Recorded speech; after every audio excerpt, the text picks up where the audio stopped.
Better boss up, nigga.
Better boss up, nigga. Oh, man. Okay. What's going on, everybody? It is Coach Greg Adams. Back in here with another YouTube live stream. Shout out to the Coach Gang. And that's you. For being in here, being involved, and being active on this YouTube channel. And welcome back to the Wake Up Show.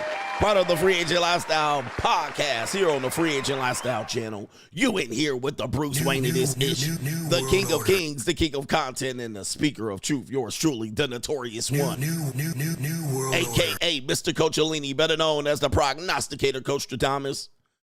And you're in the Desert Storm bunker with none other than EWF.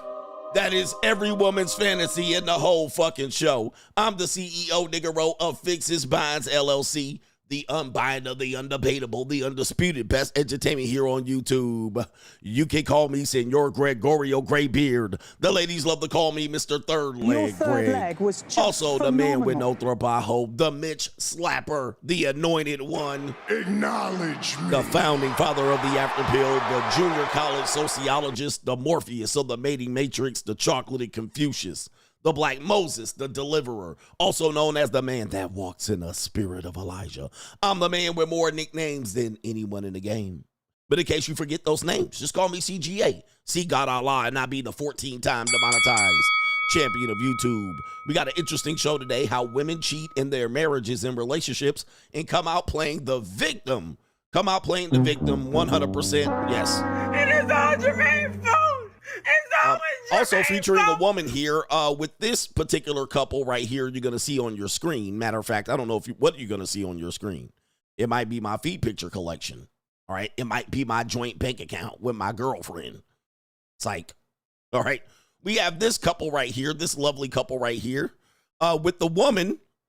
All right.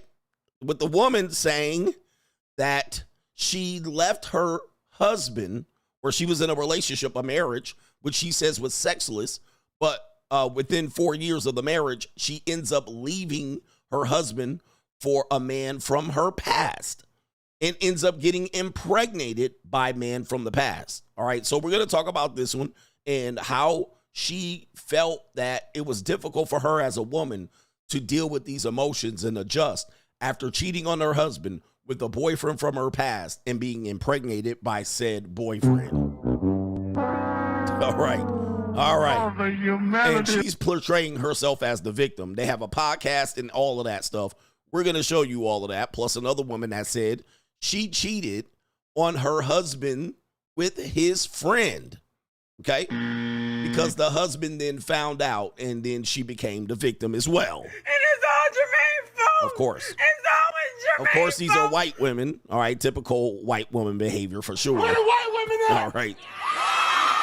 They are good at, and that white woman last night broke it down. They're good at playing the victim, even though they are the goddamn perpetrator. All right. Yes, indeed. And we also have Pookie. All right. Pookie will make another appearance on Today's Show where a lot of guys will be like, but Pookie gets it for free. Pookie gets it for free. Pookie doesn't have to pay. We're going to show you Pookie. And Pookie's about to pay big time after he crashes out and takes a man's life for commenting on his girlfriend's tattoo. Yes, this is what happens to Pookie. All right, Pookie, the story of Pookie doesn't end. Also, Ricky Tan, all right, a nerdy Ricky Tan, gives his 3 races that he hates. All right, the top 3 races that Ricky Tan is an Asian guy. Let me go ahead and see if I can show him on the screen here. This Asian guy right here, Ricky Tan. All right, let me see if I can put him on the screen here. There he is right there, a nerdy Ricky Tan. You know he likes white women. Where the white women at? All right, he's the type of Asian guy. He loves white women. He loves white women. But he's going to give his 3 racial groups of that he hates in order, all right, that he admits to be a racist. Who do you think occupies the #1 spot? All right. Who do you think occupies the #1 spot of the races that this Ricky Tan, fake Ricky Tan, hates? All right, so we're going to talk about that and much more, and we're going to have fun. It's going to be a great show. But to contribute to today's show, $ the Notorious CGA on the Cash App, Venmo, Coach Greg Adams TV, PayPal, paypal.me/Coach Greg Adams. And that is near the top of the description box on the Free Agent Lifestyle channel. And you can super chat by clicking the link on the top of the live chat on said Free Agent Lifestyle channel. All right. Thank you for being here, man. We having a wonderful week. My week is a short week because, Ninjas is making trips. All right. I'm making trips. I've been making trips around the world and all right, this is the year of the big time travel for CGA. So I'm making my way around the world, and I'm on a world tour and an award tour. And so you might see me in your neck of the woods internationally or nationally, but I've been having some short weeks here for the last couple weeks. But never fear, I will be live streaming. All right, but the time zones are going to be a little bit messed up. I will be still doing the morning show. It will be pretty much the early evening where I'm at doing the morning show, but I will still do the morning show during the week. And you never know where I will be, but you know what I will be with. Where the white women at? Shout out to our brother, no government name SD. Coach, my cousin just moved into his girlfriend's condo and thought they would be a power couple because she's a lawyer. Turns out she needed him to move in because after the bills were paid, she only had $200 left over after the end of the month right there. $200. He says, listen to Coach, fellas, guys, listen to me when I tell you, I don't care how much money a woman makes. Most of the time, she's broke. Let you get it through your thick skull that I'm broke. Dead, flat, stony, broke. I've got $3.85 in my purse. All right, 100%. All right, there's an 80% chance she's broke. She needs him more than he needs her. He thought he was just going to be chilling and she was going to be paying the bills. All right, she got money. She going to be tricking on me. Not really. The only women that really trick on men, right, I'm going to tell you, the only women that trick on men, all right, because guys will be like, my woman buys me stuff. All right. There's an 80% chance, all right, that the woman that tricks on a man is a EBT queen. EBT queens. Now, this isn't always the case. I know women that are professional women that trick on men, but I'm going to tell you, when the men they trick on aren't Pookies. All right, they would never be bragging about getting tricked on. They're simply mostly male escorts. All right, so yes, I know professional women that trick on male escorts. All right, like ninjas that are 6'4", chiseled in stone, these type of guys. All right, so yes, those guys get tricked on. That comes with the territory. But most women that trick on men are going to be either significantly older or an EBT queen, like old bitches. Old bitches. Yep. And the guys that they trick on, these guys will never be that guy. All right. This is normally a down on the luck nigga going nowhere. You know, he could deliver the pipe. But EBT queens, women that be on Wick, they trick on dudes all the time. Dusties. They trick on Dusties all the time. They never trick on a guy that, you know, that needs it. She be taking her EBT and her wick and going ham in Walmart. All right. Be getting prime rib, pot roast, steaks. You know what I mean? She getting T-bone steaks. She getting ribeye. And she will go up in there and cook that nigga up a storm, surf and turf. I've seen it. I've seen it 100%. It's normally a bum ninja or a ninja that looks like a bum ninja. You know, he might have his life together, but it's going to be an EBT queen, a fatty. It's going to be a fatty. And she's going to have kids. She's definitely going to have kids going in from another man. That's why she qualifies for all that EBT. Yep. It's going to be shrimp, scampi, scrimp. All right, surf and turf. It's going to be surf and turf, and she going to be tricking on that ninja. And he going to be like, my girl pays me. My girl buys me shit. And it's this shit. And it's like, bro, like you're bragging on that girl. All right, that girl, bro. You got to go smash that old fupa at the end of the night. You know I ain't lying, by the way. And I don't get up here and lie. I don't get up here and lie. Shout out to H every day. And what did you say? Blueface Stradamus laughing my ass off day and night. Show gems. Been incognito Negro. Incognito. Bills do motherfucker out here. You got a solopreneurship. And he says, should men have moral clauses in relationship? H every day you bring up a good point about, you know, kind of the direction of my show and my content. As you guys know, I started off going my own way, transitioned it and rebranded my message to the free agent lifestyle, in which most of my message primarily is for men to go into monk mode and kind of build their life outside of relationships until the point where you're feeling that you're comfortable and you can engage in relationships. All right.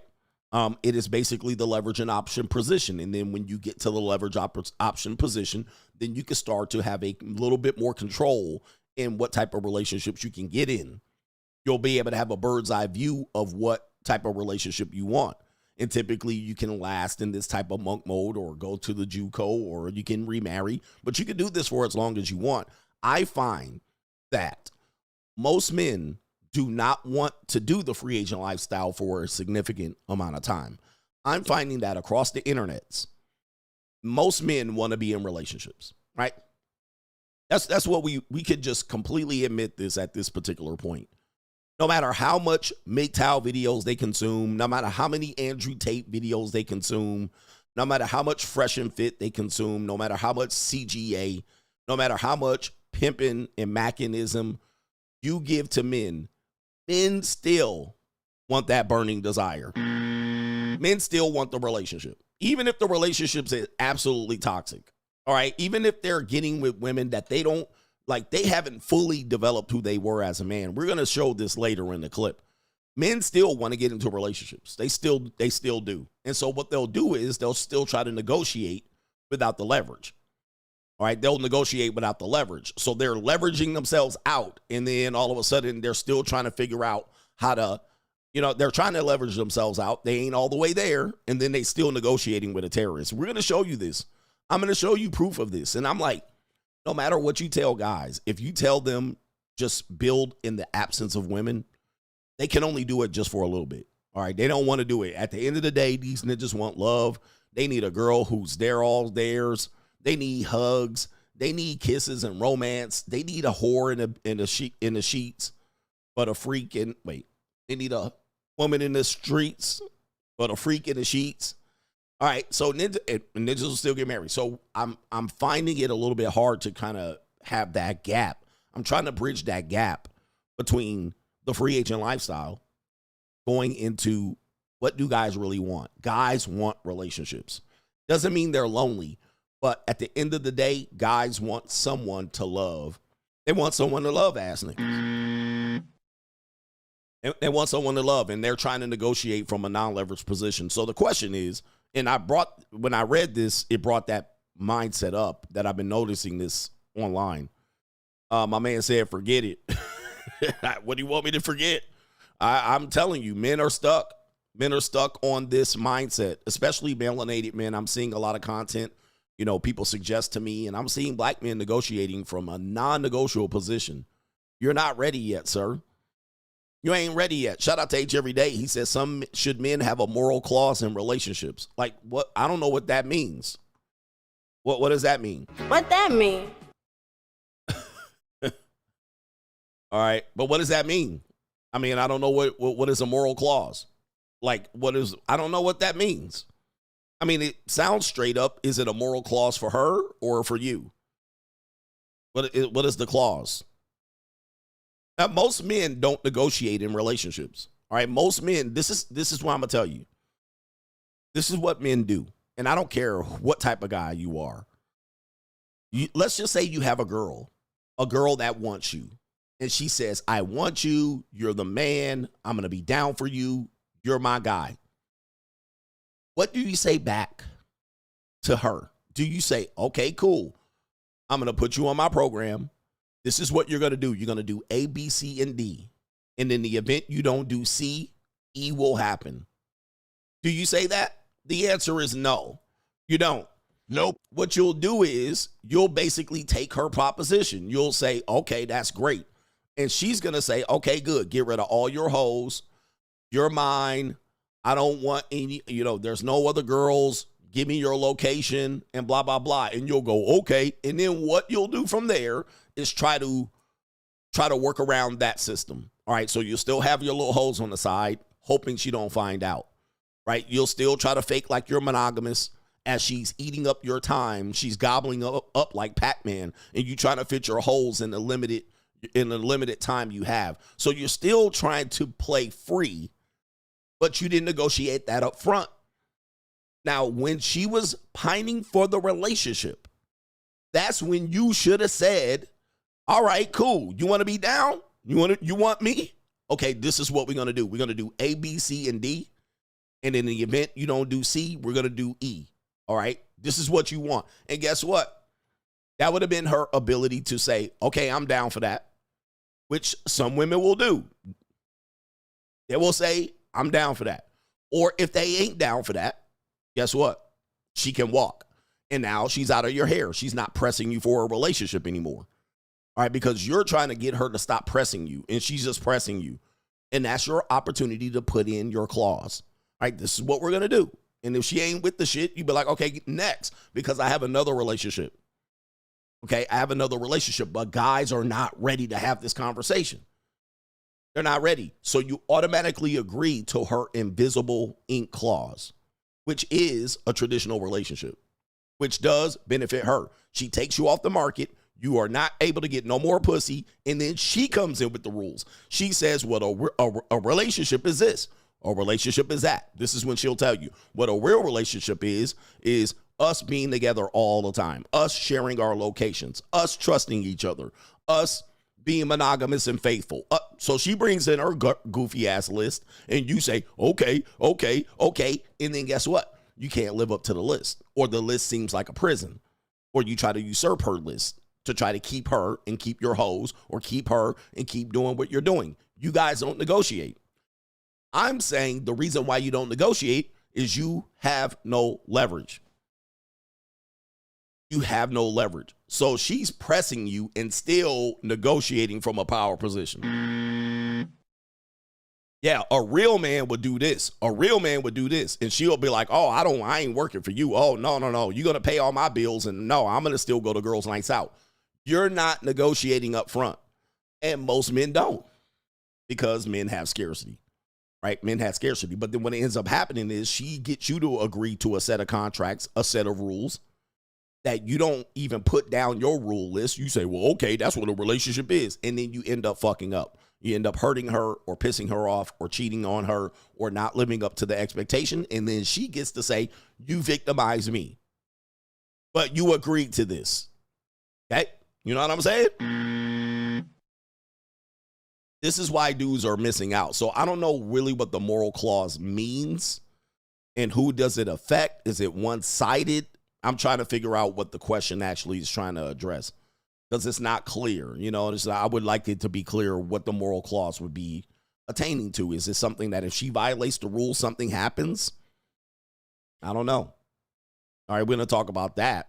Shout out to our brother Dennis J from the 3-point line. Not Dennis Johnson, pause. It's Dennis J. Mr. Dennis Junker says, Coach, appreciate you for you and your great work. All right, I'm ad-libbing, but that's a co-sponsorship. Shout out to you. Yes, indeed.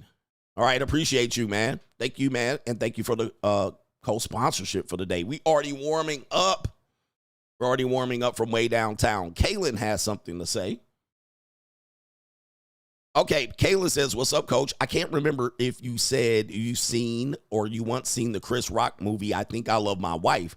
But if you would, and I had, he says, where would you, excuse me, he says, where would you rank that on a list of red pill movies? Well, I don't know where I would rank it, but it's a good movie. All right, it's a good movie full of what marriage looks like. And Chris Rock was probably going through a divorce at the time or at the tail end of his marriage surviving. So it did give us a bird's eye view what was what to come of his marriage that ended in a divorce. But it was a eye-opening video full of a lot of truths that I'm surprised was able to get through. All right. I don't know if he wrote the movie, but he definitely did a good job acting in it. All right. We got a couple of brothers that are on Ko-Fi, but I'm trying to refresh the screen and it's taking all day. All right. But anyway, shout out to our brother here. It is Daniel Mack, and he says this right here. Let me get the queued up. Yeah, that's what he says. All right. Hey.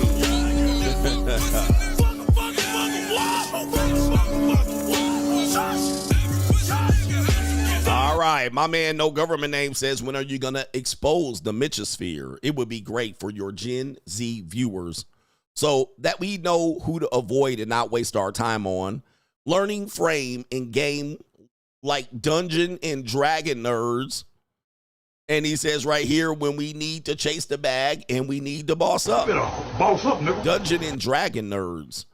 A lot of nerds in this space. I'm waiting for my time to strike. Like in war, you gotta wait for your time to strike. All right. But I'm waiting for my time to strike. Sometimes you just have to be ready. All right. But like I said, I got files on all these nerds.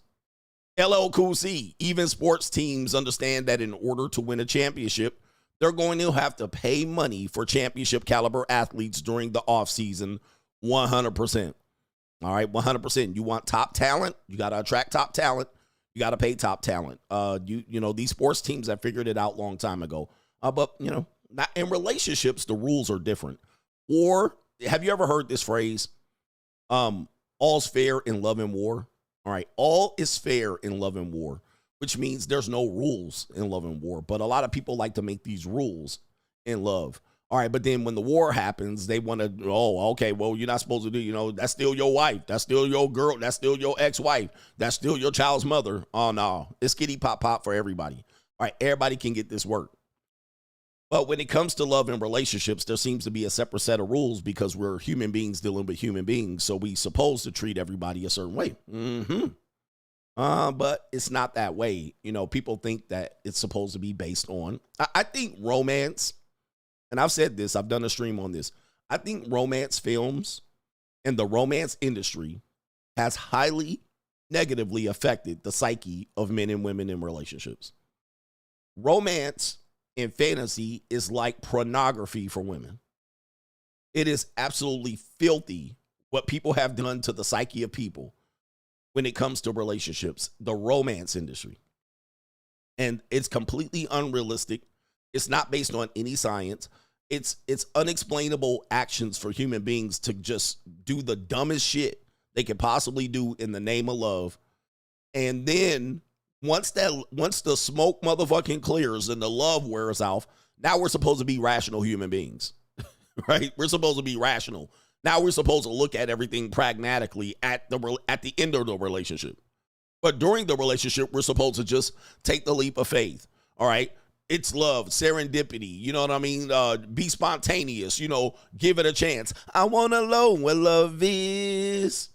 I want you to show me. We're supposed to just do it and just do it. Move all across the country. We're supposed to do the wildest shit. All right, the wildest shit. And then when the smoke clears, guess what? Everybody want to get down to business. Well, I was like, you did stupid shit in love. You get stupid results at the end of love, okay? All right. You do stupid shit when you're in love. Well, I was in love. That's why I did that stupid shit. Okay, you get stupid shit on the outside. Don't try to clear that shit up now. Right? They try to clear up the bullshit now. All right, explain why you did this stupid shit. Well, I was in love. Okay, now you get stupid prizes. All right. Why did you do this dumbass thing right here? Well, I thought she loved me. Okay, well, you get stupid ass results from that. Why'd you do this right here? Why'd you do this? Okay, why'd you have a baby with this nigga?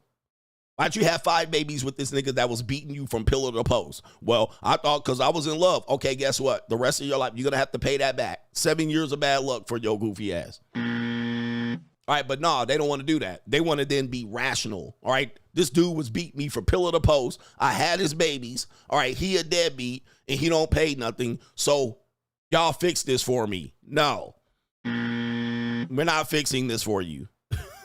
You goof ass ninja.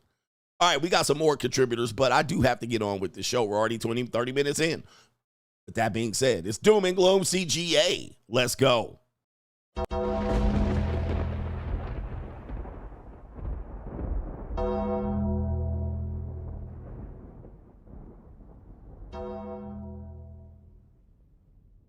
Doom and Gloom CGA brought to you by the... All right, let's talk about money out here. Let's talk about I got money. Let's talk about big head hundreds in the building. All right, here we're just gonna give you this. This is not new news, but it's always new news because it gets worse every day. Of course, this is an American household report on people who have saved for retirements, and not many people are saving. In fact, they say nearly almost half of American households have absolutely no savings in retirement accounts, according to a survey of consumer finances. It says right here, these accounts include IRAs, certain employment sponsored accounts, 401ks, 403bs, thrift savings, and pensions. Not to mention, y'all have no savings for your kids' college fund. Personal savings have grown more important as employers have shifted away from direct and defined benefits related to pensions plans and putting more of the responsibility on the worker, aka the salary wage slave, to plan for retirement. In 1989, half of a working households age 50 to 60 had a defined benefit plan. In 2022, only a quarter did. All right. So the employers are moving away from these retirement benefit plans. All right. And 401k is coming out to be a dumpster fire. And then it says right here, 46% of households report any savings in retirement. All right. Only 46%. 26% have saved more than $100,000 and 9% had more than $500,000. And I don't know if you know, you're going to need way more than that when you retire. Obviously, you're going to have Social Security to fill that void, and possibly you're still going to be working, bitch. All right, so yes, you're still going to be working. All right, the 35%, let me see here. This is going back. It's somewhat higher for older people, and those people age 50 to 54 were most likely to have a retirement account, making up for lost time. About 63% in this age group had any savings, and 35% had more than $100,000 in a bank account. Dumb nigga, what you thinking about? All right, so yeah, Social Security is supposed to fill that void, and obviously you can still work if you're able-bodied, and you can still have a job. Obviously, if you have a pension, you're in great shape, plus potential Social Security and anything you socked away for your nest egg when you get older. However, we see people failing at this. Why is this important? Why is this important? Well, because look at this particular post here. And a lot of people are going to cope in this post, but we're going to get real here. The salary a single person needs to get by in every state. All right. Obviously, location. And you can also get by on less based on the location you're in. And as I've been saying, 100K ain't going to cut it for a household income. And that includes if you live with another person, a roommate, a brother, a relative, a spouse. It doesn't matter. That's going to be considered household income. You're going to need to bump that up, combined income, to increase over that 100K threshold. Now, they're saying for single people, like you're by yourself and you live in a certain area, how much are you going to have to make? Okay. How much are you going to have to make? Let's talk about this here. And the reason why I'm going to say there's going to be a lot of coping here is because you're going to hear some anecdotal responses to this. Well, I make less than that and I'm surviving. Okay, this is going to be anecdotally, and it's going to also feed into what I said first. But you're living off of it, but are you saving for retirement? Okay. Are you socking away for when you become older? So you're living off of it. You're not living paycheck to paycheck. You have some disposable income or possibly some discretionary income, but are you saving? Are you saving for retirement? Most of these people who are living off these low wages, single, all right, are living, they're not saving. Okay, so let's see the states here. Okay, we're going to go through the top 10 most expensive cities or states. These are states to live in as a single person. All right, we know rents are going crazy. So anybody saying that they're able to survive even as a single person making this income, you do have to consider that rents are going to be necessary right here. Rents are going up. Or, I don't know if certainly these people don't have mortgages in these places. All right, so here we go right here. Massachusetts coming in at number 1. You're going to need $116,000 to be able to live. All right, and when they say live, this is the salary needed to live, nigga, not exist. All right, not exist, to live. That means you're going to events, concerts, you're thriving. Right? You don't have to penny pinch and go, I can't go to this basketball game. Okay, I don't have to ever go to a basketball game. I'm going to go to the concert to the park. Right? We're talking about living. Living. All right, so there it is right there. Alabama going up there, but Massachusetts number 1, Hawaii number 2. If you've ever been to these places, this should not be a surprise. All right, these are also the liberal shitholes of America. And California, not a surprise.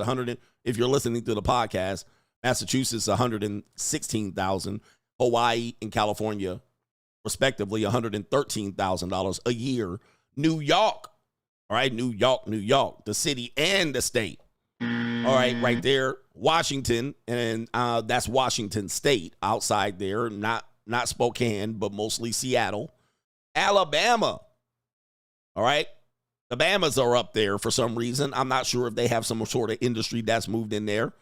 And they're at 83,000. They're the only ones, everything below here. Oh, no, actually, I'm wrong here. This is not in order, right? It looked like it was in order, but it wasn't. Alaska, 100K, 96K. Arizona, 97K. Arkansas, 79K. And Colorado, $103,000. Okay. All right. So, you guys have to understand that a lot of people will. Let me pull up a comment just so we can see here. Let me pull up a comment. Oh, by the way, what is the lowest? If you're interested, the lowest would be Wyoming. These are not a surprise. Oh, these are in alphabetical order. So apologies here. Wyoming. Well, let me see here. All right. North Dakota is 52,000. All right, North Dakota is 52,000. The reason why this threw me off in the order list is that because it started off in a rank order list and then it went to alphabetical. All right, you see they went top 5 right here, Massachusetts, Hawaii, California, New York, Washington. And then they went alphabetically right here in the middle of the list at number 6. So that's what it looks like. They kind of started off in rank order and then went into alphabetical order. All right, but North Dakota, $52,000.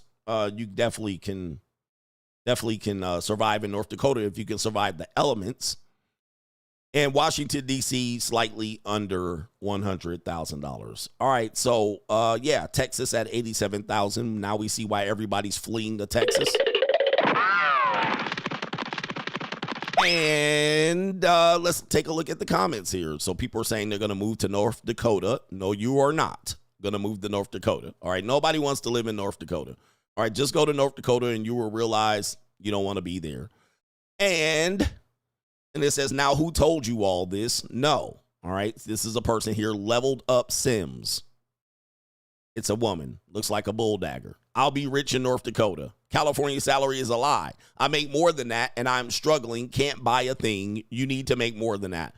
Hey, as a person that has grew up in California, all right, most of my years have been spent living in California. All right, this needs to include, when you talk about living, you need to include things like neighborhoods, where you're going to live in California.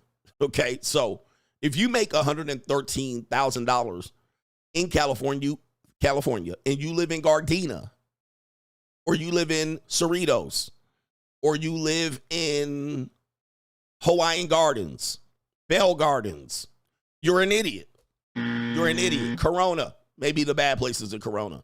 If you make that much money, certainly you can survive living in Gardena or Lawndale or Inglewood. But why would you? Okay, because you're now you're now making a great amount of money living amongst people who don't make a great amount of money. You're going to put a target on your back. So what then happens is you start making more money, and then you want to live in better neighborhoods. You start making more money and you want to have a family and live in better neighborhoods. So as that expense increases significantly, that $113,000 in California ain't going to do anything. Okay?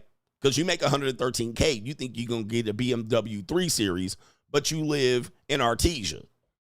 Your shit's going to have, the window's going to be busted on your car.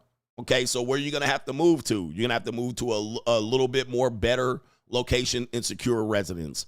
You're going to get your house broken in that little shitty apartment you live in Cerritos. So that's the problem, because people could say you could clearly live off of that.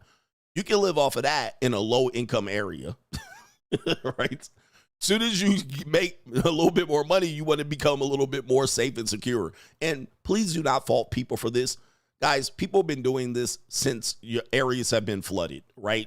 You live in an area and your shit gets flooded and you're like, how can I avoid my shit getting flooded? I'll make more money and move to a top point of the hill. So people have always looked to secure themselves against natural disasters, low income people, poverty mindset, and so forth. Don't blame people for wanting to live more secure. And so as you make more money, you believe you actually deserve more security. You have more things to protect. And as such, you still can't afford it. It still becomes unaffordable. It becomes unaffordable, or you put yourself at significant risk of harm. Now, let me see here. Here we go right here. This one says, so if you don't make 70K in America, you broke. Okay. So there's the, what do you call the straw man? There is the absolute. So first of all, you said that, they didn't say that. So you then filled in this straw man argument. So if you don't make 70K in America, you broke. Well, probably you are. Nope. All right. Probably you're getting there. And here's the reason why. Not trying to shit on people, because we're going to have a brother later on say he makes 70K, which is good money. 70K is good money. All right. Don't get it twisted. If you making 70K, you making some good money. You're still going to need someone else. If you're looking to survive, you're going to need someone else to survive. You're going to need someone to survive, without a doubt. You can't survive by yourself for very long on that money. But here's the thing. Let me just explain this. If you make 70K and then you think you're going to move from Artesia to a nice neighborhood, you're wrong. And this is why. And just hear me out. We're not trying to judge people. If you wanted to move from Artesia and you wanted to move to a nice area, you wanted to move from North Las Vegas to Summerlin, what's going to happen is they're going to ask you, just on the rents alone, do you make 3 times the rent required to move in to this property just on rent? Now, you're priced out of mortgages. You're completely priced out of mortgages depending on where you live at 70K. Certainly in California, you're not buying a house. In California, to rent a property, you need to make 3 times the income. So if rent is $3,000, your check needs to be $9,000 a month. At 70K, you ain't making $9,000 a month. So in essence, yes, you're priced out. You're priced out. Absolutely facts. So it doesn't mean you're broke, but the rents ain't coming down, sir. Okay, the rents aren't coming down. So just move that 70K anywhere based on this list. When you go to rent, they're looking for 3 times the income. What is this rent? And you need to be making 3 times that without fail in order for you to apply. You certainly aren't getting a mortgage. You're not getting a fucking mortgage. All right, in America, unless you live in somewhere in these lower ranked cities. You ain't getting a mortgage. So you are not buying a house. So that's out of the fucking question. Don't tell me you're buying a house. So you're going to be renting. Okay. If you're renting and you're living alone, you need to make 3 times the income. That's $9,000 a month on $3,000 rent. You're getting a roommate. In essence, yes, you're broke. You're broke. Right? It's not that hard to figure out. And people want to be in their feelings. Oh, well, you're just saying, if I don't make this, that I'm worthless. No, don't get in your feelings. Don't get in your feelings. We're just looking at this pragmatically and economically. So if you want to live in a place that you make 3 times the income, you're going to go have to live at a lower standard. Your standard is going to be lower. And by the way, this is rapidly becoming worse and worse by the day. So by the day, you live this by the day as the rents continue to increase and the housing becomes even more unaffordable and you stay at that income. Yeah, I'm sorry. You're going to need a spouse. You're going to need an extra income. You're going to need a roommate in order for you to make it. Or you can live by yourself in a lower standard, substandard living, which you're going to find is okay. All right, you're going to be like, it's okay. Living here is fine. I don't need anything more than this. Okay, that's going to be your decision. That's based on your standards and your own judgment. Could I live there? Could I move in and send my kids to school in that area? The answer is probably no. All right, not many people are moving there to send their kids to school there. All right, so let's just call that spade a spade. Yes, so you're saying. And then the last one here is, and yet somehow I still have a roof over my head and food to eat. Again, this is why this is important. Okay, you have rent over, you have food to eat and a roof over your head. But the important thing, are you saving for retirement? How's your 401k look? What is your salary look? How is your other retirement funds looking? These people are basically saying, if I have the bare minimum, I'm fine. This is anecdotally. I still have a roof over my head and I got to have food to eat. Okay, nigga, is that all you have? That's the bare minimum. And I think it says hugs, no drugs. You're living the bare minimum. Do you have a retirement? Do you have a savings? Do you have an emergency savings fund? Are you on any social services? More than likely, you will find that these people are saying, I have enough to cover my discretionary expenses, so I'm fine. Okay. Now, I know this is a hard thing to hear because most of us keep getting judged on money and you keep hearing this over and over again and you think things will be fine. But at the end of the day, man, the day ends. All right. You're not living, you're existing. Right? You're not living, you're existing. You're saying I have the bare minimum. I'm existing. But are you living? Do you have enough to go to the Atlanta Hawks game? Take your family of 4. You don't. Can you take you and a date? These people are broke dating too. These people are dating and living at that expense. Well, I got a roof over my head and food to eat. Okay, well, that ain't enough. Do you have an entertainment expense? Can you spend $3,000 on entertaining yourself a month? So this is where it's at. Somebody asked, where's Nevada at? Nevada is at 93,000. And they're basing this on, do you want to live in a safe community? Can you afford the rent? Can you afford more than room and board and meal plan? Room and board and meal plan. Can you afford more than that? If you can't afford more than that, you're living substandard. Can you afford more than that? Can you travel? Can you go 2 to 3 or 4 vacations a year? No, you can't do that. You just have a rent over your head. That's room and board and meal plan. That's called dorm life. My son is going to live that motherfucking life by himself at his university. Room and board and meal plan. That's more to life than room and board and meal plan. But anyway, man, listen, at the end of the day, my message is for the people that are slugs, that are just waiting for the economy to turn back to your favor, that you can live affordable life. I'm telling you, it's gone. It's not coming back. All right. All of the other house of cards that they've made us to believe are going to be places where we survive. It's not survivable anymore. All right. So if you're a man listening to me, it is time to boss up. All right. In every single way. In order for us to survive, we need 3 incomes. So that means if you need a girlfriend, a spouse, a wife, a husband, for the ladies, you're going to need that income in order for you to survive going forward. or you need a roommate, you need to live with a relative. That's what you're going to need. And that could serve as one income. Now, that's not the most comfortable way to live, but as a single person to be expecting to live off of that in safety and security, it's going to be unreasonable to expect to live that way, especially with good health, no debt. I mean, debt alone, let's just say debt alone is killing us as an Americans, and most of us have debt. Most of us have debt. In fact, it's American to have debt. It's expected that you do have debt. And we live with hundreds of thousands of dollars of debt. If you still have debt and you have this income, okay, and you're like, I can live off less, but you have consumer debt, you have credit card debt, which is consumer debt, you have debt related to medical bills, expenses, or you have debt related to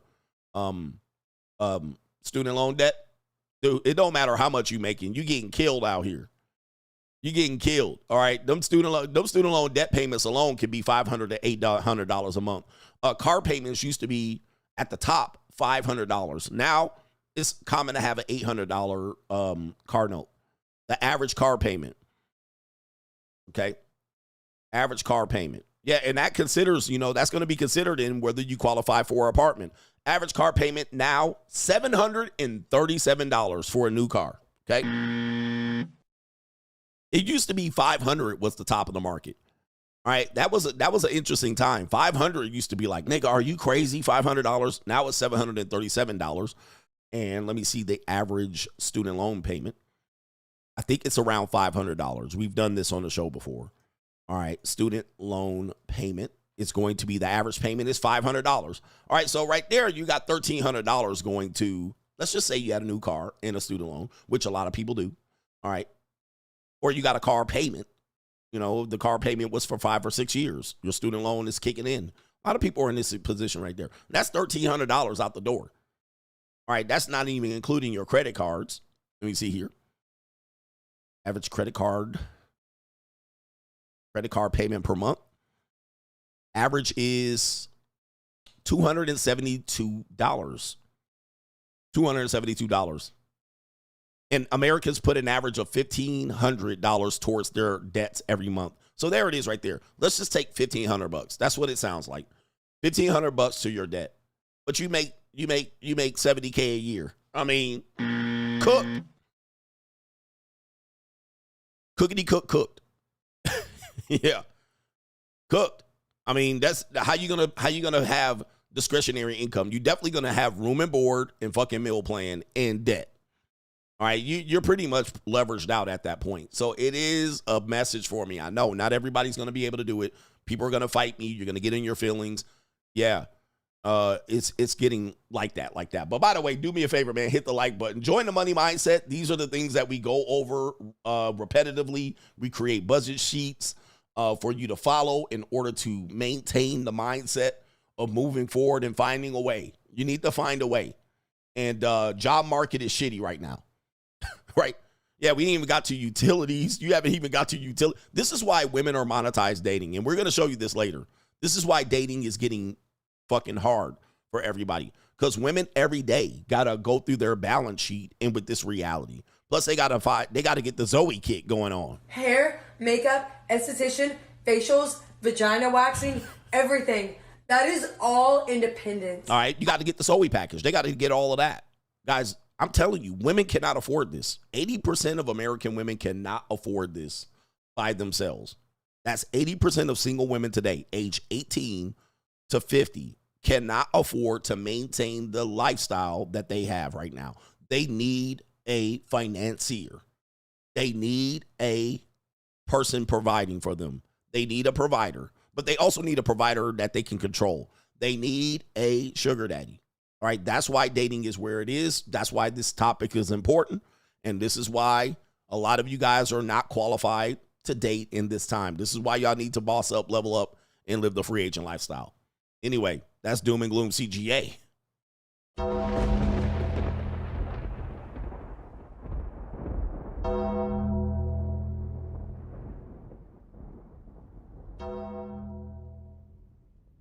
All right, Doom and Gloom CGA, man. Look, let me get back to the supporters, man. LL, Cool C, shout out to you.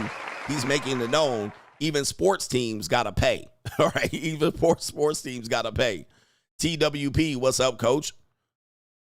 Just to add to the DMV conversation, I'm from Tennessee and lived in D.C. for 3 years.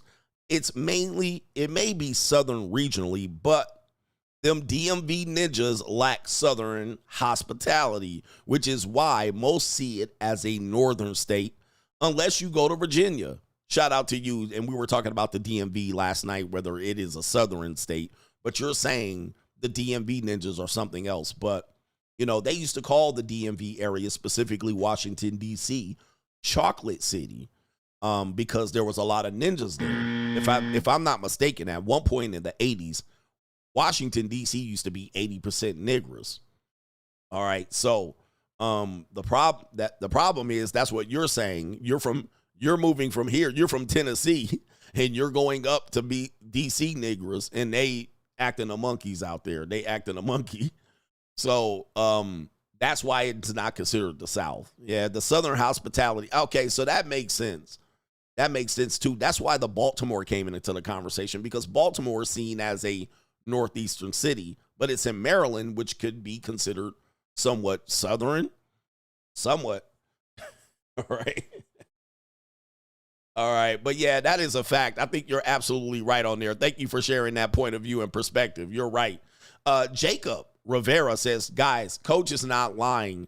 I feel the same way at times as a free agent that's 26, that's going to turn 27 this year. That burning desire, it's human, but annoying, but true at times, unfortunately. Yep. Yeah, I get why dudes want relationships. They just want relationships. They want burning desire. They want someone to love them for them. Right? They want someone to love them for them. All right? That's it. And men feel somewhat a void when a woman doesn't love them for them. And let me just tell you, as a man that has had many women love me for me, it goes away. All right? It is literally a free trial. All right, that shit is not going to last very long. All right, we've been trying to tell guys this. I don't know. I want all guys to experience that love. That shit is flimsy. And when that free trial period runs out, she be like, all right. But it feels good when it's there. And you got that, ooh, ah, ooh, ooh, ooh, ah, ooh. Ah, ooh, ooh, ooh, ah. All right. It is great, man. Most of the time it lasts for 3 fuck sessions. All right. That's about as long as it lasts. Then you get post-nut clarity. Then she get clingy. Then you can see all the motherfucking moles on her chin and shit. And you're like, what am I doing here? And then you're questioning why you're such a nasty guy. Then you watching her fupa and her double chin jiggling and shit. And you're like, I'm a disgusting kid. I'm a disgusting guy. But this burning desire is very temporary, and it doesn't come for free, as most people will find. You'll find out. It's not as free as you think. All right. It becomes a payment, or you deal with a toxic woman, and you're like, damn, all for some burning desire punani. It's a terrible thing.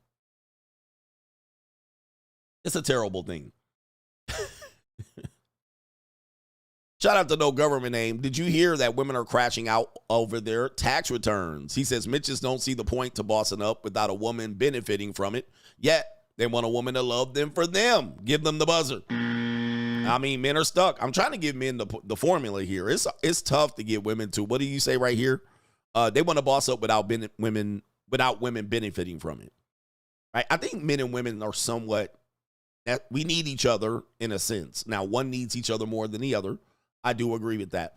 But there is still a sense of you're going to boss up and you're just going to stay by, you're going to keep it all by yourself. And then you want the woman to love you for you. It's a weird thing. Men want women to really love them for them. And I'm just telling you, man, women don't love you. I got a viral video going on TikTok. It's an old video, but it's going viral on TikTok.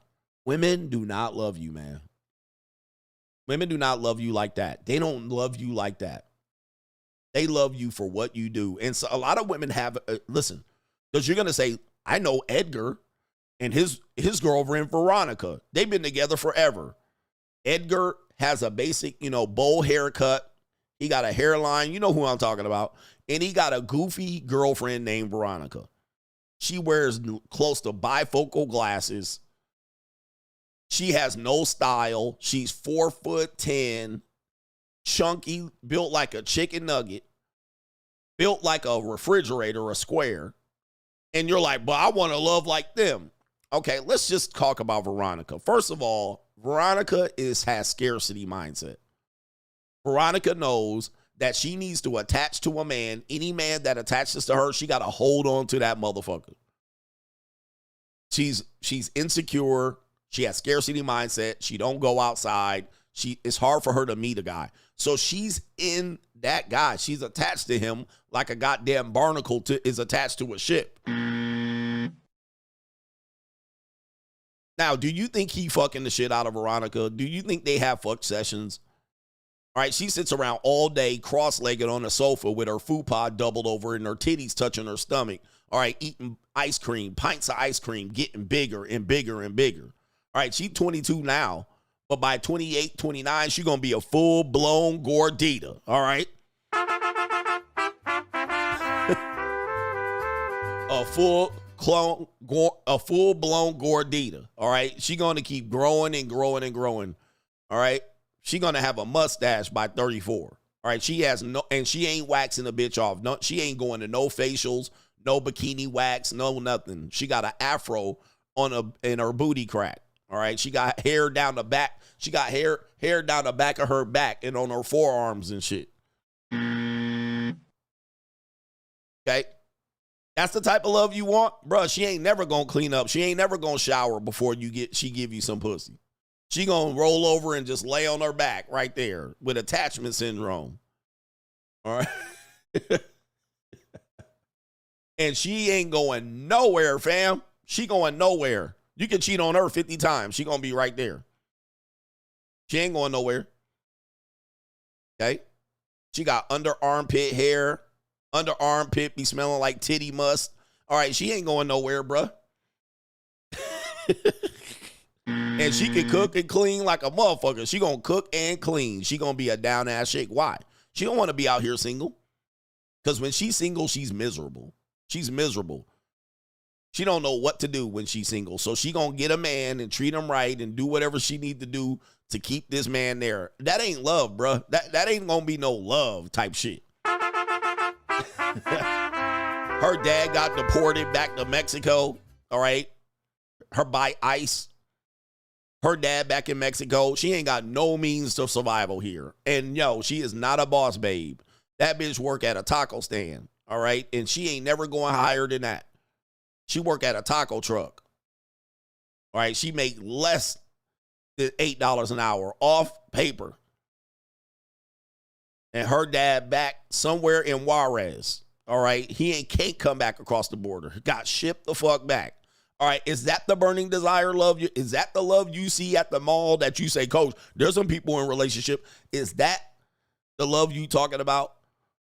Okay. Where she got her legs just chafing together all day and it's just dark meat in between. All right. You go right here. Is that the burning desire that you keep showing me as an example of somebody having right there? And she don't care how much money you make, nigga, as long as you there. All right. You got to be there. If you make $30K, you good for her. And y'all can live somewhere in Bell Gardens for the rest of your life. All right. She has no dreams to live above Bell Gardens. She'll live with her mama. Y'all can live with 3 generations of her Tia, her Tio, her Uncle Sim Tio. We can live with our family. Fuck all that. Yo, that's what you want? All right, you see him at Target just living it up. I want a girlfriend like that. I wouldn't mind the burning desire. They're in love, Coach. They live with a fucking family. 5 generations of people with 8 cars in the parking lot. 8 cars in the driveway. No air conditioning in the whole goddamn house. And they up in there flaming tortillas. All right, it's 158 degrees in the house. All right, you talk about burning desire. Hey, man, look, I'm just trying to show y'all because y'all trying to point out. And I'm like, y'all, do you want to be them? Do you want to be them? Like, you're showing me people that I'm like, those are normies. Those are normies. I'm not a normie, bruh. All right, anyway, let me get back to these super chats. Oh, my goodness. Is that what you want to be? Is that the woman you want? Is that the woman that you want raising your kids? All right.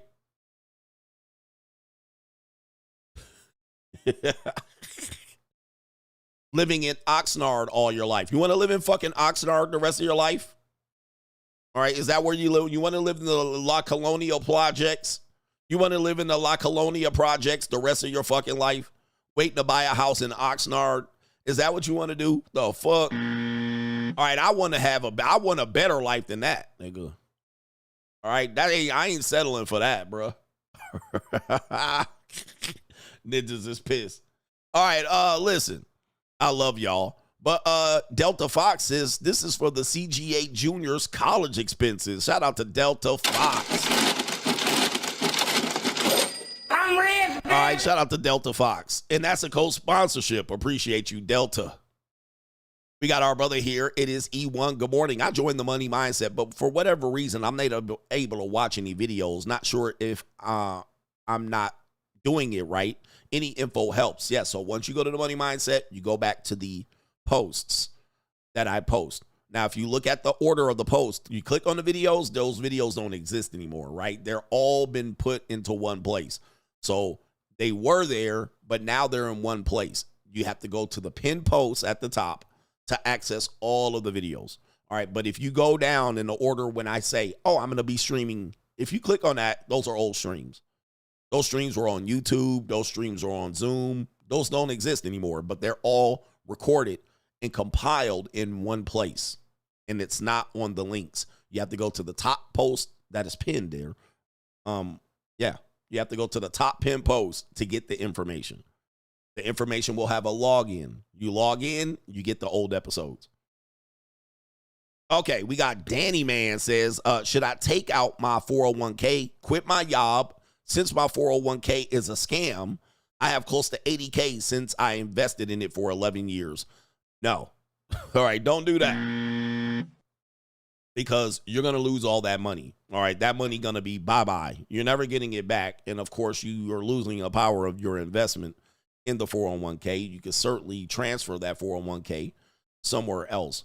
But, no, people do that all the time. And, you know, it's going to take you a while to make that up if you make it up at all. So be careful with that. That's all the advice I'll give you on that one. Everybody that I've known done that. If they didn't make it big, quitting their job and doing what they needed to do, that money just got used up. Okay, so please don't do that. And there's some definitely implications that you're going to lose a lot of it in tax, early penalties taking it out. So try not to do that. Roll that shit over somewhere else and then keep it moving. All right, so this is where we tell you, you got to have more incomes. So develop more incomes. Don't quit your day job. Keep it moving. All right. Anyway. You're going to pay Uncle Sam a good hefty fee. Freedom Podcast says, what's up, coach? I want to say thank you for all that you do for us men who want to improve. And yesterday was a very inspiring episode to see you and your son. He says, blessings to you for all that you do. Shout out to you. I'm trying to live by example here. And deadbeat dad, stand up. Did you see me? That's a deadbeat dad. We were rolling yesterday, and the haters are going to hate. All right. Shout out to Martin Muhammad. Coach, not negotiating up front is a phenomenal point. I was conditioned to want love and mostly sex. What does it mean to lead in a relationship? I've been lazy, not wanting to keep with somebody else. And he says, also, other than the kid, what is the relationship for in your judgment? Thank you. All right. So I think relationships are really mainly for producing children. All right. Genetically, you're basically choosing someone genetically that you want to pass on your genes. I think that's primarily what relationships are for. All this love and romance shit is just filler, right? But it's important stuff, but it's just filler. It's like sausage casing shit. You just have filler to keep that shit together. And it's important to be able to have this connection in order to pick the person. We have a mutual connection. So the connection is important, but also in order to have this raise kids properly, you need the connection. Okay. That's what we've done historically. Now, let's go back to the first part. When you negotiate, for men, when you negotiate in your relationship, and do me a favor, hit the like button for all this fucking game you're getting. All right? Because you're getting big time information here. This is nobody else is giving you this amount of information crammed, pause, into 4 hours. But men typically don't negotiate in relationships because they desire sex. And what they think is if they negotiate up front, they're going to lose the sex. All right, if I say this, the woman's going to go. But that's scarcity. So if I say, listen, remember I gave you the 3 choices where I said, do you want financial support? The woman will go, yes. Do you want me to go spend on you, spoil you, and lavishly spend on you? Yes. Do you want me to be monogamous and I'm the only guy, you're my only girl? Yes. You just gave them too much power. Most guys that are in scarcity will give them all 3. You'll marry her, support her. You'll give her motherfucking trips and vacations, and you'll give her monogamy. Nigga, what are you getting back? What are you getting back? What are you getting back from her that she hasn't given any other man? You're basically getting a pussy hole. That's it. And then you're going to find out she's going to renege on that. She's going to renege on that because we got a woman here talking about sex is marriage later. She's going to renege on that. What are you getting? Love and sex? See, when guys have scarcity, they don't negotiate up front. I would say you hear those 3 things. What do you want? Which one do you want more than anything? And make her pick that one. Or say you get 2 out of the 3. You don't get all 3. And then you're like, but coach, she's going to leave. Bye. Bye. Let her leave. Let her walk. Let her go. But most guys don't want to lose it, right? Most guys don't want to lose a woman. Even though you got other women over here, you're like, but I want to keep her. And so you don't do what? You don't negotiate up front. Most guys are bad at this. This is why you guys get in relationships that end poorly because they hold you to a contract. You have no contract on her. You don't tell her what to do, when to do it, why she needs to do it, and how she needs to do it. You don't tell her anything. Then she leads the relationship. And she says, okay, we're going to do this and we're going to do that. And you're like, all right, I need some punani hole. When you have an abundance of punani hole to access, then she can't do that. She can't do that. This is why when women say they want men to lead, you'll be astonished at how many women will take a deal where all 3 don't exist. She'll be like, well, I can't expect this guy to be monogamous, so I'll take the deal. I'm getting my bills paid. Right? What other guy's going to pay her bills? Not many. But a lot of guys are going to be monogamous towards her. She can get that any day of the week. She needs her bills paid. All right, so I'll go for that deal. All right, he's going to buy me gifts and take me on vacation. I'll take that. They'll take 2 out of the 3.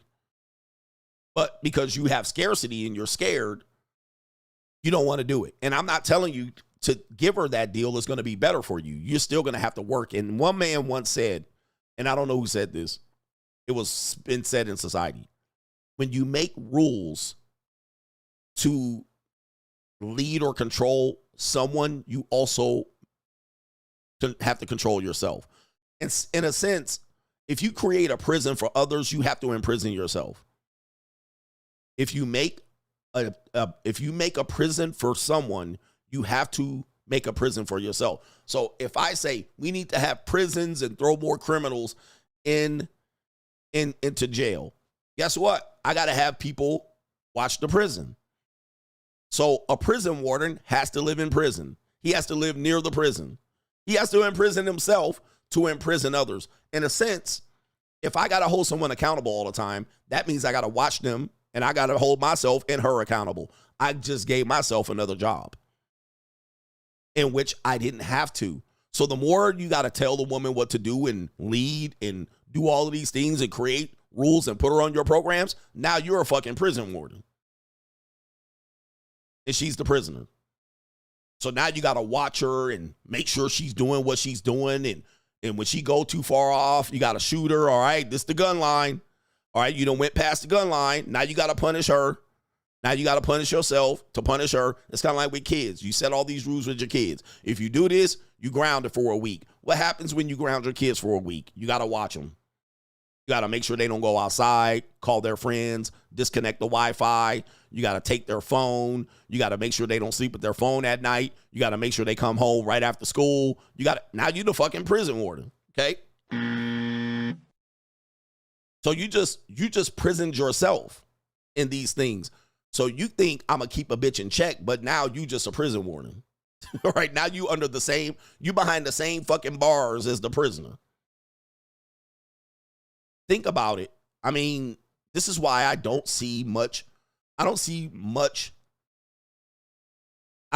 benefit for this. You need to grow with a woman. All right, you need to put her on your program. You need to keep her in check. The minute you start trying to keep a woman in check, she knows that she's going to try to test your limits. All right, eventually she will test your limits. She will see how long the motherfucking rope she got. She'll see if you hang her with that rope. If you don't hang her with that rope, she knows that's the length. And then next week, she's going to test the length again if you don't hang her with that rope. And if you don't hang her with that rope again, she's going to know he ain't watching. He's saying all this, but he ain't watching. So sooner or later, women are human beings. They're like kids, children with breasts, Chronicles of Judah. They're like children with breasts. They're going to test their fucking limits every day. And every day you don't pay attention and smack her hand, all right, then she's going to know, well, he ain't watching. He just all talk, no action. So now, how do you focus on building yourself when you're fucking worried about this woman, where she going, and she at the 7-Eleven? You're worried about how she's spending $100 for snacks. Controlling a woman is pointless. They're just going to challenge you entirely. And how do you focus on being who you need to be and trying to keep a woman in check at the same time? You're chasing two rabbits. You're going to catch neither. When you chase two rabbits, you catch none. Okay? Yeah, you supposed to do what you're doing, but you checking the ring bell door cam. All right, let me make sure no niggas is at a ring doorbell. But you're supposed to be winning in life. You're supposed to be the champion. This is why I did say, dude, let them do what they do. Nigga, it ain't my problem. All right, you give them a deal of a lifetime and watch her fumble it. I'm going to give you the deal of a lifetime. I'm going to access that punani hole. I'm going to put you up. I'm going to give you a car, access to a car, an apartment, and a food budget. 9 out of 10 women going to fuck it up. They're going to fuck that up, and you just basically take it away from them. Okay, well, you fucked that up, but I access that punani hole as many times as I can. They're going to fuck it up. They're going to fumble the bag doing something stupid. Trust me. I've been here a long time. I've invested in women for 40 plus years, have never seen one fucking positive rate of return. There's a comedian that once said that. I think it was Earthquake. They're going to mess it up. And when they mess it up, yank what the fuck you were giving her. Okay, I gave you the deal of a lifetime, yank, bye. All right, but as soon as you give them the leverage, you're cooked.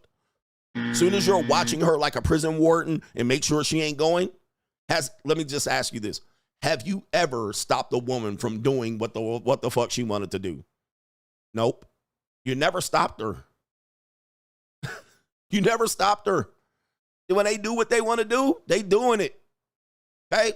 Ain't going to stop them. Worrying about it ain't going to stop them. Trying to catch them ain't going to stop them. When they hell-bent on doing it, they're going to do it. And when they do it, you better have something to leverage to yank the fuck away when they do it. And you better do it. As soon as they do it, say, okay, well, that's the end of that. Yaga. Other than that, y'all are doing these broke niggas that say they don't pay and don't realize they're paying.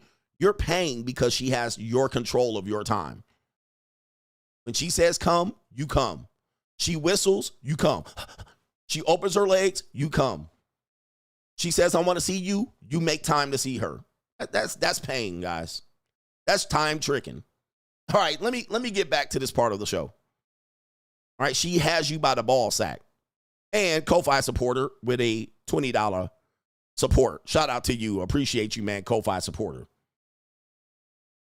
All right, anyway, let's get back to this. It's Straggle and Sniggle Theater. Like, ride with me if you ride with me, you can slide with me if you feel like 550 on the 5 sticky, come get high with me, that's a deal, right? Straggle and Sniggle Theater.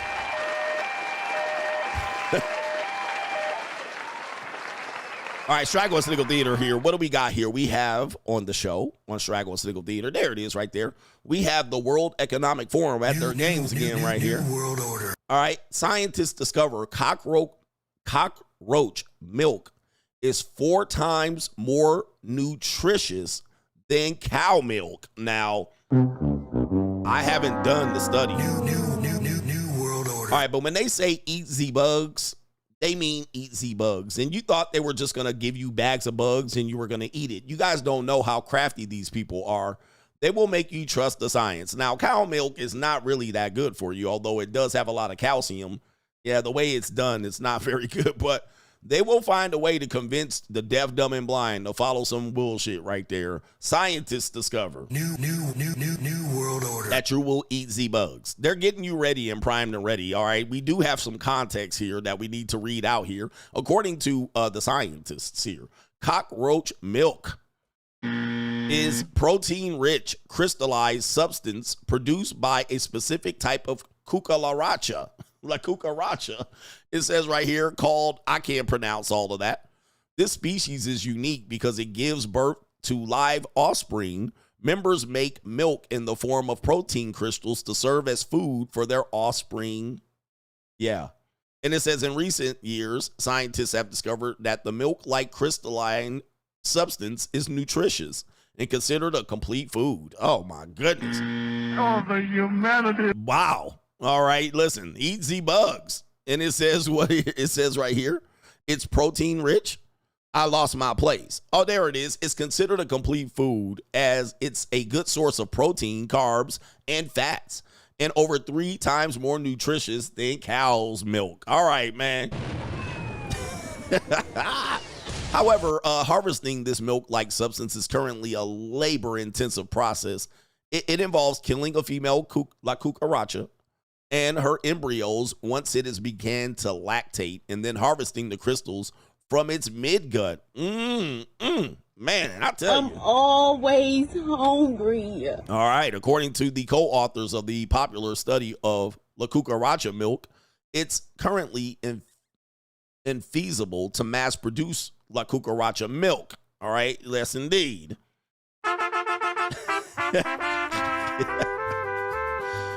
It says they estimate that it would take killing more than 1,000 cockroaches to make just 3.5 ounces of milk. All right, the more you know. New world order.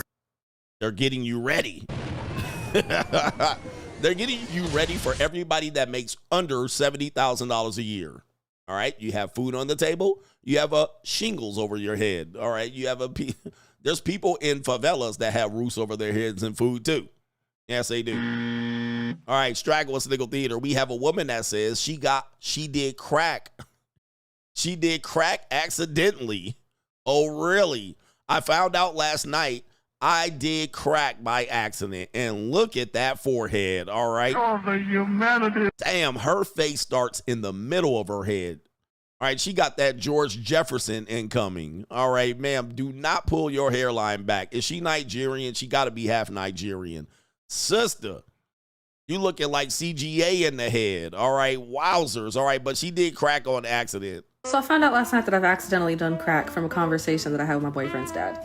So I'm at the table and I think they're bringing up some old family member. I don't remember. And then we just started talking about crack. And I asked him, I'm like, wait, isn't crack derived from snow? He was like, yeah, crack is cooked snow. But I asked him, how do you cook? And he says, oh, you just take a little bit of snow and take a little bit of water and you put it on the stove and crack! Now that was the end of the conversation, but here's the fucked up part. When I was 20, I dated a dude who did a fuck ton of snow all the time. And some nights we'd be at his house and him and his friend would be cooking snow. They'd be cooking snow on the stove. Now, when I was younger, I just did shit to fucking try it because why not? So some nights I would partake in the cooked snow, but we would adjust it like you usually do snow. And I would ask him, what does the cooking the snow do? He said, it purifies it. Bitch, it didn't purify anything. He was making fucking crack. He was making crack in his home and I was participating. I thought it was pure snow. I thought it was purified snow. No, I was doing crack. You see that? That's a stupid bitch. Yeah, man. Listen, I've told you guys, okay, that you would be surprised at the amount of weird interactions you've had with women and that they were on drugs and you didn't know it. They were on drugs and you didn't know it. So you try to cold approach a woman and she acted all weird. And you was like, why she act all weird? She was drugged. She was on drugs. All right. This happens all the time. And of course, I was doing crack. Yes, you were doing crack. You knew you were doing crack. And she tried to cover it up. When I was younger, this is why you have to watch out for young women. You have to watch out for older women because all older women done some shit when they was younger. It always starts off like that. Okay. When I was younger, I used to do just anything. Put it on a plate right in front of me. Put it in a pipe, I'll smoke it. Put it on the lines on the table, I'll do it. Lots of younger women do it, and younger attractive women do it more than others. But don't get it twisted. The nerd girls are doing it too. The valedictorians doing it too. When I was younger, I used to just do anything. I used to smoke a bowl. I don't even ask what happened, bro. Okay. But she was out there. I was doing crack the whole time. Yeah, you knew because you went to rehab more than likely. I was doing crack. All right, there she is looking like a $2 Althea Gibbs. Or Althea, wait a minute. Not Althea Gibbs. That's an athlete. Althea Tibbs is who I was thinking about. $2 Althea Tibbs. All right. She could be attractive. If her fucking, what she needs is some bangs. All right. That's crazy. I was doing crack. All right, here we go. We got $2 Ricky Tan here. We got nerdy Ricky Tan. He definitely collects comic books and reads manga. Is it manga or manga? You definitely know he has a prawn collection to infinity and beyond. All right, Ricky Tan is going to tell us the 3 races that he hates the most. He's an admitted racist, like we all are. Okay, like we all are.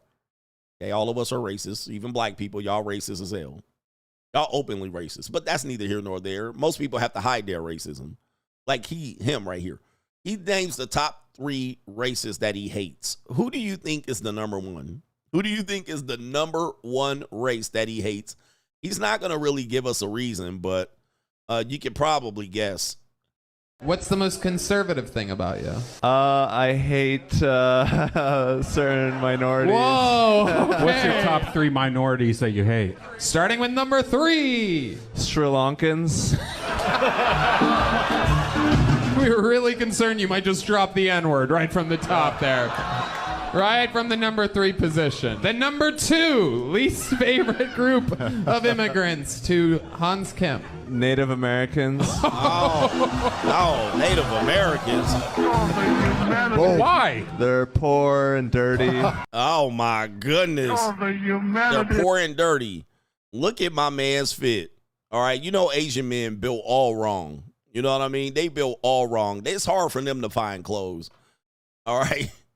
All right, it's hard for them to find clothes. Their torsos are hella long and their legs are hella short. All right. And so I know this as a short man myself. I have the opposite problem. All right. My torso is not very long. All right. My torso didn't grow, but their torso is hella extended. All right. And they down here, with their legs down here. The women are built just like this too. All right. So Native Americans are poor and dirty. All right. He definitely had been with res girls right here. He definitely been with some res girls because, yes, Native Americans have been dealt with. I don't know if you know their history, but they got fucked up. They got fucked over. All right, so he built like he eat a lot of that tofu right here. Soy boy ass ninja. All right, bird-chested ass ninja. Okay, so here we go right here. So we got Native Americans and Sri Lankans. I mean, yes, aren't they East Asians? East Asians? All right, who's number 1, guys? I know. Who do you think is number 1? Let's roll the drum. Let's roll the drums here. Who's number 1 in the I hate category for Ricky Tan?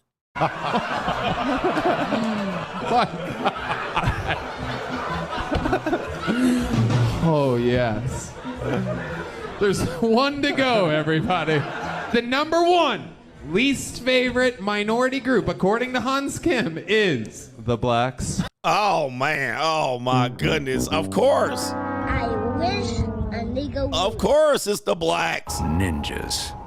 As if we didn't have enough problems in this city. I mean, anybody could see this coming. All right, this is just. Oh, the humanity. All right, this is just, you knew this was Lord, have coming. mercy. All right, it's the blacks. All right, this is not a surprise, and I don't think he elaborated very much, but.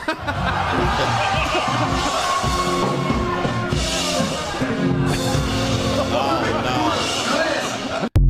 All right, so, yeah, the guy in the background there, the guitar guy, was definitely upset about it. Merp. All right, the blacks. All right, this is not a shock at all. The number one. Least favorite minority group, according to Hans Kim, is the blacks. Oh, no. And look at the guy in the back holding the guitar. All right, he pissed off. The blacks. Merp ass ninja. Okay, that's terrible, man. Why can't we get no respect? We don't get no respect out here. All right, even this ninja, Soy Boy himself, he don't like us. All right, he don't like us. Why they don't like us? Ass ninja. Well, his parents' grocery store got robbed by two men in the 1990s. Let me show you here. His parents' grocery store. Let me see if I can pull this up. Let me see here. I do know why he doesn't like the blacks. Apparently, I don't know if I can't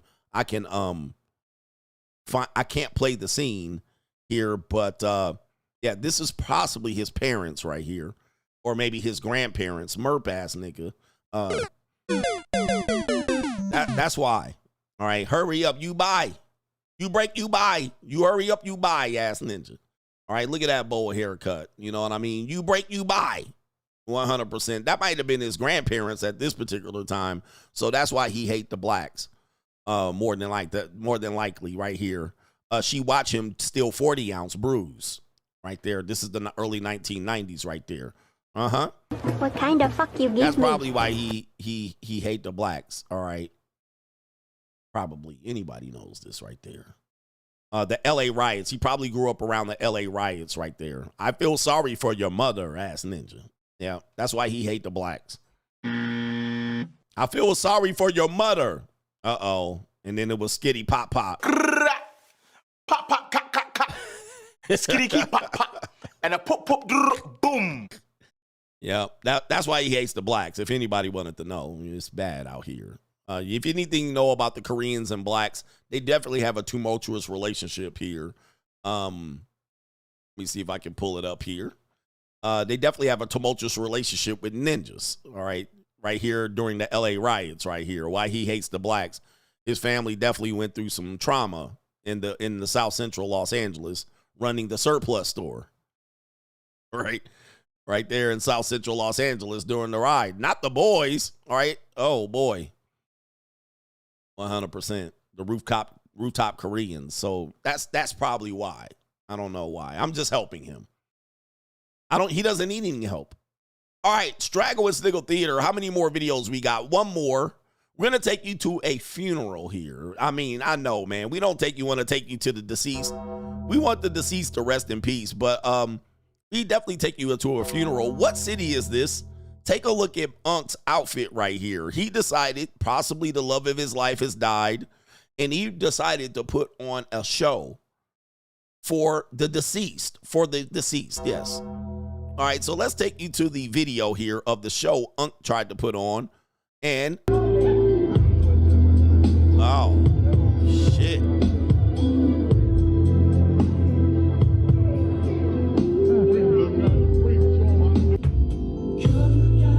Oh, no. Not the Drew Hill shit. Oh, he got the steps down, too. Oh, no. Unk. With the Unk outfit on. Still dressed like a teenager. Oh, he got the shit. Oh, my goodness, man. Oh, the humanity. Somebody said Baton Rouge. Oh, no. Jesus. What in the hell, Ninja? What are you doing? Oh, let's turn the music down before we get a copyright here. All right. What the hell? Oh my God! No way! He's still dressed like a 13-year-old too. Ninja, what are you doing? Hey, bro, come on now, dog. Oh no, he giving it more. Come on, man. Where's Sandman when you need him? Okay, this is definitely Louisiana. Oh my good, this is definitely Louisiana. Oh, this is definitely Louisiana, written all over it. Hey, this is New Orleans or Baton Rouge. All right, this is they only celebrate funerals this. Oh, look at this shit. Oh, get Sandman out on this nigga. Look at this ninja. Oh my goodness. Hey man, throw him some change too. Throw him some change. All right, yo. Okay, let's give him a round of applause. Oh my goodness, man, that's crazy. What is he doing up there? Oh, the humanity. That is Louisiana, and you know he's on drugs. This guy is on drugs. I mean, he's on drugs for sure. He does a lot of crack. He did a lot of crack back in the 80s too. He still does crack. But he dressed to the nines right now. His outfit clean as fuck. All right, but it is a little you are a little bit too old to be dressed like that. I will tell you that. I mean, it's a funeral, for God's sakes. It's a funeral. I don't think this is not appropriate behavior, even for New Orleans. Is that an ankle bracelet? Oh, okay. I thought it was an ankle bracelet. My man, you would be fresh in 2002. 2002, you would be absolutely fresh. All right, come on, man. And when you was 34, you probably was fresh as hell in 2002. But now you're fucking 50. All right, still dressed like that in 2002. Yeah, you need to let it go. Oh, man. Oh, my goodness, right there. Give him a round of applause. All right, but anyway, that's Straggle and Sniggle Theater. Like, ride with me if you ride with me, you can slide with me if you feel like 550 on the 5 sticky, come get high with me, that's a deal, right? Straggle and Sniggle, all right. Woo! What a show it's been. Let's do Crime and Law CGA, then get to the super chats here, because we got to cover some ish here.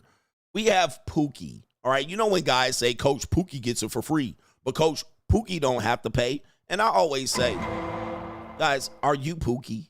Do you plan on being Pookie? You're not. You're a ladies' man. You soft. Right? You a softie. You ain't gonna pull out nothing. You ain't gonna you got all them guns and you ain't gonna bust none. Right? You ain't gonna bust a grape in a fruit fight. You're not Pookie.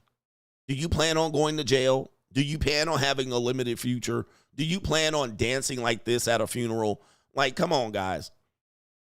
Like, do you plan on being a drug addict? All right, thinking you're cool and you're 57 years old. All right, dressed like a 22-year-old from 1997. All right, come on, man. Do you want to be this guy? You guys always try to thrive and worry about what Pookie getting. I can't stop Pookie from fucking all the good girls in high school. I can't stop it. Neither can you. But we're going to show you Pookie right here. We're going to Virginia, Allen Iverson's territory, if I'm not mistaken. And there's Pookie right there. Look at him. All right, do you want to be this guy? And yes, he's got a strag girlfriend, all right, with a nice body. But she's going nowhere in life either. All right, but there's Pookie right there, little man, little King, little Glocktavius, Keandre, all right, fucking all the girls in high school and all the bitches. When he graduates 4 years later, he's still fucking all the bitches in high school. Yep. But it says right here, a Newport News man. Man is very loosely, right here, used very loosely. He's sentenced to life in prison for shooting and deleting a man at 7-Eleven for complimenting his girl's tattoo. Crash out Pookie. Crash out Pookie. All right, and so let me read the story here, and then we'll watch the video. The video is kind of graphic, but it says Newport News man. His name is Divine Jackson. Divine Jackson. I mean, you were headed absolutely nowhere, sir. All right, your life was going to be fucked up from the beginning. Divine Jackson. You're either going to be a pimp or in prison, or both. And it says right here, he was sentenced to life in prison for a 2022 deletion of Michael Faison Jr. at a 7-Eleven in Newport, Bad News, Virginia. The shooting stemmed from a conversation about tattoos between Faison and Jackson's girlfriend, which Jackson misinterpreted. Okay? He thought it was a dirty Mac, leading to him shooting Faison. Surveillance video captured the incident, showing Jackson fleeing the scene after the shooting. During the sentencing, Jackson apologized to Faison's family, but Faison's mother expressed skepticism about his remorse, feeling justice was served with a life sentence. All right, now, guys, this is why I tell you, you're not Pookie. All right, you're not Pookie. You don't want to be Pookie. This is what Pookies do. Yeah, they do this. They're cool in high school, and they're getting all the high school girls. Right around 22, their life starts falling apart. They're limited, right? They take the short route. They take the fast money route, the gangster lifestyle. By 22, they're behind bars at least once. At least once. All right, so let's take you to the surveillance video of showing you how this man threw his whole life away for one man complimenting his girlfriend. And I want to warn you, video is graphic and may be disturbing to some viewers. Viewer discretion is advised. New world order. All right, and so we're not going to see the actual shooting. We're just going to see what leads up to the shooting here, and I'll identify the scene right here really quickly. It looks like some shit popped off already. So what you're going to see is a wig-wearing hooligan. That's the girl. That's the strag. This is the strag in question. Now, think about this. The guy looks like he's white. The strag is actually black. Pookie is black. And it looks like the store owner who has the door open, holding the door. Something's already popped off. So there might have been already a fight, a scuffle, squabble up. There might be some words exchanged and some yelling and screaming and some emotional ninja shit. The white guy is still staying on the scene. White people leave when niggas start crashing out. I mean, so I leave when niggas start crashing out. All right, but we have a girl who's at the center of this. So this guy has thrown his life away for a girl. The guy who complimenting a girl has wasted his life, all right, complimenting one strag in front of a Pookie. And Pookie is seen in the white t-shirt, surprisingly, coming back with the Glock with the switches, all right, the switches, and definitely the extendo clip. All right, so here we go. All right, there it is right there. The strag's trying to stop Pookie, all right, and you're worried about Pookie. And yes, there's some good women out here that have dated men like this. Here comes Pookie with the Glock, all right, and he gets in the white boy's face, smacks him up a little bit. All right, the white boy doesn't leave, doesn't move. All right, and Pookie's trying to explain, nigga, you don't talk to my bitch, and he swings on him. And now, since he can't fight, guess what? It's time to shoot him, and you're gonna look like a fool. So there's the Glock with the extendo clip, and bang. All right, and guess what the strag is doing? Leaving. All right, the strag is fleeing the scene. There it is, right there. All right, the white person is saying, "Why is this happening?" at the door. And he's going to waste his life right there. Okay? He's going to waste his life. And guess what? The strag left with Pookie. The strag left with Pookie. Yes, he did. All right, so you can't see it, and I can't show it on YouTube, but he definitely has the firearm right up to his temple. And by the way, the strag comes back to stop him and talk sense into him, and he brushes the strag off. Bitch, stop. Leave me alone. Let me crash out. All right, let me crash out.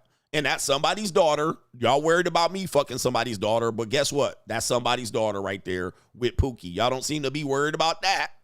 All right, but when she comes to my house for $58, y'all worried about it. All right, so here he is, the white boy. Oh, well, I can't show it. The white boy's trying to explain himself, and the Pookie wants to hear none of it. And that's the end of the scene right there. Now, this guy, at this point, has thrown away his life. He's wasted another man's life. And guess what? The woman with the tattoos definitely fucking somebody else. Like you were preventing this guy from commenting on your girl. Now, your girl is getting fucked. Guess who else is getting fucked with no Vaseline? Pookie. Like, what did this solve? But this is when you guys are worried about Pookie and all of this shit. And this is just, guys, stop worrying about what these strags are doing, or even these good girls. These good girls are like the bad guys. These guys don't end up well. They don't end up healthy in their 30s, man. Right? They don't end up healthy, living good life in their 30s, learning. They end up in the pen serving 15 to life. 15 with an L. 15 with an L. They end up dead. I mean, this guy would have ended up dead had he not done that, more than likely. Because of his emotional behavior, crashing out. Crashing out over a girl. Crashing out trying to do what? Keep your girl in check. You're trying to keep your girl in check. No dude ever gonna talk to my girl. Like crazy. Nope. Crazy shit. But you worried about what Pookie doing out here. Or I want to get it for free like Pookie. And this the type of guy that is on social media saying he gets it for free and he's never paid for pussy. Like, these are the type of guys. I know the mentality. I ain't never paid for no pussy, ass nigga. Ninja, you pay with a whole life sentence. And you got to hear your girl getting crushed and her lung squeezed for the rest of your life behind bars. Okay? Behind bars. You know what I mean? Yes, you paid. There's a bunch of ways to pay, right? There's a bunch of ways to pay for things, bro. You guys trade time for money. That's paying. All right, when you go to work, you use your time and your labor in exchange for money. So there's these things that I think guys get hooked on, right? You get hooked on and you worry about what the guys like this are going to do. At the end of the day ends. These guys don't go nowhere in life. And yes, these girls give up the punani for these guys at 15, have abortions by him by 16. Yeah. And it's girls that probably have no business dealing with guys like this, but for some reason they're attracted to guys like this, right? Listen, this is undeniable. A lot of young women, their early on first attraction are these guys, and or these are the first guys that talk to them seriously, right? These are the first guys running game, spitting that game, and the mouthpiece. So she automatically is going to go to the guy that opens their mouth, and he's somewhat dangerous. I can't stop all of that, okay? I can't stop all of that. But at the end of the day, all right, these guys don't win either, all right? It's hard out here for everybody. These guys don't win. Dude, there's 0% of these guys end up having a good life. If they do, it's after they get out of prison, after they serve 15 or 20 years. Then they figure it out, if that. Most of these guys end up throwing their lives away significantly. All right. They don't end up cool in their 30s and 40s. Men like me end up cool in their 30s and 40s. These guys end up being lame and shit. These guys end up being these guys. Right here. If possible, they end up being these guys. Cranked out, still weeded out, still think they're cool. And 20 years ago, they was cool. Do-rag. They end up dressing like Jules Santana, but be like 50 years old. And you're like, bruh, you still dress like Jules Santana? Right? Yeah. Like Jules Santana was like 17 years old, dressed like that, with his hat on top of his head. All right, Jules Santana is now 50, still dressed like that. Like, shout out to Jules Santana. I like you, bro, but you know, ninjas don't grow up. And just think it's cool to not grow up. You know what I mean? You think it's cool to be out here like this. With strags, too. With strags. All right, anyway. Still dressed like Jim Jones. Yeah, right. Jim Jones probably watching me. Ninja like dressed like Jim Jones. All right, today. Like, bruh. Like, man, bruh. I mean, listen, I ain't about to just tell people, but you can't be this old. Hold on for a second. Like, yo, bruh, what's the other dude? The basketball player. What's the basketball player? Steven Jackson. I get it, man. Everybody's got their era and their culture, but shout out to Dipset. Why Dipset still catching? I mean, I love Dipset. Dipset, bitch. All right, why is Dipset catching L's today? Get him, daddy. All right, but anyway, let's see here. I don't want to grow up. I'm a Toys R Us kid. I don't want to grow up either, by the way. Fuck it. All right, here we go right here. We got a man right here. He's suing the Homestead Police Department, alleging he was unlawfully arrested as part of a scheme involving his ex-girlfriend and a police officer that she was romantically involved with. According to this guy right here, his name is Julio Trejo. He claims that Officer Pedro Perez conspired with his ex-girlfriend to have him jailed on false aggravated stalking charges, leading to his detention for 5 days and 2 months wearing an ankle monitor. All right, so wowzers. All right, here it is right here. So the ex-girlfriend praying on your downfall. Trejo says he was ganged up on and falsely arrested because his ex was hooking up with a cop whom she directed to throw him in jail. Now, Homestead Police and Officer Pedro Perez are being sued. We have filed a lawsuit. Trejo, who'd been in a custody battle with the mother of his 3 kids, says he learned about the alleged scheme against him by discovering text messages between his former girlfriend and then Detective Perez. He says he found the messages on an Apple Watch belonging to his son. She gifted him an old iWatch, and in that iWatch, she must have forgot to delete her messages of her and the detective. 500 text messages as part of this dalliance with the mother of his children. Attorney Michael Pizzi says the policeman and Trejo's ex, Leanne Sierra, conspired to have his client picked up for aggravated stalking, with that 2023 arrest coming just before Trejo was supposed to appear at a custody hearing. Man, cold-blooded. Because I was about to say, he dressed like he going to court. He dressed like he going to court.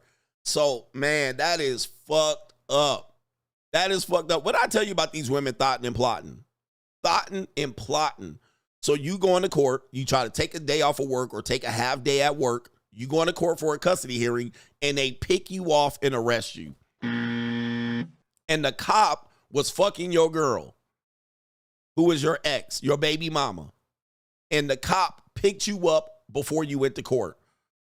Wow. Ninja, man, when I tell you, I know women watch my show and they're like, man, coach, you tripping. Women ain't like this. This is that.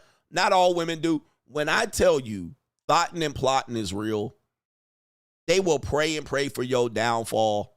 They will plan ahead to fuck you over. They don't have, guys, women don't have nothing else better to do than to fuck your life over. There's nothing more satisfaction that they get than to try to fuck your life over. Literally picked you off before you went to court so she can get full custody. Woo-wee. Oh my goodness. Thoughting and plotting. Pizzi provided these text messages exclusively to 7 News. The cop, Perez, writes, "So do you want me to try to get him before next Friday?" The girlfriend replies, "Can you do it Friday morning? That way he misses his hearing, and the judge will grant the restraining order." Brothers, man, ain't nothing more vicious. Ladies, I know, protect your ears. Ain't nothing more vicious than what women can do to men. I know men beat up women according to them. And yes, men do kill more women than women kill men. So I'll give you that. But the things that women do to you when you're alive, you wish you were dead. Right? You wish you were dead. Not all girls do this. The things that they do to you are literally torture. They torture you. Sit around setting you up, and they have other dudes, toy soldiers. They wind up toy soldiers, and them toy soldiers go outside. This is the example I told you, that the toy soldier. So the cop is a toy soldier. She just winds them up. She got the custody. She got the custody hearing. She got the domestic violence restraining order hearing. She got the toy soldiers. She got the judges and the bailiffs and the attorneys. She got all her toy soldiers, and every one of these simp enforcers are willing to risk their career, their jobs, and their lives for the piece of pussy that they're getting from this woman.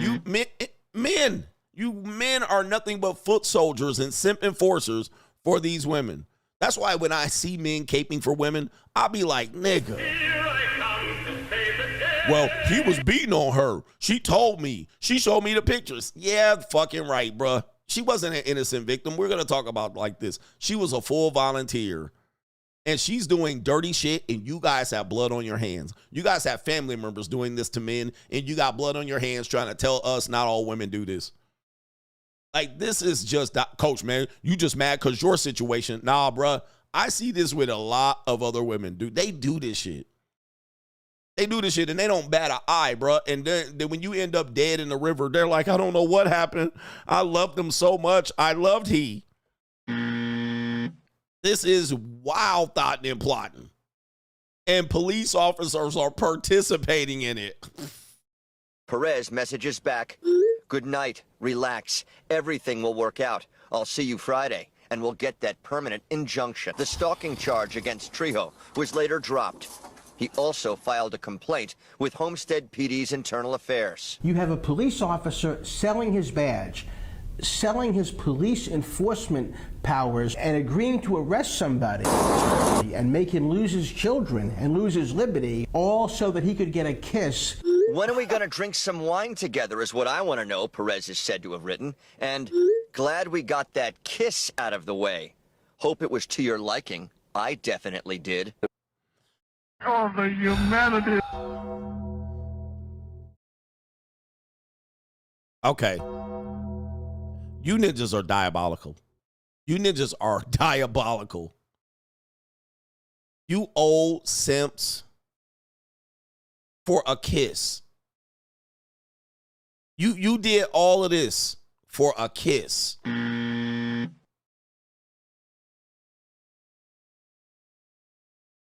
I mean, we cooked. We are cooked as men. Men are the worst. Men, you guys are the worst. You simps are the worst, man. For a kiss. You didn't even fuck her. Right, you could have took $250. I want to do that. You're a police officer committing crimes and felonies. Yikes. This is pathetic. The police department is very corrupted. There's no accountability. 7 News reached out to the PD for comment, to which they replied, the Homestead Police Department will make no further statements on this case, as we do not comment on pending litigation. No, of course. Julio Trejo. All right, I want to see this woman, too. Is she a 40-year-old woman? See, I don't get it, man. 40-year-old woman. And he tried to get a kiss, and that guy looked like he was in his late 50s going into his 60s. Look, because he is a little bit, I can't really tell. He's bald. He's not gray. I can't wait to see this woman, man. This is mind-boggling. I can't wait to see this woman. I'm going to pause it on that shit, too. A kiss.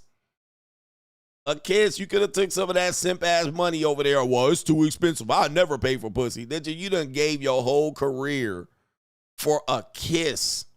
You about to get sued. Let me see this woman. I seen the woman here. Okay, look at the attorney, all right? The attorney out of shape right here. All right, the attorney gonna blow a gasket, all right, that neck, so that ties. Okay, here we go right here. Here we go right here. This, Merp. Look at this. This is an average woman. She ain't ugly, but this who you trying to kiss, this bitch right here? Come on, bruh. This who you stealing a kiss from. You normie ninjas are pathetic. Pathetic. All right? Right? Goodness gracious. Man, you can find this bitch anywhere in America or Mexico or Spain, anywhere in Portugal, Brazil. This woman is every fucking woman. All right? What? You think that you ninjas got scarcity mindset, bro? You guys are scarce. All right, that's crime and law CGA. Wow. Straight jacket. Men are pathetic human beings, man. Let's get to these super chats. Shout out to Martin Mohammed with the sponsorship. Let's go. I'm rich, bitch. He says, Coach, I was never taught anything good about relationships, just lots of bad advice, or worse, being left to my own devices. He says, thank you so much for thoughtful answers. Outstanding. Anyone who can hear these jewels and never give is a Mitch. He says, please make a co-sponsorship. Make me a co-sponsor for today's show. No, you a sponsor. Not only you're a sponsor, you're a sponsored co-sponsor. All right? That's who you are. I'm rich, bitch. And one thing you can't say for me is I haven't thought things out. I'm giving you guys a formula and a plan. You guys, if you don't choose to do what I'm doing, fine with me, but deal with what it is. You don't have a plan. Your plan is hope. I hope I find a woman that honors and cherishes me, that's somewhat attractive and beautiful, that loves me for me, that will forsake all others, all right, and put me as a priority. All you guys got is hope. You never negotiate with women from a position of power or authority, because you think for some reason she's going to either take that power away, which she could, or she's going to use you. Well, I don't want her to use me. Okay, guys, all people are using everybody. You're using her. Okay, you're using her. So everybody's using everybody. Don't ever think no one's using each other. Everybody's using everybody. This idea that you're going to get used is ridiculous. All right, she going to use me for dinner. Okay, nigga, did you eat the dinner too? You ate dinner too, and you had company. Come on, bro. I wouldn't want women using me for dinner either. So that means I have to get leveraging options so that a woman's not using me for dinner, so that I can negotiate up front what I'm going to get with said dinner. And if anybody wants to know, if you go on my locals and you play as a premium member on locals, because locals is free, but if you go, I can show you directly. I have messages of proof. We show you the receipts, how I get to it directly.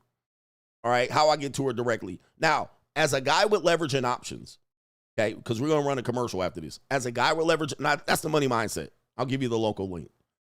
As a guy with leverage and options, okay, when I go eat, I do things that I want to do. Okay, so when I go eat, I'm going to eat where I want to eat. I'm not trying to think, what would impress this woman? What type of things can I do to impress her? That's what you would do when you have scarcity. So you're going to think, if I do this and take her here, then she's going to be impressed. And by virtue of that, she's going to like me. And then by virtue of that, she's going to give me the pussy. You guys learned that formula and it's all wrong. That doesn't work like that. For some reason, you learned that and y'all been trying to move around that. And then when she doesn't, then you say, she used me. She used me. No, she didn't. I mean, I get what you're saying, she used you. But you were trying to use her. And she didn't let it happen. You thought you was going to give her a $115 date and some steak, and she was going to fuck you for free. So weren't you going to use her? Wasn't your plan to use her? That was your plan. Your plan was to finesse her and make think she was so dumb that she was going to eat up that Ruth's Chris and she was going to give you some pussy. Now, what did you plan to do after that? Did you plan to stay with her, give her a relationship? What did you do? You were planning to fuck her and dump her, or fuck her and put her in your rotation, or get it for $115. You were going to use her and it didn't work. And now you're mad that she used you. For some reason, you thought dinner meant sex. That's not true. Right? You thought date equals sex. That's not true. Who taught you that date meant sex? Most women have had sex with men they never went on a date with. Let me just sum it up like this. The amount of times of a woman that has had sex in her life, a date did not precede it. Let me explain it again. Let me explain this again. You guys, he says, if I take her to Ruth Chris, she owes. Guys, who taught you that? Who taught you that? That's false. That's actually paying for sex, though, but you guys don't want to admit that. You're using the Ruth's Chris as the pimp or the intermediary, and you're trying to use the pimping to get you sex. But who told you that? The amount of times a woman has cocked her legs open and sucked a man's peen, I can almost guarantee you the amount of times she's done it in her life, a date has never preceded it. There's about 80% of the time that she's had sex, a date did not start it. Now, this is for the women. Who told you that you can string guys along for dates and then that way you're gonna have a better relationship? Because in your fucking life, you have never had a date precede sex. So why now that you're gonna start, man, a man should take me out on a proper date? Why? Why? Why should he? So we can get to know each other. Okay, in your sexual life, how many times has a man had sex with you that gave you a date before? Almost never. So we have to stop with this idea that date leads to sex or date leads to intimacy or date leads to relationships, because it doesn't. I'm going to just say this. Ladies, how many times has a man taken you out on a date and he got a relationship, a second date? It's probably a 70% chance he never got a relationship. Well, I would say probably a 90% chance he never got a relationship and a 70% chance he didn't get a second date. So why do you keep saying a man takes a woman out on a date, then that's going to lead to a relationship? It doesn't, okay? Doesn't. This is inevitably false teaching. It's hope, it's fantasy, it's romance. And this is why you guys keep doing this over and over and getting frustrated. The men and the women, you keep doing the same thing over and over again and you get frustrated. Why isn't this happening? Why isn't that happening? It doesn't work that way. You guys keep thinking it's just going to magically work, and it almost doesn't. And when it does work, you get fooled. You get fooled. Oh, it finally worked. Okay, it worked 3 out of 10 times. Right here. 3 out of 10 times. This is false. And I'm here to tell you, man, you guys better come up with another fucking plan, because what you'll do is do the same thing over and over again, expecting a different result. Then when you don't get that result, you get the same result, right? Which is a bad result. Then you get frustrated. Why this is happening? Why this is happening? And I'm here to tell you, man, you guys are just following false teaching. You're following the bullshit. Right? Your odds are low to be able to keep pulling this off. How many times are you going to do this? Over and over again. Ladies, how many times are you going to do this? Over and over again. Get dressed up for your fucking date and hope a relationship comes from it. And all he wanted to do was poke holes. He wanted to poke holes in your backside, front booty, in your mouth, and sometimes your ear. Oh, I thought this one would be different this time. I thought he genuinely wanted to know me. No, he doesn't. He want to poke holes on you. Any man that takes you out on a date want to poke your holes. That's what he wants to do. And he wants to fill them up, and he probably wants nothing to do with you afterwards. There's an 80% chance that's all he wanted. 80%, maybe a 90% chance that's all he wanted. And he tried to cheap out as far as he can go. $75 date, cheap tacos, $115 at Ruth's Chris. And that was his only way he can do it. That's all he knows. He's a normie, an oxygen thief, a knuckle dragger. He's a horny bastard, and this is the only way he thinks. He thinks you owe her. He thinks you owe him because he bought you dinner. This is basically a tricking in the worst way you could possibly trick. This is tricking for fools. Right here. I don't want to pay directly for pussy.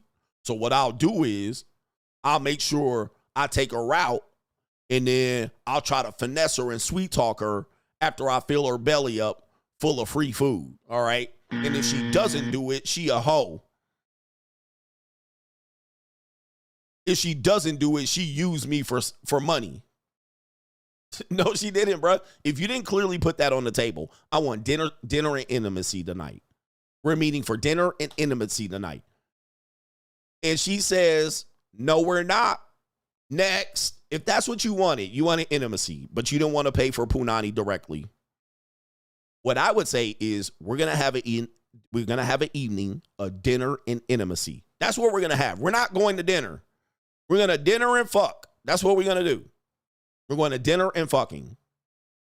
Because that way you take the onus off. I didn't know you wanted sex afterwards.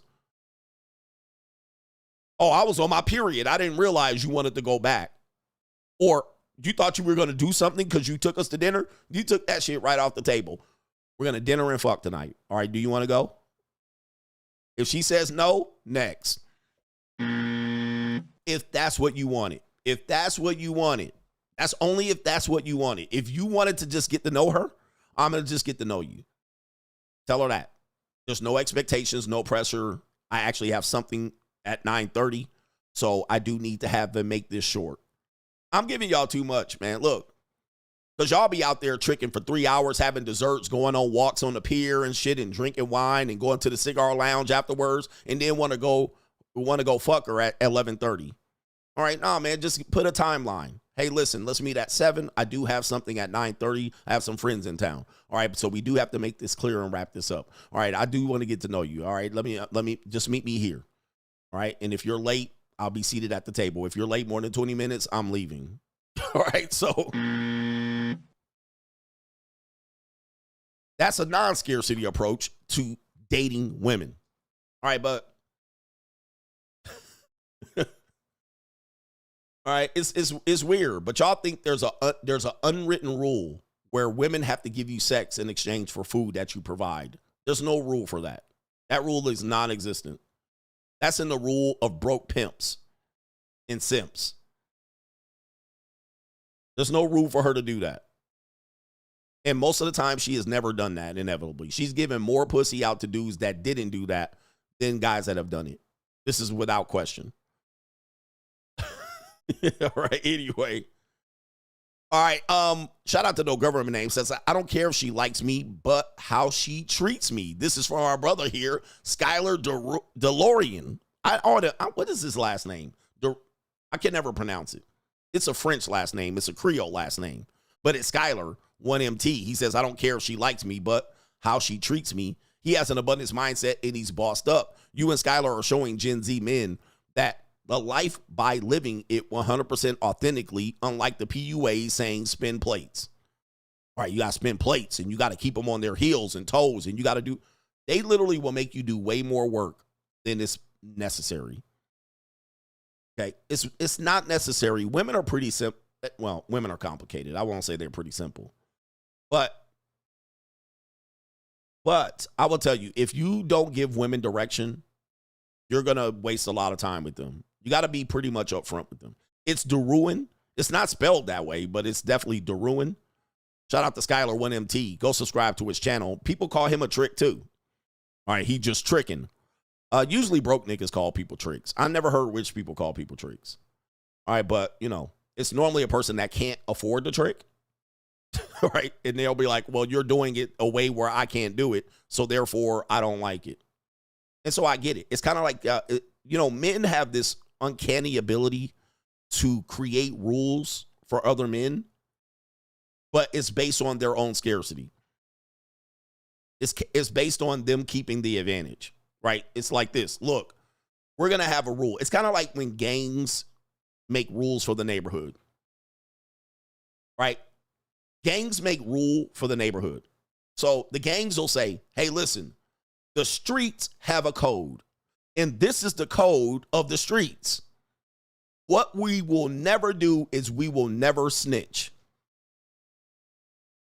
Okay, so now you're not a gang member. You have a family. You're a family man trying to raise your kids right. And you're literally living the street code. Okay, so we won't snitch.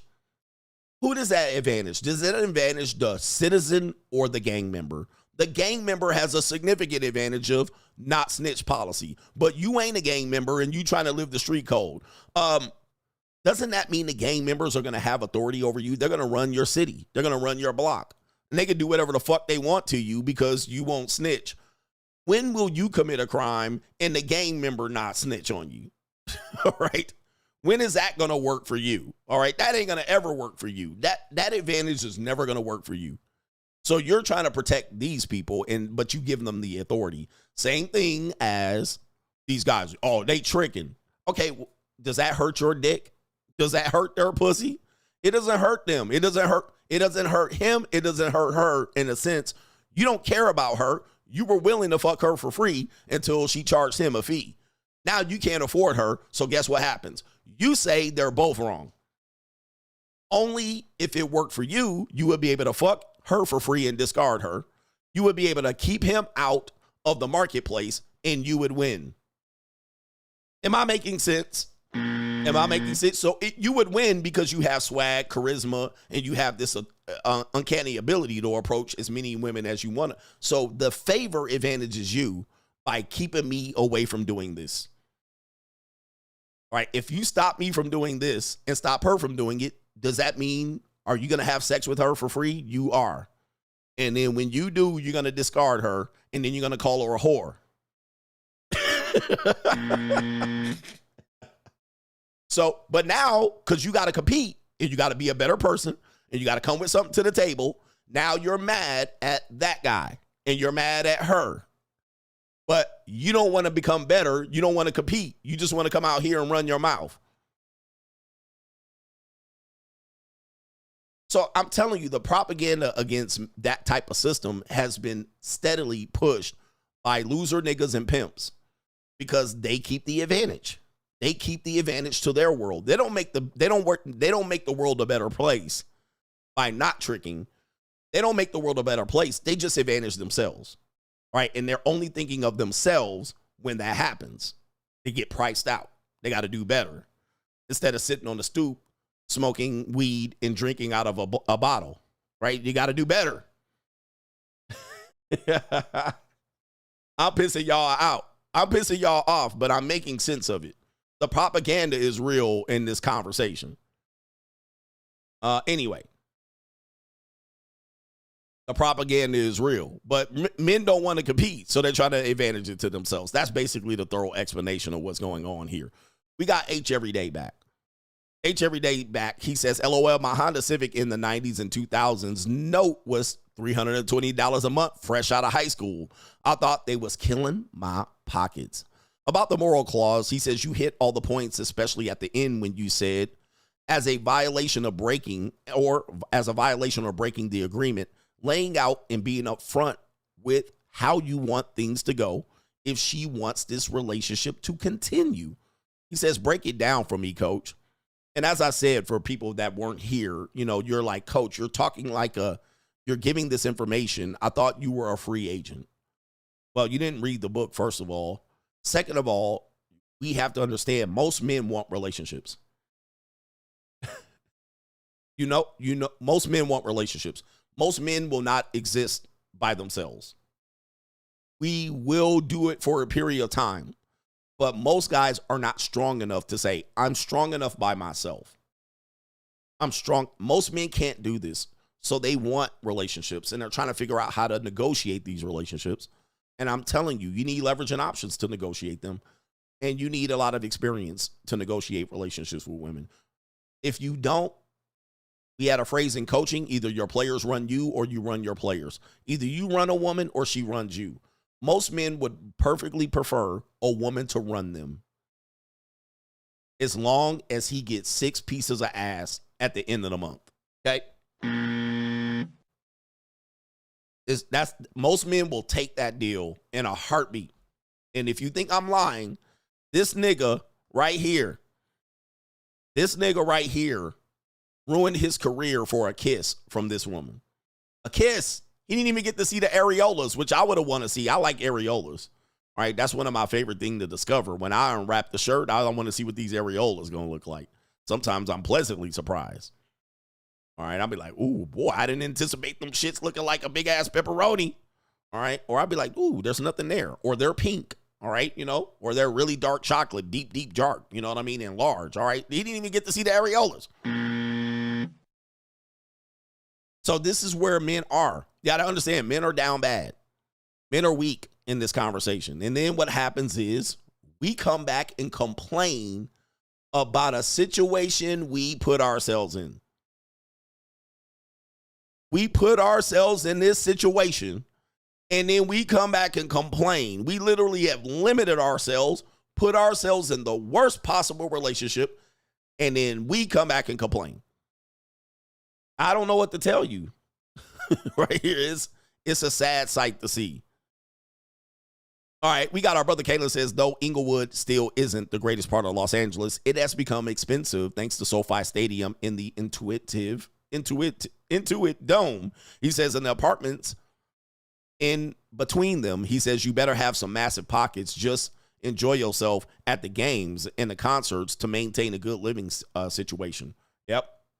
I remember Intuit is what it's pronounced, but I remember I was talking to a lady from Inglewood right around like 2017, 2018 when they were about to go build in Los Angeles, the stadium. And she told me what her rent was in Inglewood. I was like, nigga, you can live in Newport Beach for that. But what they do, they're pricing out a certain element, and they're going to basically, those you know who is just that own all of that are going to sell it and repurpose it. They're just waiting. Just wait. Give it about 10 years. All of that shit will be repurposed property. And they tried to do this several times. I actually covered it. That they're going to turn all of that, redistrict it, and have it all be nice shit around there. Commercial properties and shit like that. Shout out to H Everyday, dark meat and a box booty. Nah, bruh. He says, and I used to say, I'm going to get me a Mexican chick, but not no more. He says, I'll just rent these services. And yeah, the punani is a service now. Bitches fall in line and they be a productive member of society. They are. Fall in line. Yeah, 100%, man. All right. He said, I used to want a Mexican. Shout out to the Mexican girls. Any Mexican girls watching me, press 1. All right. Any Mexican girls watching me? Best thing about Mexican girls is that, well, the best thing about Mexican girls is that, well, I won't say it because I can't say it. All right, Brayon says, Coach, you pulled the Menace to Society scene up to show why Ricky Tan hates the blacks had me dying.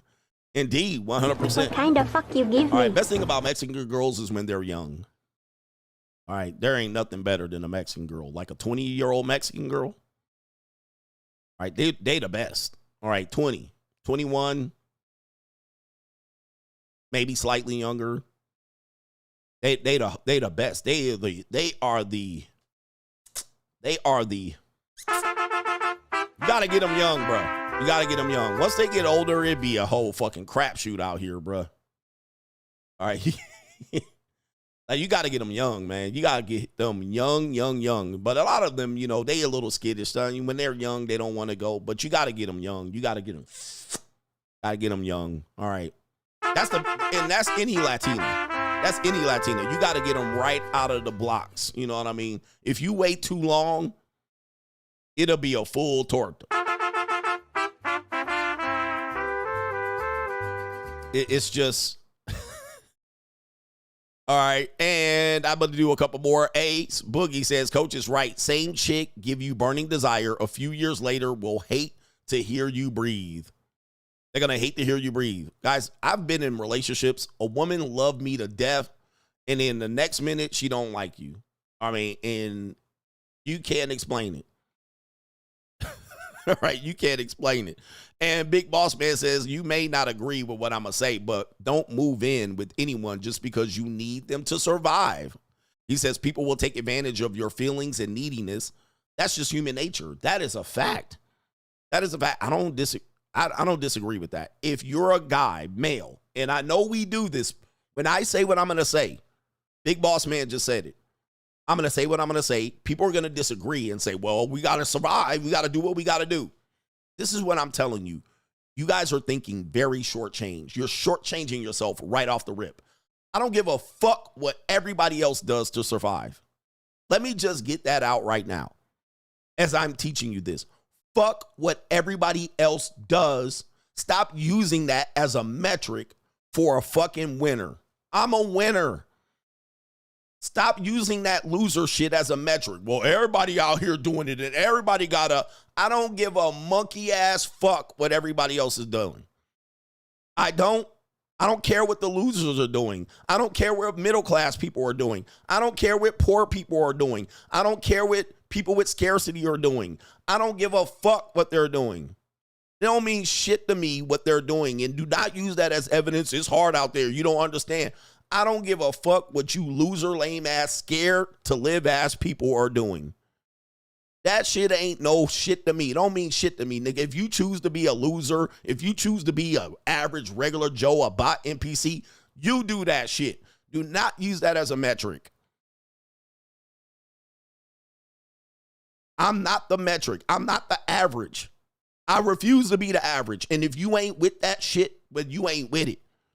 But don't put no average shit up against me and what I'm saying. Now that we got that shit off the table, if you, as a man, are coming from the 50-50 position and you want to live, well, the average salary is, I don't give a fuck what the average salary is. I was beating the average salary by 25. All right? I don't give a fuck what you think. Well, most men only make, I don't give a rat's ass what most men only make. It sucks, but that's your fucking choice. It is your choice. That don't stop. The average man don't have a wife. That don't stop y'all bitch ass niggas from trying to get one, but that's neither here or there. Let's get back to it. If you're a man and you're coming into a relationship and you are dependent on a woman, you got no leverage in that relationship. None. Good. All I can say is good luck. That's all I can say. Good fucking luck. I mean, I can't even tell you how to make that shit works. You don't have nothing. You don't have a leg to stand on. All right? You are shit out of luck going forward. And if she takes that deal, man, I pray for you, nigga. You about to go through it. You about to go through it. And you don't even know how you about to go through it. You about to go through it. She about to put your ass through the ringer. And God forbid, she renegers on you. She pulls out of the deal. God forbid she gets her own lease. God forbid she finds a better man. God forbid her mama tell her go find a real man. God forbid she wakes up and find out you a crumb. God forbid she wakes up and thinks, what the hell am I doing? God forbid she just ups and moves out. God forbid she stops sleeping with you. What you gonna do then? You ain't got shit to do. You ain't got no leg to stand on, no pot to piss in, nothing. She gonna pull the rug and you cooked. You cooked. Just like that, filet. Then you're like, Coach, what do I do? You shit out of luck. That's what you do. You homeless now. You living in a fucking public storage container. You living in your car. Well, I don't want to make all the money and pay all her bills, and she does the same thing. So what's the moral of the story? Bitch gonna run at some point. Be prepared for it. She gonna go rabid at some point. At some point, she gonna pull the rug, no matter if you paying all the bills or not. Don't think because you paying half the bill, she ain't gonna run and dip on your ass. She will. I found one of my female roommates by that. She was with a dude that was 50-50, and then she moved out on his ass. And he was shit out of luck, and now I'm getting half the rent from her as a roommate. Right? So that's just the reality of it. I don't care what you can't do, what you can't afford. My point is, if you ain't got the money, you don't need a relationship. No money, no honey. No romance, no finance. No finance, no romance. What you doing with a girlfriend or a wife to begin with? Y'all don't want to hear that part. That's what pisses y'all off. Well, because I don't have money, I don't get a girl? Yes. Period. Period. There's no hard discussion. There's no discussion after that. Don't try to make it work so it can fit your goofy ass life. No finance, no romance. That's how it works. And it's always worked that way, by the way. It's always worked that way. If you want a poverty bitch and a fat chick, and you want a woman that is attached to you like a barnacle to a ship, go ahead and pull that off. It's going to be you're going to be miserable. You having sex with that fat woman, walking around at Target and Walmart with her. You're not going to get the woman you want. You're going to get a woman that you can get. Then you're going to tell me the women that are obviously attractive are not attractive. Well, I don't want a woman like that. I guarantee you have jerked off, to plenty of women that look like that and not look like your fat ass wife. And I'm guaranteeing you, I don't lie to me, sir. Don't lie to me. You just don't like her, and you placed a mental block in your head because you can't get her. So now she ugly. Now she ugly. Now she mid. Now she look ugly without makeup. Now she got fake hair and fake titties in the BB. Now you don't like her. I guarantee you, if she rolled up and pulled up on your goofy ass at the Costco, you would go fuck her in the bathroom in 10 seconds. All right, so anyway. You just don't like her because you know you ain't getting her. And you know you can't afford her. So might as well say, I don't like women like that. Okay, go ahead. Keep living like that, bro. I mean, 80% of men live like that. All right, anyway, what do we got here? J Flow, last one, says there's a, thanks. He said, J Flow says, that was really cool having Brooklyn on the show yesterday to drop the great news about attending college. Fathers make all the difference. Salute to you, Coach. Thank you, J Flow. Thank you, J Flow. Appreciate that, man. Let's get back to this part of the show. Now, we're going to get deep into the relationship, then the main event. Relationships. What do I tell you about relationships? God dang. All right, how much? I do have to end by 12:30. So let's see how much show did I have here. All right, I might have to save a portion of this show. Maybe not. All right, so here's what we'll do. All right, we'll do It's an Evil World We Live In. It's an evil world we live in. All right, so we have this woman here, content creator. She goes by the Intentional Wife School. All right, shout out to her right there. We have a sister. You been on my mind. We have an African sister here, Sister Demday. She's going to talk about why women have sex. Now, this is directly, well, I'm not saying she copied me. Please let it be clear. But she's going to spit some game for you young brothers to tell you burning desire is not true. All right, it only lasts for so long. When you get in a relationship, you lose leverage sexually. Men lose leverage sexually. You can't negotiate it once you're in a relationship. Even Hafiz's goofy ass said, oh, I can negotiate. I have a contract with my wife to have as much sex. First of all, if you have a contract with your wife to have sex, that's called obligation sex. It proves my point. She's having sex based on a contract. That's also called prostitution. I don't know. All right. You're not getting great sex and certainly not getting burning desire. All right. But we're going to play a little bit of her video, but I'll summarize it for you with Cliff Notes because that's what I'll do. But you guys want to go ahead and drop her a like or a subscribe, you can go so. But why do women have sex? Men have sex for two reasons, for pleasure and for procreation. That's it. There's nothing more than that. We want pleasure. We want to feel friction and juices against our peen. That's it. Now, women, on the other hand, they have sex for a multitude of reasons that I've described before. But we're going to hear her summarize it, and I may add some context to it going forward here. We're going to play about 2 or 3 minutes of her video. All right, so I think I have it on triple speed. So let's see here. We'll put it on 1.5K. Let's be honest. If there is no medical condition involved in the reason for your attitude towards sex, you know you have a switch. Well, this switch is a button you can just turn on or off, and when you want to, you can flip that switch with ease. But here is the real question. Why? Like, why does that switch turn on so easily for the bad boys? The ones who don't even deserve your love, but suddenly go off when it comes to the loyal, committed husband. Now another question is, why was intimacy effortless before marriage, but now it feels like a chore? I mean, why does that happen? Oh, we got music. All right. So you hear what she's saying. Intimacy becomes a chore for married women. All right. The sexist marriage stats are real. The outliers that women have sex with their husband routinely is false. The average amount of sex a husband can expect to get from his wife is about 6 to 8 times a month. And as the years go by, it decreases. It decreases to about 1 or 2, maybe 2 or 3 as the years go by. And then you will find that she's probably having sex more with someone else than she is with you. Okay, you'll eventually may find that out. Or she might just say, I'm going through menopause and it hurts, it's painful. She will come up with 50 excuses. And also you have to factor in period. All right, period. Her bleeding like a stuffed pig, when she's sick, when she's tired, when it's late, when it's during the week.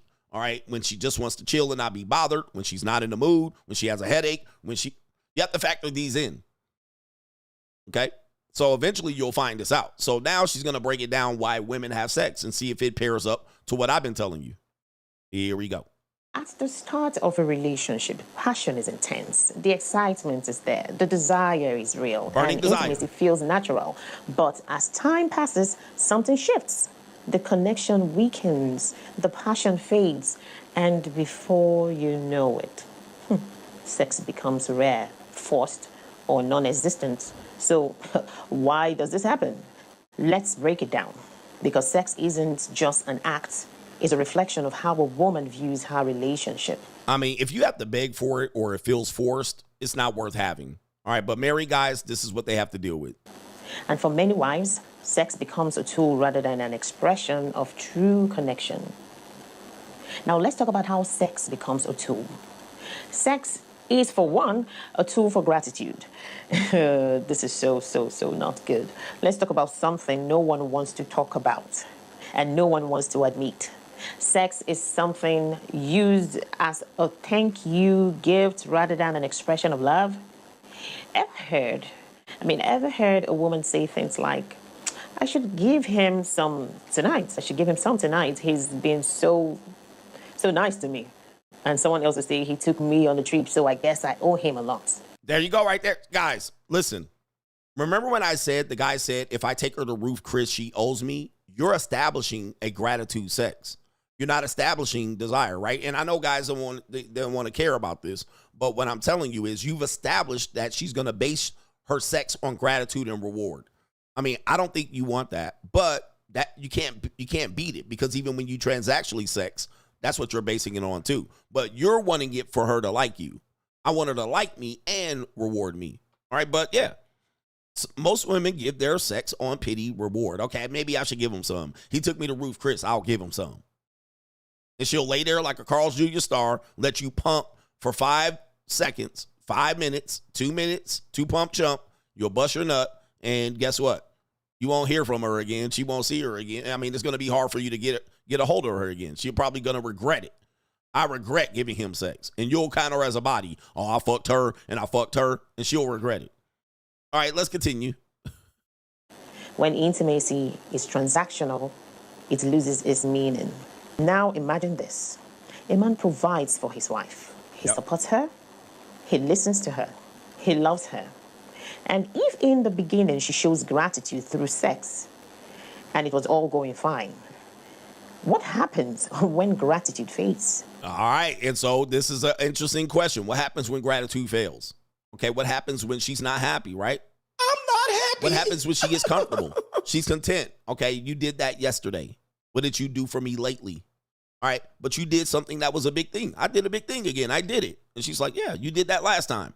All right, do something else. Hop on one foot, nigga. What happens when it fades? What happens when she no longer is expressing gratitude? What can you do? Nothing. Okay? If sex was never about genuine desire, once the thank you wears off, the connection crumbles. It's gone. Sex should never be a reward system.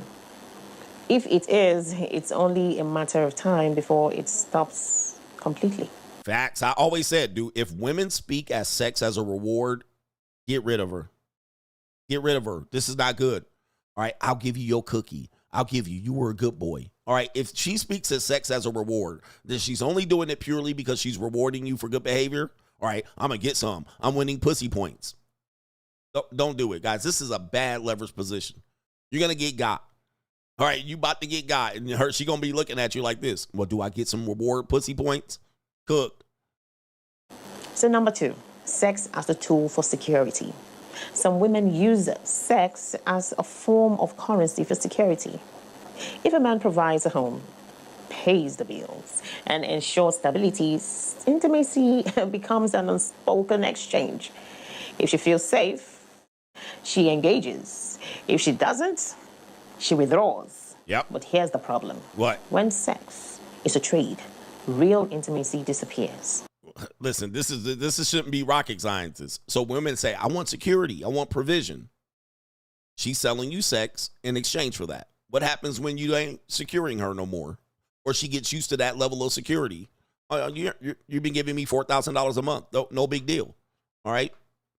I don't have to perform anymore. She starts to renege. All right? It happens to every man at least once or twice. If a wife only connects when the need or when she needs something, is she truly in marriage or just using her marriage? Oh, man. So y'all keep saying, oh, I don't want a woman to use you. Guys, this you can be married to a woman. She could be giving you sex and kids and all that. She's still using you. And this is why I say all of it's transactional. All right, because you can't barely find a woman that is not telling you that's what she's going to do. I want a man that provides and give me security in exchange for access to my punani. Right? That's basically what women are selling as a virtue position. I'm a virtuous woman. I'm not like these whores and these hookers out here. I want a real man for burning desire, and I want to spend time with him, and he's going to give me security and protection, and I'm going to fuck him. All right, so it's all kind of transactional to me, but you don't have to agree with it.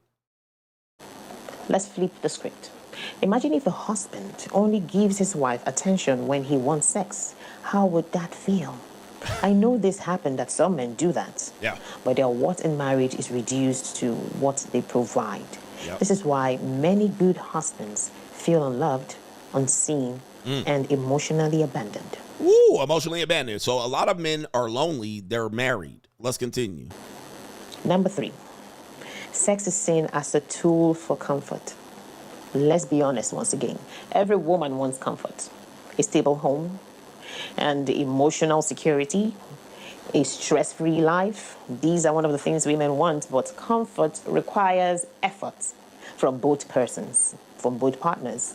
A good man deserves to come home to a happy wife, and a happy wife deserves to have a husband who shows up fully in the marriage. But if a wife only engages in intimacy when she feels completely comfortable, what happens when life gets hard? What happens? I've been telling you, I have a phrase, so I'm telling you where my phrase lines up with her. I'm telling you, I say what happens when real life happens. So when your girlfriend and boyfriend, you see each other at your best. You dress to the nine. She got glitter on her titties and perfume and her hair and makeup done. Every time she sees you, you're dressed well and presentable and you're doing fun activities. When you move in, that's not the same relationship. You have now moved in. You see each other at their worst. You hear that he or she snores. You're not excited to see each other. You become somewhat content. And then guess what happens? She's comfortable. Okay. Then she wants to only have sex when she's 100% feels like it. When she 100% doesn't feel like it, she's like, all right, I'll throw you some. Or at best, I'm not in the mood.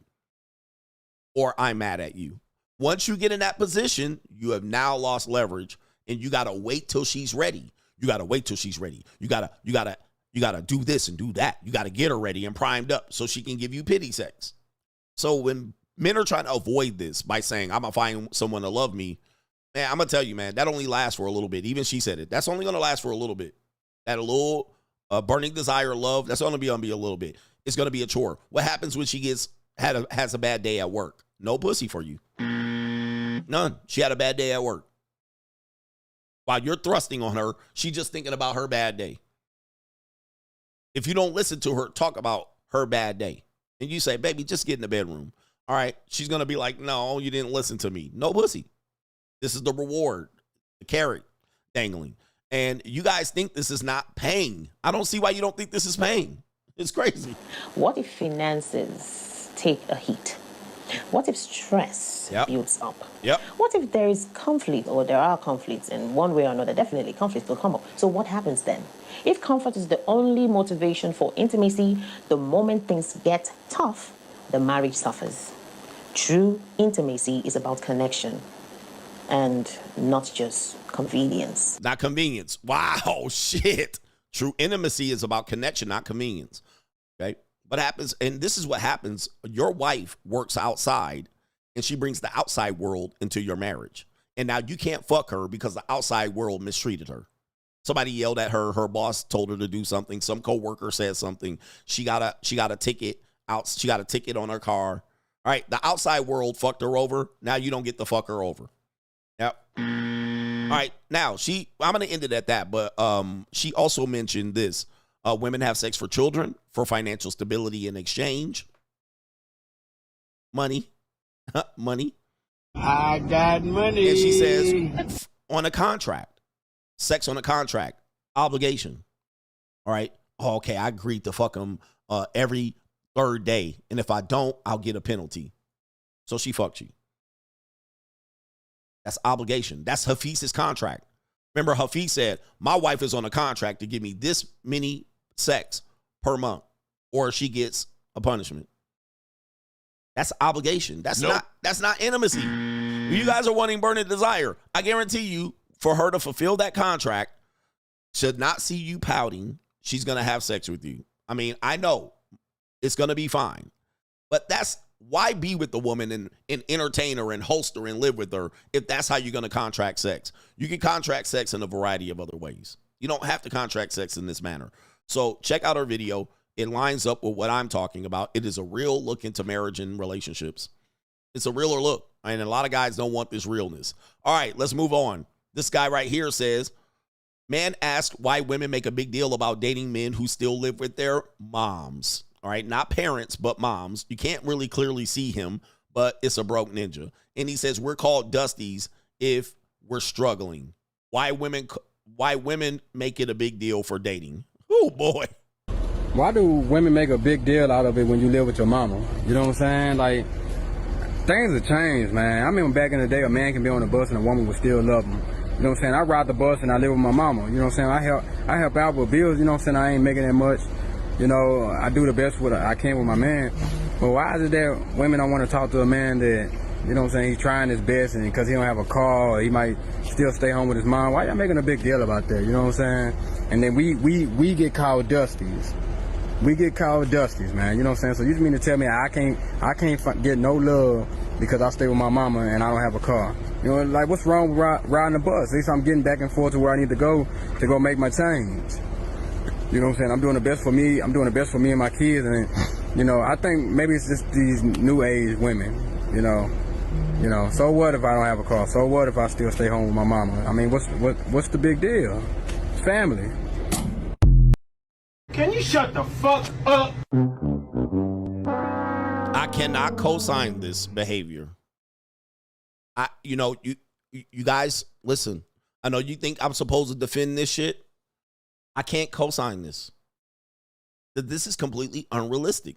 This is a romantic view of relationships based on a different economy, a different time, a different set of rules. Women didn't even have rights during the time that a woman had to date a guy on a bus. They didn't even have the rights they have now. They certainly didn't have the options. We live in a different time, bruh.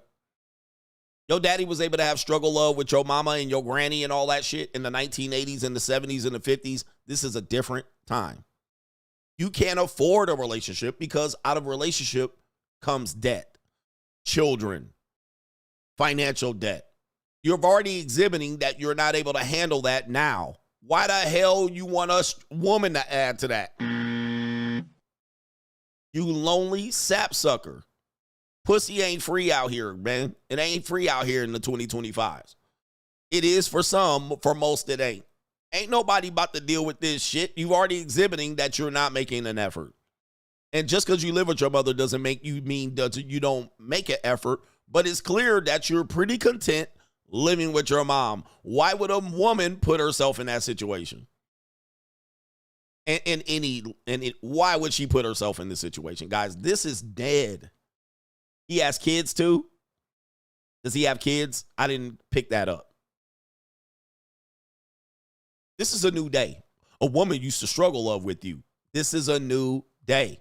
All right, this is a new day, guys. Let you get it through of course, your he gets thick it for skull free. That I'm broke, dead, flat, stony, broke. Not I've only got this, $3.85 and in my I am purse. critical. Man, you're not even making an effort. Look at your beard. Look at you got a white tank top on and a do-rag. A dookie rag. You ain't even trying. You can't even speak properly. You ain't trying at all, nigga. Like, you're not trying at all. Ain't nobody gonna be here in this space. I'm not co-signing with this bullshit. What women used to do in the back, that was the past.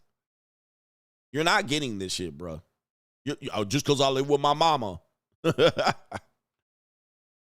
Oh my goodness. That is a terrible mindset. Awful. In 2025, that ain't going to cut it. All right. Most guys are going to absolutely fail at this point. All right. And why do you have social media? All right. So let's go on here. Pop the balloon here. Pop the balloon. Here we go right here. Pop the balloon right here. This guy right here, he says that he makes $70,000 a year. And let's see what the women's reaction is to the 70K. Remember earlier, if you missed the earlier show, it is said that in order to be single and survive and get by, all right, need to get by, many of these places you need well above 70K, 89, 83,000, 100,000 here, 96,000 here. And you heard my philosophy going in forward that 100K is not going to be what it is in 5 years. Okay, because rents are going up, rents are increasing, and you're being priced out of housing. So everything's increasing. The prices don't go down. So that money is not going to be the same money in 5 to 10 years. But with that being said, this guy makes $70,000. He's an honest working guy. And the women have a very visceral reaction to this salary. Let's play the video right here. What do y'all believe in going 50-50? It depends on the situation. the situation. So I'm looking for a man who's already got his situation together. So instead of asking me 50-50, Right. he would already have a role for me set out. Right. Can I be more specific? Because I know it's a general question. Because I know 50-50, you're assuming that it's a man with a bum mentality coming in and saying, you got to get half and I got to get half. I just think financial. So let me be more specific, like a man in my category, right? I'm a teacher, I'm a special education teacher. I make $70K, right? So as a woman in your occupation and what you do, if I told you I make $70K, would you want to go in joint in collaboration with me on taking care of the responsibilities of the household? Or, no, let me finish my question. Or would you be comfortable with living under my income?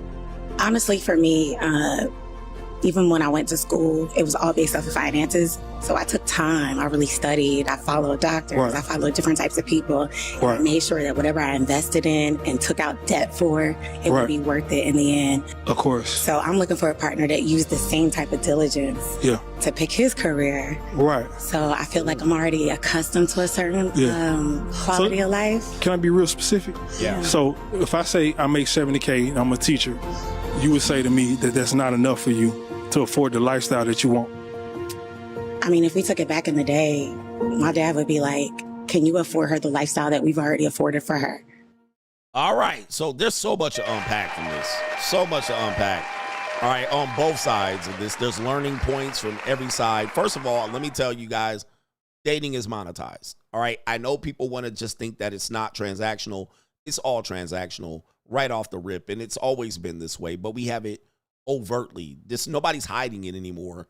This woman, the fact that she believes that she picked the right career, she makes a certain income, her family raised her a certain way, she has a lifestyle she's accustomed to, you must equal that. You must equal that. Like, that's what she's saying. That's what I'm accustomed to. So, yeah, that's nice that you make $70K, which is well above the average of what men make. But what men don't understand is that you need her as much as she may need you. So you have to come in 50-50. If that's what you choose to do, you would have to find a 50-50 woman. All right, that's what you would have to find, which is getting more difficult. It's thinning out. That marketplace is thinning out, even for women like these, who I'm going to say are old and marginally attractive, if not average at best. Rest in peace to Kevin Samuels. Like, these women are now saying they're competing for a market share of men that are way above them. All right, way out. So they're competing for the top 10, 20% men. I want a man that's established. I want a man that's at the finish line. I want a man that has his shit together. I will get under his program. Okay, I will get under his program. If he has a role for me, what's the role? Okay, she's going to say that, and we'll break each one of these down here. So men that are still operating on romance and fantasy are finding it difficult for women who are monetized, career women, monetized, women that are on social media, monetized, women that do sugar babying, monetized, women that work in industries, entertainment, monetized. That's the majority of women. That's the majority of single women today, not women that are married. Now, I know people will say, nah, coach, I'm not like that. I've been married for 10 years and blah, blah, blah. Well, you've been married for 10 years. You're not dating today's market. If you were to divorce your husband and come out here today, you would not be the same. What worked 10 years ago wouldn't work today. What worked 20 years ago wouldn't work today.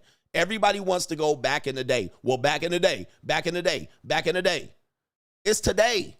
Yesterday's prices aren't today's prices. It's not back in the day. And everybody keeps going back in the day. Back in the day, we do this. And back in the day, nigga, it's not back in the day. It's 2025.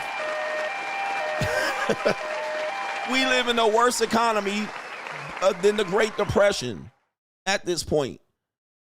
It's today. And people keep using this, well, back in the day, you could get a romance.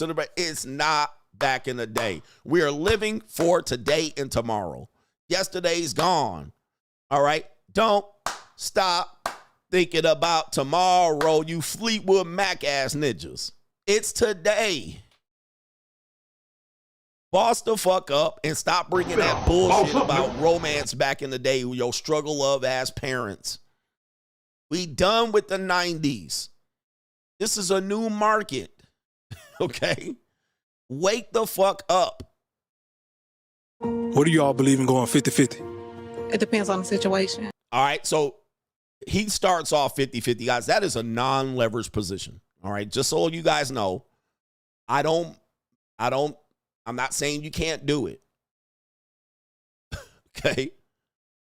But if indeed you start with 50-50, you're starting with no leverage. All right. We have to agree with that. You don't have leverage. You don't have the rules to set. This woman looks at you on par with her. You're on an equal footing, and that's how you started off. So we got the red bone already popping the balloon on hearing 50-50. And the strag bitch over here is like, it depends. All right. Hairline looking like Hulkamania. The situation. Mm-hmm. So I'm looking for a man who's already got his situation together. So I mean, this is terrible, man. She looking for a man who already has his situation together. This is why I'm going to tell you, man. Polygamy, polyamory is going to be in full effect. I predicted this years ago, but this woman has got to settle for polyamory. You're looking for a man with a situation together. You see your black ass lips? I mean, come on, man. You smoked a lot of dope back in the day. There ain't no way in Hades you can compete for a man that has this situation together. There ain't no way in hell you're competing for that guy. There's no way in God's green earth you're competing for a guy that has his shit together. Period. You are at the bottom of that marketplace, deep, deep, deep in the deep blue sea.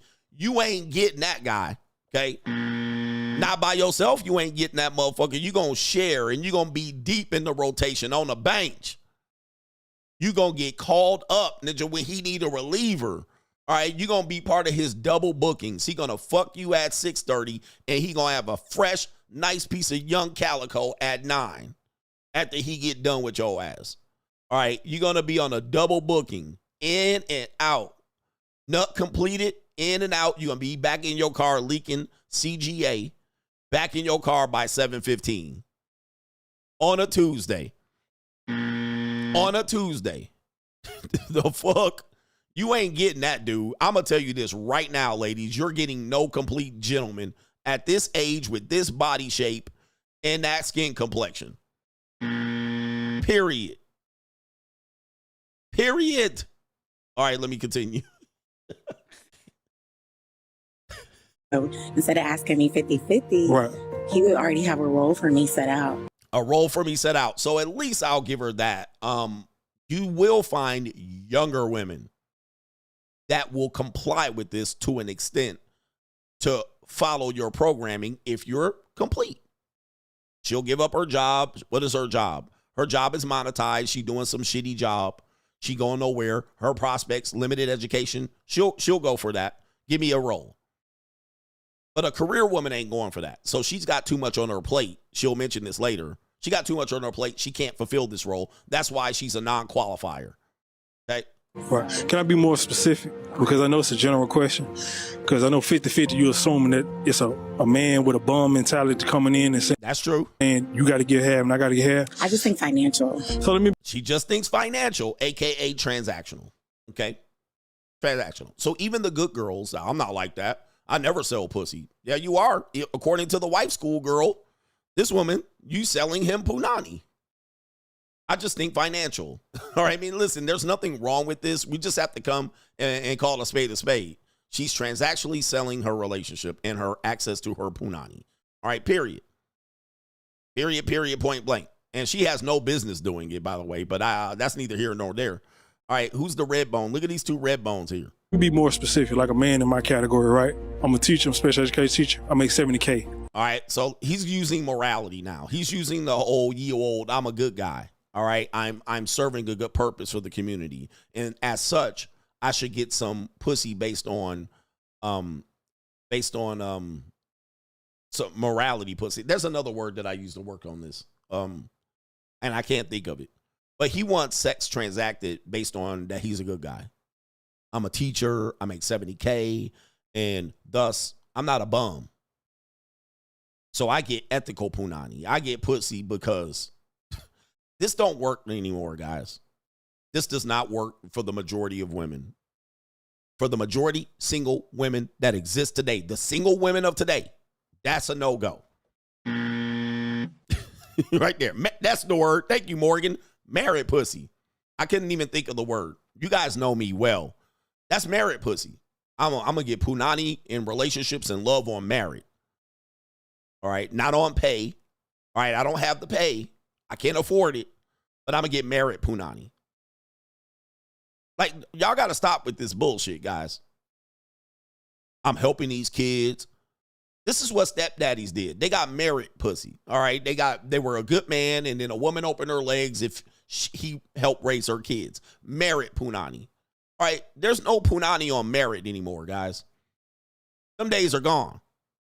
All right. Them days are, the truth remains, you're gone. Gone. Gone. Baby girl, you're gone. This is 2025, bruh. They don't care about no merit, punani. They ain't care about your merit. Oh, he's a good guy. He's one of the good ones. He's a teacher for special ed. Let me give him some merit, punani. Y'all got to stop this, man. You guys are grown-ass man talking like you guys live the Disney fantasy just like these people, man. Some morality, punani. Jesus. Right? So as a woman in your occupation and what you do, if I told you I make 70K, would you want to go in joint in collaboration with me? Jesus. Jesus.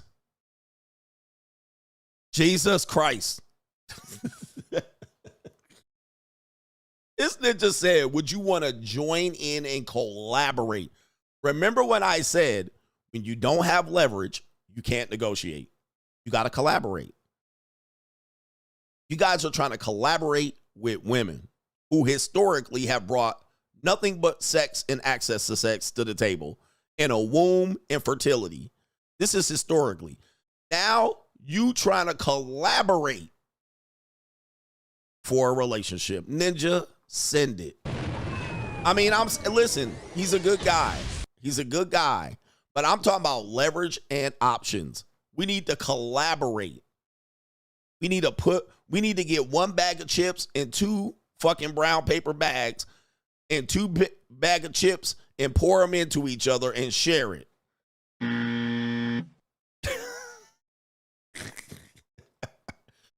This is we're not here no more, guys. This marketplace is left for the majority of remaining single people, especially older women. We're cooked. You can't. And how are you going to lead the relationship? These women's vaginas are drying up. Okay. On taking care of the responsibilities of the household. Look at her face. Gone. Dude, listen, for men, they're going to be pissed. You're going to be pissed that she popped her balloon. But I'm telling you, pussy drying up listening to this shit. And listen, I can't help the ladies. I can't even help you. Soon as she heard collaborate, she frowned up and popped that balloon. Done. I'm done listening to this shit.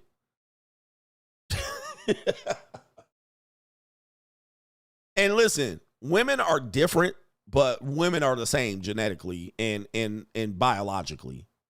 She was like, no. Absolutely gone. Collaborate? Gone. The red bone was gone a long time ago. He only got the strag left at this point. Or, no. She said, I'm sorry, Mr. Married Guy. And look at him. He tap dancing. Look at him. I'm sorry. Guys,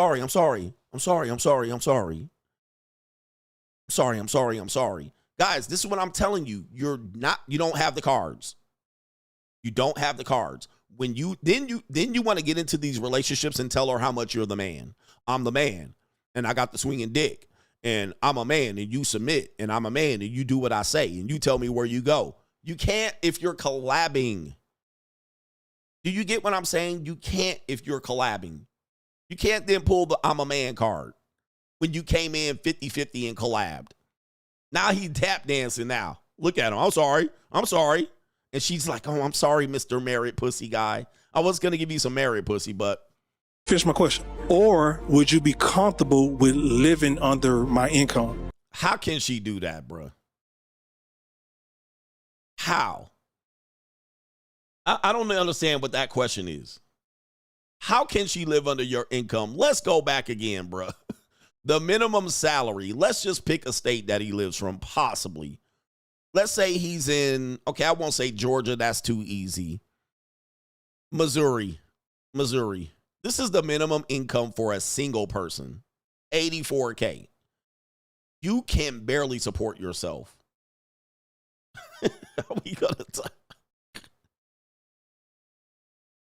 How y'all supposed to live off $70K? I couldn't even live off $70K right now. All right, I'll just tell you that right now. I'm going to have to really, somebody said Tennessee. Memphis, let's go to Tennessee. $86K for a single person, one person. Now, you combine this, because what do I tell you? Relationship creates debt. Relationship creates debt. So you're in a relationship, building.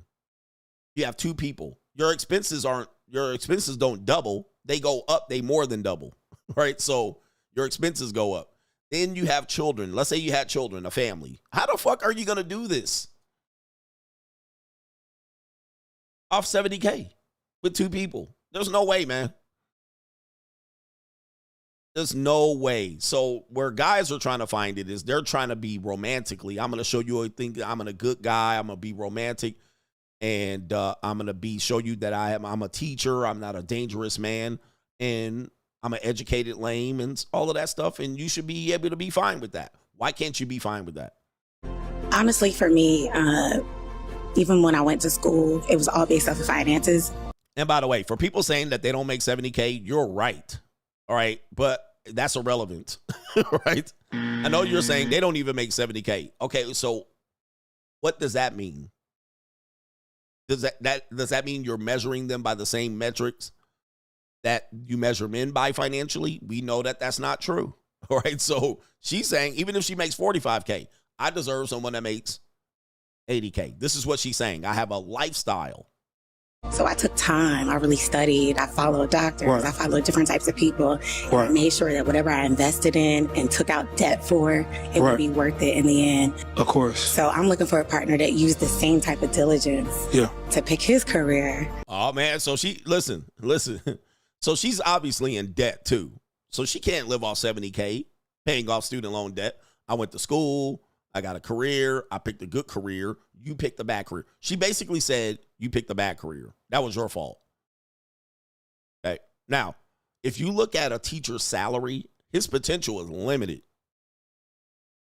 His potential is limited. He's going to make at tops over the next 20 years, $90K in the next 20 years, which is good money. But is it going to be good money in 2042? In 2042, it's not going to be good money. Even $90K. He's never going to scratch $100K as a special ed teacher. If he does, he's going to need to get a master's degree and up his credentials. He's never doing it. And that $90K in the year 2042, it ain't going to cut it. just like 70K can't cut it today, $90K in 20 years ain't going to cut it. Even for her two people. So she basically picking on him saying, hey, I picked a business career. I'm in debt for it, but you pick special ed, nigga. All right. I don't know what kind of career she got. She's saying doctors. I don't know what that means. Right. So I feel like I'm already accustomed to a certain... I'm accustomed to a certain life. Now, I'm going to end it with that because we know philosophically, Chris Rock told us, women cannot go down in lifestyle. Women cannot go down in lifestyle. So if she is accustomed to a lifestyle, it is rare that she's going to go down. Cassie is an example of this. She was accustomed to a lifestyle with Diddy. She went down. She lasted about a year, and then she started suing to go back to the lifestyle she was accustomed to. You see what I mean? So that's the situation with women there. They'll do it for a little while, but once and by the way, I'm the same way, so I don't fault them for this. But women are the same way. Look, hey, I'm used to this. I'll deal with this for a little bit, but I got no patience for it. As soon as I see it not working, I'm going back up. All right, so in her world, she's accustomed to a lifestyle. I don't know what it is, but she said 70K ain't going to cut it. So this is where we have the problem. I know men are going to agree with some of the things that I said. What's fair? You're going to say, well, men don't make that much money. As I said, That's irrelevant when you're competing. Okay, it's irrelevant. So what can you do as a guy? You can change your circumstances. And I'm giving you real advice. Change your circumstances. That when you're short, go to somewhere where you're tall. You go to Peru. People in Peru, the men are 5'2". Some places in Italy, the men are 5'3". Okay, sometimes they 6 feet. If I'm 5'8", I'm not going to Sweden. All right, where men are 6'3". All right, if 70K doesn't cut it here, can you go somewhere else, possibly move and transition to somewhere remote where you can make 70K, and now you're in the Philippines and you're living like a king? Okay, but you can change your circumstances, but here's my position, trying to negotiate with American women at this point, American women are priced out. They're priced out of American women. They're monetized, they have rights, they're not going back. That's priced out. Using the merit philosophy gives you a limited resource of women to pull from in America. This is why nobody flies in from other countries to pick American women. Why? Because they're priced out. Anybody coming from any other country, you cannot be priced into American women. You come from Europe, you're priced out. Okay? You come from Africa, you priced out of American women. American women have a certain thing, they're not going back. But American men can go other places and they're priced in. You're priced in. So that's where we're having this complex conversation. Well, I'm a black man, black love. You're trying to use everything but leverage to get to the position you're in. And thus, that's why I tell you, live the free agent lifestyle for a second. Reevaluate your position. Do you like the position you're in? No, I can't negotiate what I want. I'm begging. I'm asking for collaborations. What do I do now? Where are my options?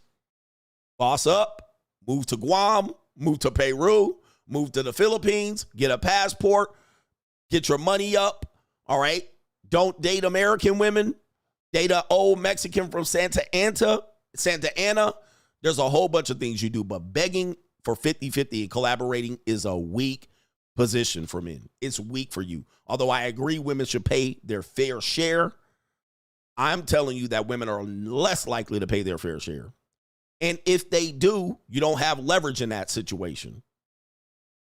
So then you can't pull the I'm a man card and you listen to me and you can't pull that. And it's going to be hard for them to submit. All right, anyway, let me get to these super chats here. I think that's the rest of it. Yeah, we're going to talk about cheating in affairs coming up here next. Let's see if we can get through it. Let's see if we can get through it. Yeah, men are wasting their time out here trying to negotiate. Well, so what if I... Shout out to the H every day says, to the crime and law segment, baby mama did the similar thing to me by stealing my mail from my parents' house and my new house. I bought a camera system from Radio Shack and saw her car pass by my house one day and then on a specific day the following month. Each day a case manager called and all the letters sent so that I would be late. All right, I'm not sure what that means. So I took proactive steps and initiative and called the case manager ahead of time. Baby mama stopped showing up to court and hung up on the judge on the Zoom call, and ninja, I won. Yes, indeed. So you got ahead of the predator. You got ahead of the predator, all right? But they will thought and plot on your ass, man. They be thoughting and plotting. Shout out to the thoughting and plot ladies out here. All right, they be putting up with all kind of schemes. Shout out to our brother here. It is Andre H. A great argument against tricking is, to use a sports analogy, when wide receivers make amazing catches, do we give credit to the player's game, or do we complain that he paid money for special gloves and that are extra tackiness to grip the ball? What about baseball or basketball players paying money for high-tech shoes that allow them to have unnatural grip on the surface of the court, or allowing them to change directions on a dime? Everything in life revolves around paying money to give yourself an edge on the competition. And so that is what people will say. Well, you paying money. I don't think they too much care about the person liking them. Well, the woman's not going to like you. I'm here to tell you, as a man that has experienced all of life, women reluctantly give you sex. I don't care if you're married to them, your girlfriend, or she's a working girl, an escort. They're reluctantly giving you sex the majority of time. They're not giving it to you because they're like, I want to feel you. They're kind of giving it to you because they're like, it's my duty, right? So they're not out here like, I need him. I need to feel that. Nah, they're not doing it for their need. They're doing it for your need. So at the same time, when men start to find ways to make dating competitive, then you have the coochie commies come in and they don't want to make it competitive. All right. But they'll use a moral reason why. Now, these guys that use a moral reason why, these guys are some of the immoral men of the fucking dating landscape. Well, morally, we shouldn't do this. And I'm like, morally, you shouldn't live the life you live. I mean, your whole life is immoral or amoral. Like this, then they want to use morality. When these guys have lived off the system and all kind of shit, criminals and all kind of things. Then they want to bring morality to the conversation and feelings. Do you care if you're a pickup artist? Do you care if a woman cares when you have sex with her? Let's be honest. Let's be honest. Gentlemen, when guys say, well, she don't care about you really. Men, do you care what she thinks about you when you have sex? If you're in a relationship with her, you do. Why? Because you're providing for her. So you care about that. You want her to be able to like it if you're providing. But if you're just hooking up, you don't care. So why all of a sudden over here we supposed to care? I just find them to be spineless, gutless cowards, sneaky, sniveling guys that are trying to reposition a marketplace for coochie communism. Coochie communism. And I was a guy that was literally down bad. When I was down bad, meaning that I was struggling to pay bills. And I literally decided that dating was the one thing that I needed to stop doing to correct my position. See, guys come to me now and they're like, Coach, man, it's easy for you to say you got a 911 and you got a G-Wagon and you got money. I'm here to tell you the reason why I'm in this position. There are many. But one of the reasons was I looked at my finances.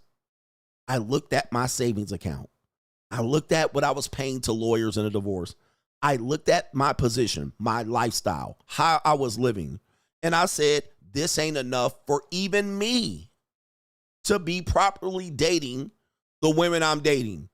I'm literally struggling out here. I'm not struggling, but I'm literally out here negotiating with what I thought was not the pool of women I should be negotiating with. I was like, I should be better than this. I'm handsome, I'm charismatic, I'm talented.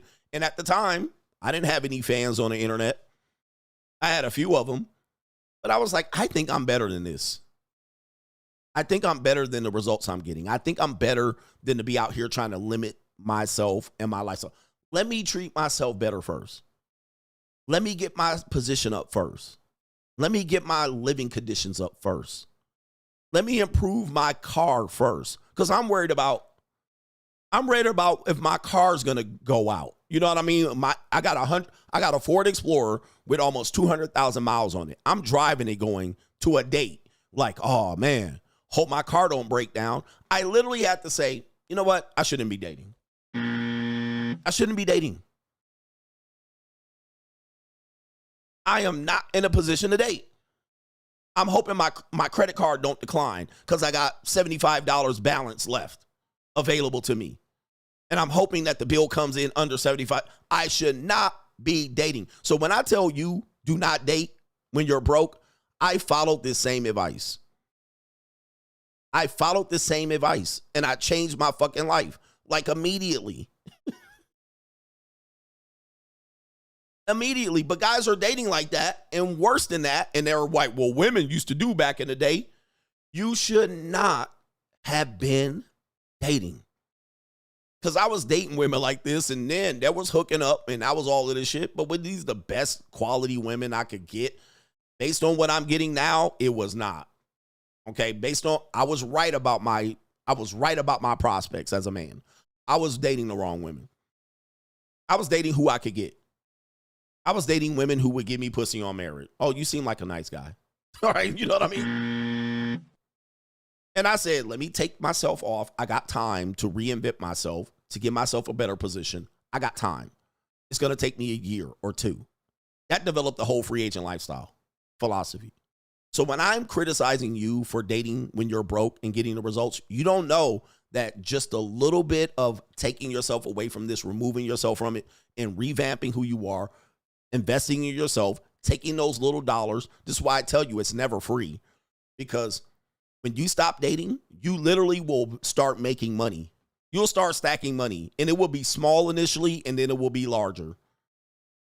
Because you don't know really how much time you're spending. No, I'm sorry, you don't really realize how much money you're spending dating. Just on a dating app, just wasting time, responding to messages. This is all opportunity cost. Then, shoes, cologne, shirts, nightclubs, drinks, cheap dating, cheap tacos. This shit adds up the more you date. It don't go away. Begging a woman to come over, trying to get pussy off of her for $150, $15 bill, Ruth's Chris. Like, these things add up. It adds up like crazy. Just sit the fuck down. Chill out, bruh. And watch $50 stack one week. Then watch $100 stack. Then all the time. Then I start watching thousands of dollars stack. Thousands on thousands of thousands. Then I looked up and I saw $100,000 in my bank account. 100,000. This is all living the free agent lifestyle. And I said, shit, if I ever go back out there on Tinder and Bumble, shit, if I ever go to a nightclub, shit, if I ever, why? Because I saw the money stack without the nightclub. I saw it stack without Bumble and Tinder. I saw it stack. I was like, shit, there's $100,000 in my bank account. The fuck? But I worked my ass off for it. Then it became 9/11. Now I got the 9/11. Now I'm in a whole different situation. Now I'm in a 9/11, whole different situation with still money in the bank. Now I'm in a whole different conversation. Now when I want a 22-year-old woman, I get a 22-year-old woman, a nice one, a flatback, a Mexican girl, a shapely girl, a ling-ling. I get exactly what the fuck I want. All right, now I'm in a different ball game. Now, if a fat girl, an old bitch, an old soggy titty, 46-year-old woman come up, I'm like, yeah. But I would have been with her in 2016. I would have laid with her. I would have been fine with her. But now I'm out here. I can't have that woman jump out my 9/11 at the valet. And it only took 5 years to get to that position. And now I got the rest of my life to live that out. And then when I get tired of that, I can move on to something else. So broke dating was causing me the problem. Trying to negotiate from a position of no leverage was causing the problem. That was causing the problem. I'm trying to negotiate with bitches. Well, if I can get pussy off of merit and then you can see me for 50-50. I said, no mas. Let me go ahead and just do whatever the fuck I'm doing. Let me do me and then I'll figure out the rest. All right, anyway. Let's get to it, man. But it wasn't just a 9/11, but it was just my whole mentality. I'm a nigga with a 9/11. Why I got this old bitch jumping out of it? Where her knees can't even handle it getting out of the car. You know what I mean? I got to yank her out. Because, ladies, you ever get into a 911, you got to be young, spry, and fit to get in and out of that car. Even for me, it's difficult getting in and out of that car. That car is low to the ground. And when you go places with it, you got to have a nice house to park in a garage to park the car in. So I had to level up my mindset for that. I couldn't park it on the street. I can't park it in Artesia. I got to live in Newport Beach. Right? Then when I drive it, I can't go to broke nigga shit. I can't park it in front of somebody's house. I can't park it in somebody's apartment complex. So now I got to date women that are on top of their shit. I can't date broke single mom parking that shit in Artesia to pick her up. I can't have that shit idling, waiting for her to get her babysitter to show up so she can run her ass out here and fall into my car and rupture her goddamn Achilles tendon. Okay? Right? I can't pull up in front of motherfucking the Resorts World for a nice $350 steak dinner and a big old fat old woman jump out the car.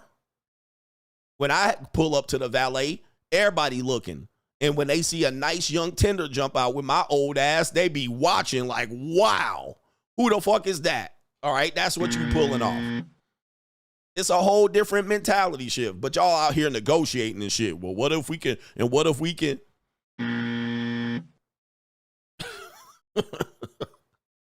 My mom gets in my car sometimes. I got to help her in and out the car. The car is low to the ground. All right, it's low to the ground. And the seats are bucket seats. They're completely raised seats. They're low. So you got to fall into the goddamn. You got to fall into the car. And when you get out, you got to leverage out. You got to, even if you have high heels, you got to get your knees right.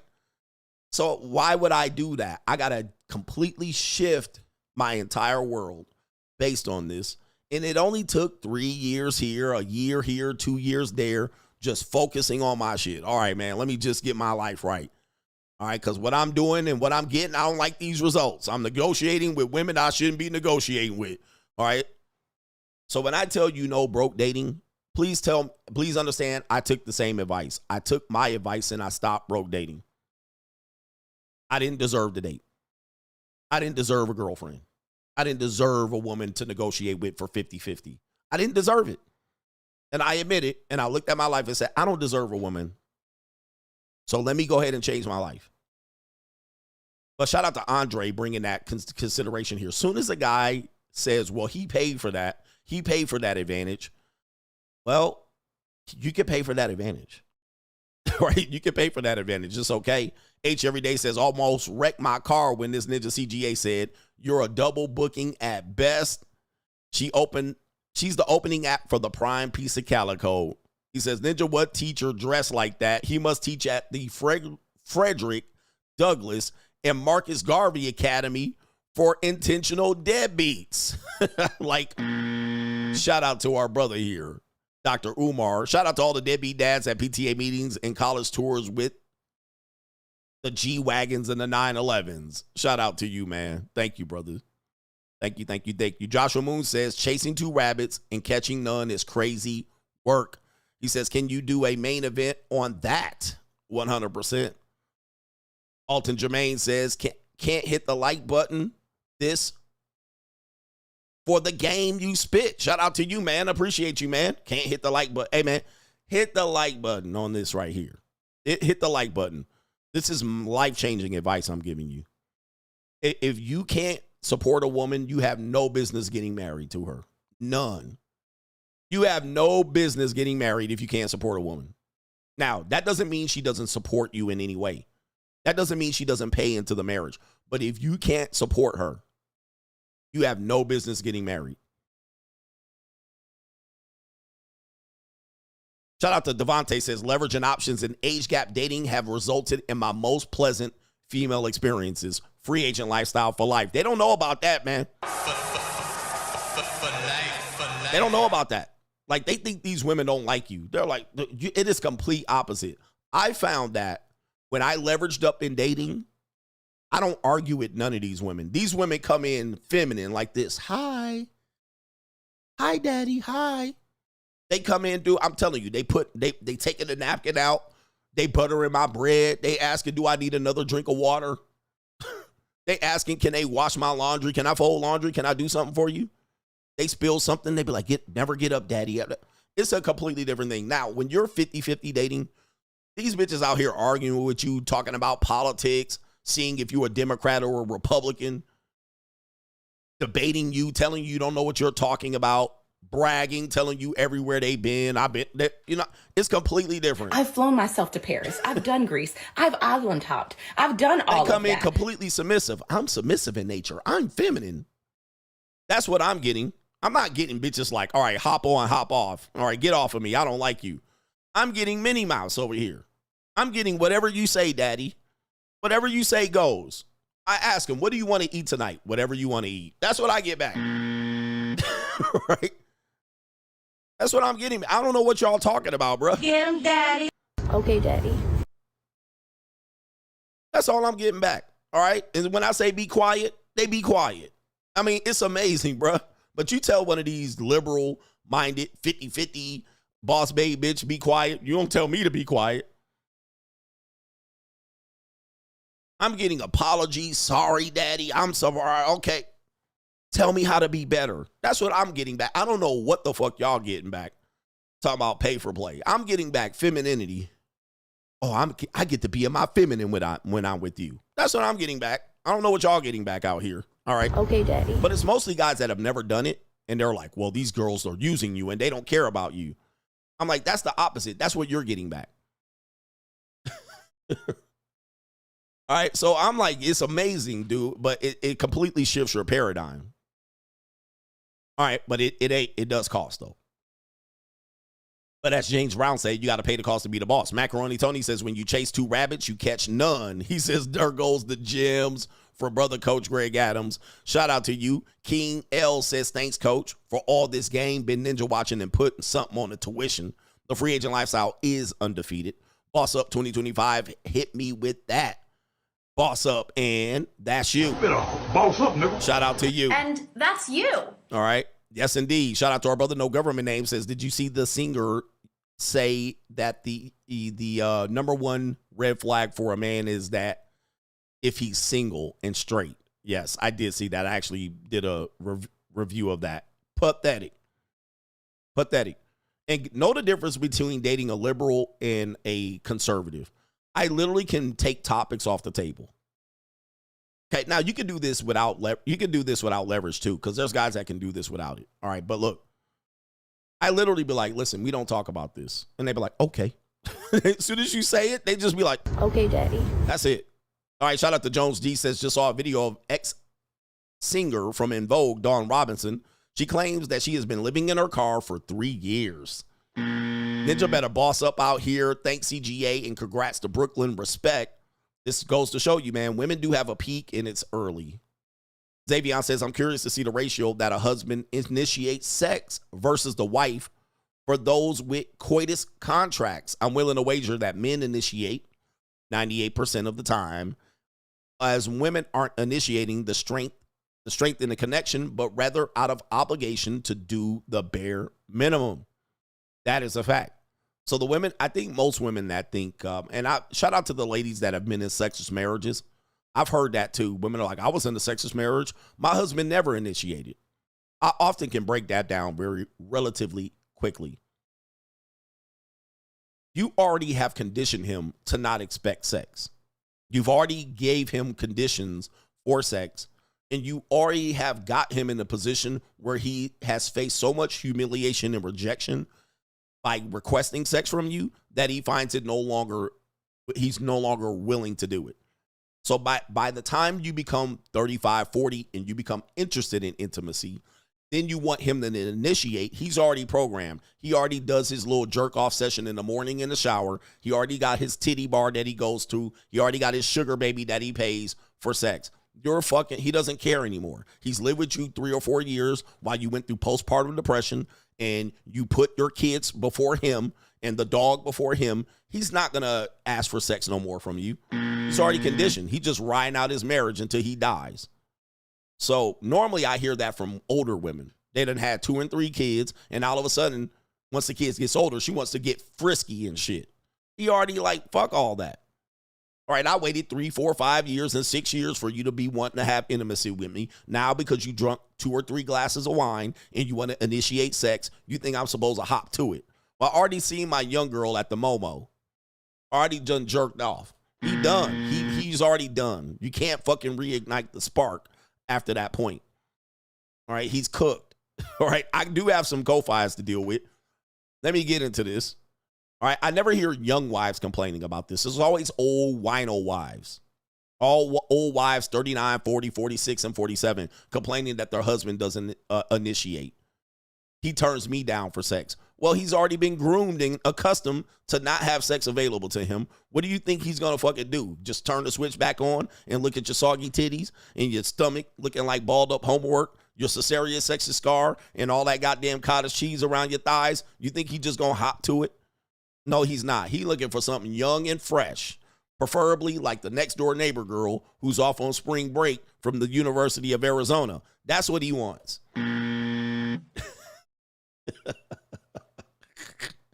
You don't want your old washed up ass after 5 years going through, recovering from being a full-time mama and shit and putting his needs last. Yeah, of course he's not going to want to bone you. Main event.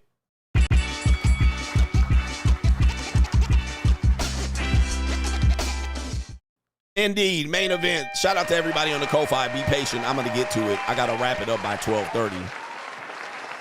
All right, main event here, and I'm speaking the truth here. You guys got to listen to me here. When wives cheat, she's the victim. We got our brother here. It is Dave Ramsey's own Dr. What is this guy's name? Dr. Deloney on the show saying 85% of affairs start at work. All right, so women in the workplace is still controversial. And many affairs also, I don't know if that's true, but I've also read, I know that's the number one place where affairs happen, workplace. So when people are insecure about workplace relationships, they have a real need to be insecure about them because that's where most of the affairs start. The next place is going to be social media. Social media, these are the top two places where affairs are initiated. And let's see what Dr. John Maloney has to say. 85% of affairs start at workplace, baby. What's going on there? We've asked our spouses to be everything. They have to be co-earners, co-parents, co-house runners. And so what you have is two people who are good at co-managing the house, and you have absolutely no shared purpose or building anything together. And then I go to work, and me and you and two amazing women are working together on a project that's going to help 10 million people. Now we have shared purpose. We're talking about how we feel about things. We have a goal. We have metrics. I'm spending more time with her or him than I am with my spouse. That's right. And the time we're spending together is rich. We're laughing, telling jokes. Oh my gosh. Of course it happens at work. This is why I'm against 50-50. Guys, this is John Deloney. I don't agree with him often, but he is trying to frame it as the man's cheating, but the woman does cheat there too. But he's right. When you're collaborating, you're gonna dry pussy up. All right, you're just not intimate anymore, and the intimacy is gonna go away. You're gonna look at it from a different perspective. All right, you're gonna look for that from different people. So he's even saying 50-50. Yeah, that shit ain't gonna be a good leverage position from you because you're gonna send her out to work. When you send her out to work, or you send yourself out to work, you're going to find that more people are going to be fun. But you're too busy over here trying to collaborate. Okay, yeah.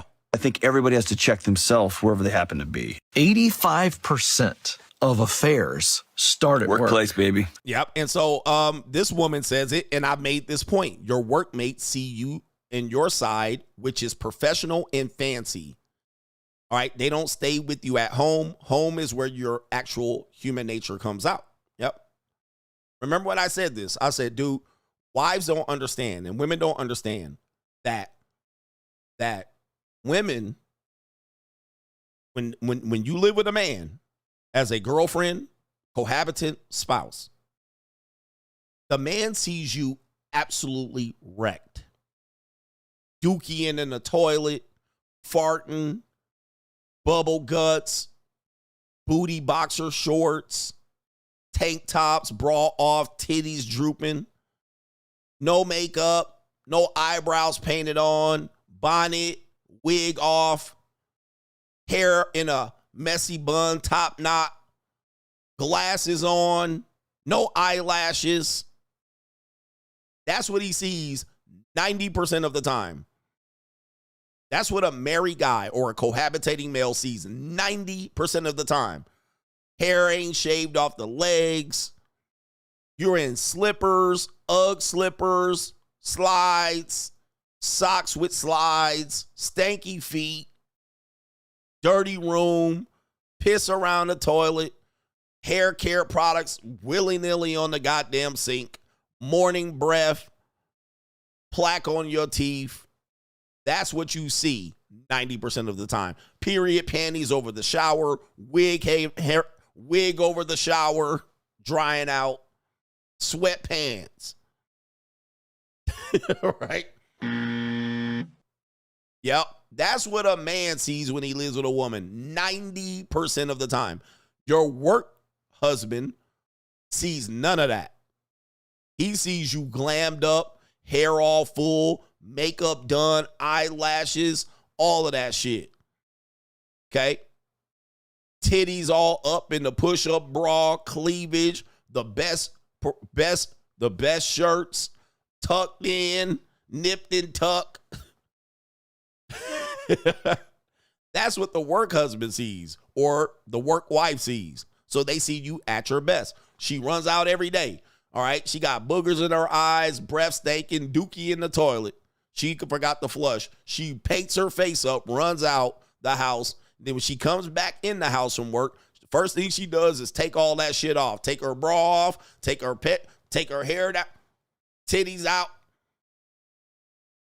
That's what she sees.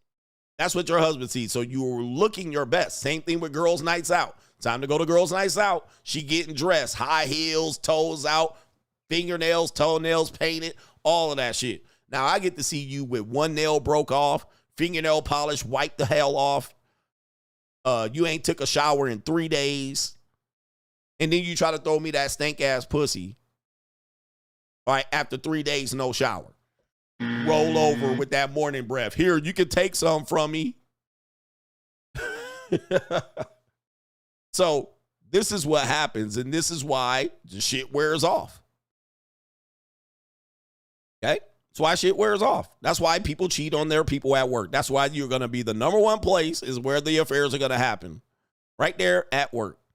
And this is where women will say, well, I got a career, I got a job. And they got work meetings and they, pushing, they got things and work trips. This is going to be a setup for an affair. It's the number one setup for an affair, a career-oriented woman. So I could focus on my career. If a woman has a career, she's more likely going to cheat than not. She's going to cheat. You could just summarize this by saying career opens her up to cheating. Right here. That makes it a number one lead in to cheating. She has a job outside the house. Can we deny this? I'm a career woman, all right? That means she's a highly likely about to cheat on your ass. Right here.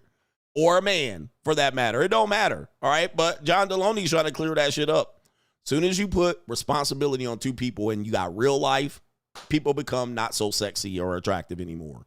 Then when you go out to the world and you don't have that situation, you're not having people fighting over bills and fighting over air conditioning and heat, fighting over leaving doors open and not closing and flushing toilets and putting seats down. The fake world, outside world doesn't have this conversation. So you can be sexy, right? You can be sexy. You can't be sexy when you're having conversations about putting toilet seats down and picking up socks, right? This becomes obligation. All right, so the next part right here, a woman says she cheats with her husband friend, and she regrets it after her husband does the unthinkable. It takes quite a long time for her to unpack this shit, but I'm going to try. Let's listen to this story. I'm cheating on my husband, and I finally have the balls to tell the world. I told him, and of course, he didn't handle it how. Let me stop here. Guys, look at this guy. Don't stay at home wives cheat too. Guys, let's get a Q-tip. Get a Q-tip. I want you to get a Q-tip because you guys don't listen. And this is the reason why you can't fucking get bitches. All right. Here, get this fucking Q-tip. I'm going to make a Q-tip for your goofy ass. You guys don't listen. Here's a Q-tip. Gentlemen, I said she increases the likelihood. I think you heard me say that. I said that clearly. I didn't, you one-dimensional thinking men. I didn't say if she's a stay-at-home wife, she won't cheat. Is that what you heard? If you heard that, slap yourself silly. And I'm being nice because I could tell you to do something else, like take a long walk off of a short pier. I said if she has a career, she's increased the likelihood. Did you hear me say that? I said that. And I said it more than once for you slow, short bus, autistic niggas. That's all I said. I didn't say she won't cheat if she's a stay-at-home wife. You guys got to be some of the stupidest people out here. Some of you guys are stupid, plumb stupid. I said if she has a career and works outside of the home, she's increased the likelihood. of cheating. That's exactly what I said. I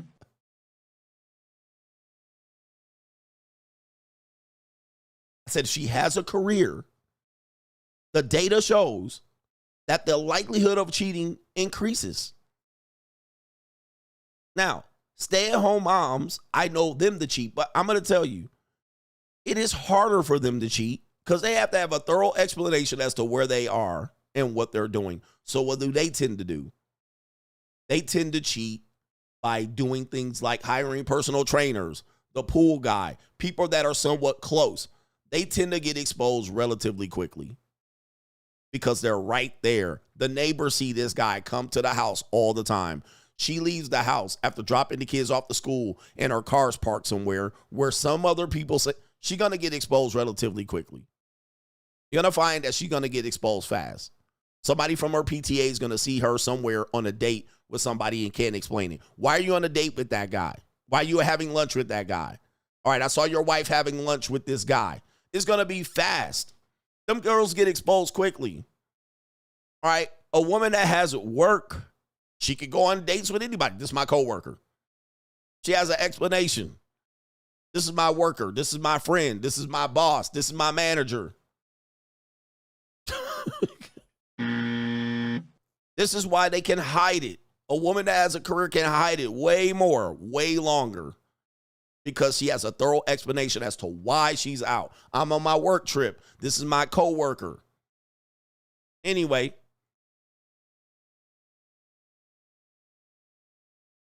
stay-at-home wives do cheat, but the penalty does happen very relatively quickly. So guys that are saying they cheat more and who cheats more, we have the data and you're arguing against the data. I mean, I don't know how much more stupider can you guys get. We literally have data that shows where the affairs are taking place. And we still have guys saying they cheat just as much. With what? Anecdotal evidence. No evidence whatsoever.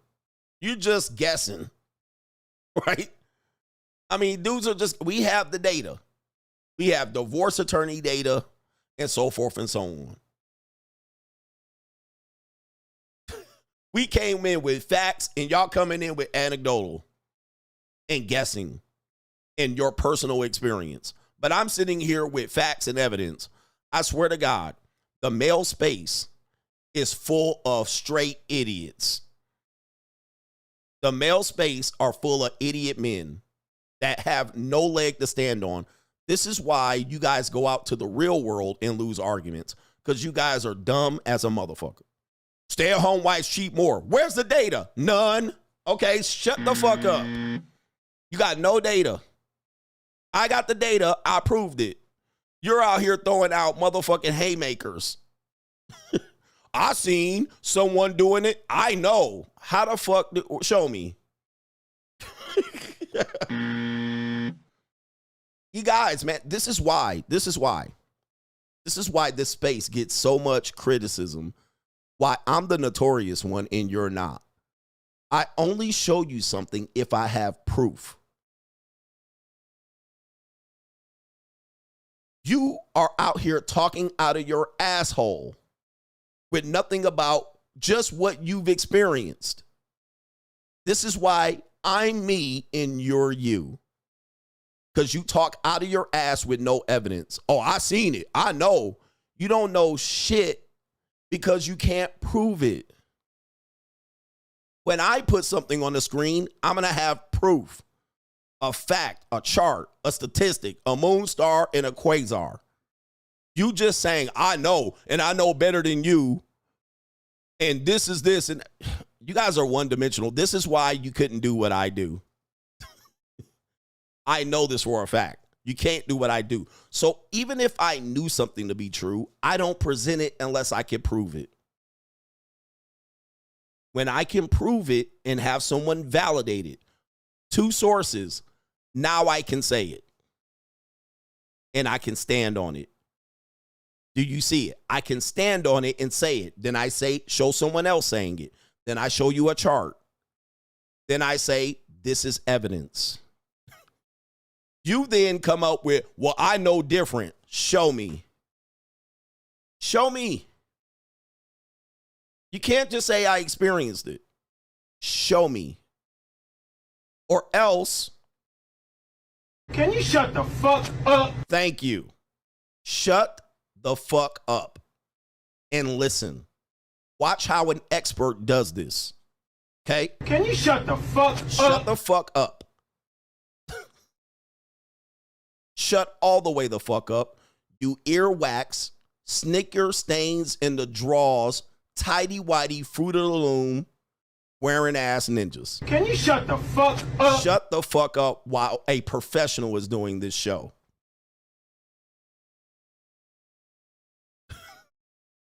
Can you shut the fuck up? Shut the fuck up.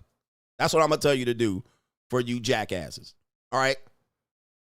All the way the fuck up. Can you shut the fuck and no, up? You don't get on my sheet. He says drop the link. If you think I'm going to invite you to a show where your ass couldn't draw flies, and I draw constantly 2,000 people here that I've done the work, and I'm going to drop the link for your buck-tooth ass to get on my show, you are fucking kidding me. Bitch, nigga, pay me $1,500. Drop $1,500 in the Cash App. I'll drop the link. Can you shut the fuck You think up? I'm gonna let you popcorn ceiling ass niggas get up here while I built this platform in this show and going what I went through? Do you think I'm gonna let your goofy ass on this motherfucking platform on my show without you paying me $1,500? Matter of fact, it is now $2,500. Now that I think about it, $2,500 in the Cash App, I'll drop a fucking link for you to come up. Can you shut the fuck up? Shut the fuck up. I'm not letting you ashy ass niggas come on my show so you can run up here and motor mouth your way and filibuster your way after you ain't worked to build up this audience. Can you shut the fuck you up? Poverty ass niggas, it costs to be on my show. The link is now $3,000. Now that I think about it, let's make it $5,000. Or can you shut the fuck up? This is how real men talk to real men. Money talks, bullshit walk. It is now $5,000 for me to drop the link. It's $5,000 to drop the link. Do you really want to be on my show? Do you really want to be on my show? It's going to cost you $5,000. Hit $5,000 in the Cash App. I will gladly drop the link. Or, can you shut the fuck up? Let me do my show, Mr. Know-It-All.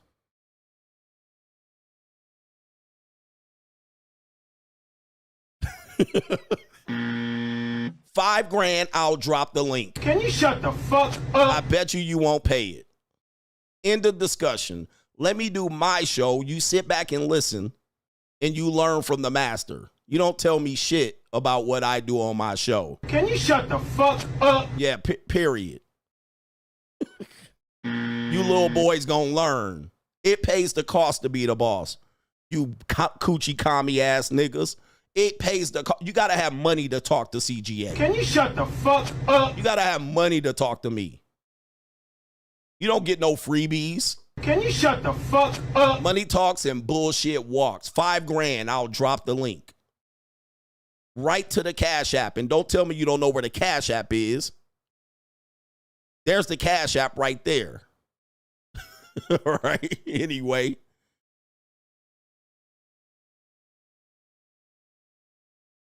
Let's get into this woman cheating on her husband. Here we go right here. Let's get to this woman cheating on her husband. Money talks, bullshit walks, gentlemen. Okay? Here we go right here. Here we go right here. My husband, and I finally have the balls to tell the world. I told him, and of course, you know, he didn't handle it how we would want him to handle it. He was just like, okay, whatever. And he left with my kids. And I really was just like, this is weird. I need to chase after him and see what's going on. Like I said, there was a U-Haul truck there. And my heart dropped because I'm like, oh my gosh, immediately he is moving out, and, you know, already has his stuff. I finally have the balls to tell the world. I told him, and of course, you know, he He didn't handle it how we would want him to handle it.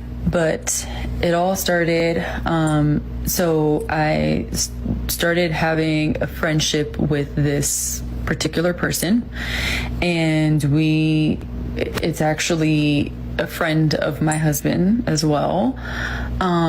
So you see how she's shuffling. All right, she had to set up her victim narrative, and then boom. Oh, what happened? A friendship. And we just have been hanging out. We just hanging out. Around him a lot lately. Uh-huh.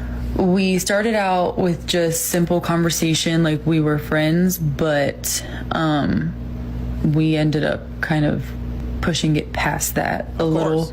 Not a little.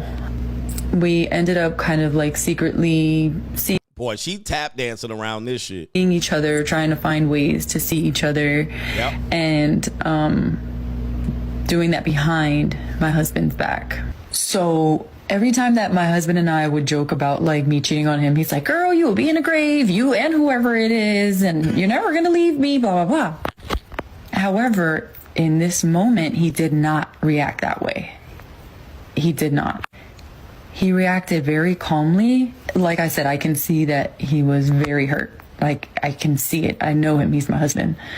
So he acted very calmly and like very mature. Calm don't mean he ain't gonna slit her throat. All right, just so that. And as I said earlier, women will shit test you even in a marriage. So she knows she was cheating. He found out, and he thought he was gonna rage, but he didn't. That's a shit test. That's number one. Number two, these are your stay-at-home wives who cheat. And guess what? He got caught. She got caught. She got caught. She couldn't prolong it. Why are you at a motel? Why are you hanging out with my friend? So what I'm telling you is, stay-at-home wives cheat, but they give the gig is up. The jig is up pretty relatively quickly. Okay, they don't get the high behind work and leaving and staying home late or staying at work late. They don't get the high behind that. So the husband was relatively able to find out quickly. Let's continue. Very demure. I don't even know if I used that correctly, but anyways, he acted very calm, and he just left and took the two kids. We only had AJ and Aliyah with us. I'm cheating on my husband. All right, so you see where the victim narrative started to come in. I'm cheating on my husband, blah, blah, blah, blah, blah. She didn't blame him for cheating, but she blamed him for doing what? He had a U-Haul and he took the kids. Now, in the man's world, if you cheat on your wife, she takes the kids. In a woman's world, if she cheats on her husband, she's supposed to be in the kid's life still. He's not supposed to take the kids. But of course, now that she knows she's a cheating bitch, she has to run to social media to say, what do I do now that my husband is taking my kids from me after I cheated? All right, after I cheated. And she knows she's wrong. So she watched him drive off with the kids because she caused it. And it's all Jermaine's fault. It's always Jermaine's fault. So now it's his fault. Hey, I didn't realize he was just going to run off with the kids. If a woman found her husband cheating, she almost inevitably takes the kids. Nobody bats an eye. But now in her situation, oh no. I knew I was cheating on him. I intentionally did this act. He found out. He found out it was someone close to him. Okay, I told him. He didn't crash out, which I wanted him to, because that would have gave me a reason to say that's why I cheated on him, but he didn't crash out. What did he do? He moved out and took the kids. I'm the victim. That's the victim. Yep. He said, okay, bitch. All right. If that's what you want to do, that's what you want to do. Go ahead and have him. All right. See what life is like living without me. Right. Where she has her foot on first base, but she's out here trying to steal second. All right. I got a husband and I got a lover. So ladies will say this to me all the time. Well, if I'm in a relationship with you, why do you get to have an open relationship on your end and I got to stay faithful on my end? It's simple. Do you have a man that is going to support you? Do you have a man that is going to provide you with house and home and children? If you don't have that, why are you making me do that and be monogamous? You got to pick a struggle, ma'am. Now, if you have that, if you have a man that you're going to be with, that you're fucking, that is going to support you and then maybe that's a conversation. But you don't. You have no offers for men fully supporting you. So since I'm doing that, that gives me the ability to try to negotiate that up front. Okay, yeah, I'll support you, but I'm going to have other women. Okay, but am I going to have other men? No, you're not. How's that fair? Okay, how's it fair that I get to support you? How's it fair that I'm paying for all your expenses? You don't have to worry about that. How's it fair for me to have that and somebody else not pay into that and fuck you? So you have a choice to make, and I have abundance. So if you don't take that choice, it's up to you. You either get support and or monogamy. It ain't both. It's one or the other. But guys, since they don't negotiate, you guys are giving them motherfucking full support, vacations, and all of that shit. House and home, food, shelter, clothing, and monogamy. What the fuck? No, if you want to go fuck whoever you want to fuck, we 50-50. And I'll go fuck whoever I want to fuck. All right? Just in case I have the urge. But I'm not paying you shit. You're getting nothing from me. You're getting nothing. All you getting is hookup, dick, nut, and that's it. If you gonna fuck other guys, you're not getting no support. How is it fair that I'm supporting you and somebody else fucking you for cheap or for free? Hell no. No. So you want this. You want this. This is the deal. You don't want it? You want both of it? Okay, go find somebody else that can give it to you. Well, the reality is not many men can give that to them. No, not many men can give them support and monogamy at the same time. That man is almost non-existent. But they want that guy, but he don't exist. Right here. He don't exist. The best he can give her is 50-50 and faithfulness. So you got to negotiate that. Your wife has to, if your wife has to work for you guys to survive, you're not supporting her. You're supporting each other. You need her. Because if she don't bring her rent, you're fucked for the month. All right, so anyway, let me get to the next one here. Playing the victim after you cheat. Wives typically do this after they cheat. Here's an example right here. We're going to have this couple right here. I believe this woman right here, this is the woman in the video. I don't know who this guy is, but I think he's the new husband. Based on her Instagram, you're going to hear some maddening shit. All right, so this is a little flat back right here. I think she's a mom. I think this is the new guy right here. I think this is a new guy. Wait till you hear this story. Yep, that's a flatback. Serving pancakes 24/7. That's definitely Salt Lake City's finest build right there. Salt Lake City's finest build. Look at that back. All right, that's a long back right there. That's called a long-backed woman. All right, look at that right there. I mean, that back is long as hell. Look at that. I mean, you can feel the bone in the back of her tailbone right there. All right, anyway. Listen to this right here. So we're going to start with this video. And now I'm going to play the video all the way through, but you have to pay attention. Pay attention quickly. There's no words. I mean, the words are on the screen. I can't read it fast enough by the way it changes, but I want you to listen to the mood of the video. Then we'll break it down. Here we go.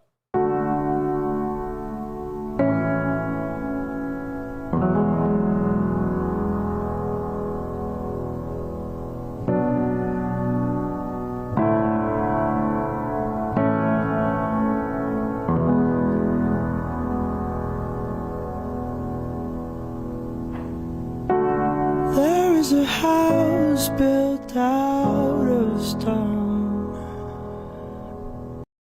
All right, I got to take the music down. I'm going to get a copyright. All right, so take a look at what we're listening here. All right, we got a love affair. If you're not reading it, she basically saying she was in a sexist marriage. She was married for 4 years. And just listen to the meat of the video. We got the slow music here. What kind of mother gets pregnant by another man? Okay, she got pregnant by another man on her husband. Okay. There's nothing darker than this. No one will forever give you. Okay, I had two choices right here. She realized she had two choices. Beat myself up in the shame or guilt forever, or stop abandoning the voice screaming inside and use this as the angel I needed to rise from the ashes of the woman I no longer was. Basically, she's rolling back the odometer of wholeness. And that's when my real story began here. Yeah, this is Narcissism 101. By the way, she captioned this, to be a woman. To be a woman. I mean, this woman has committed the most sinful of sins. And let's see how she reframes this. I'll go back and read it later. All right, so here we go right here. 4 years ago, when I was married, a man from my past came back into my life. Okay, that's the start of it. And we got the piano music. We fell in love while she was married. All right. The timing could not have been worse. Why?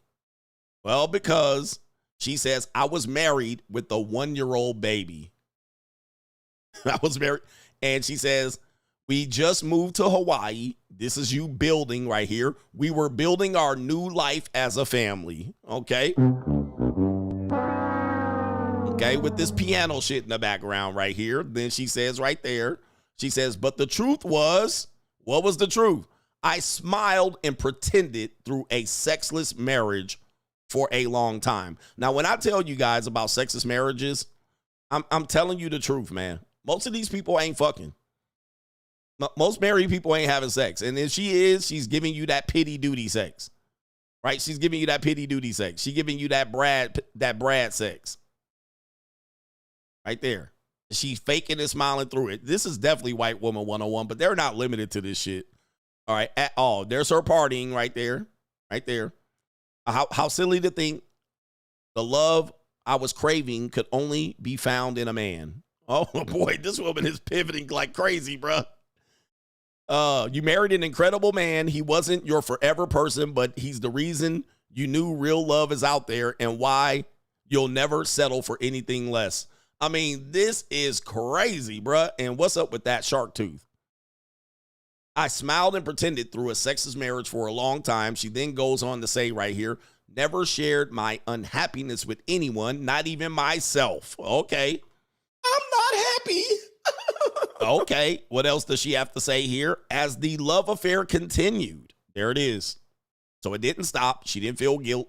She continued the love affair. Okay.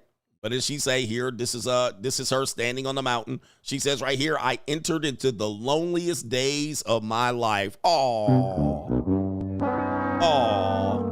And it says right here, she says, once I found out I was pregnant, it says then she's continuing with this dramatic thing. The voice inside of me said, what kind of mother gets pregnant by another man's baby?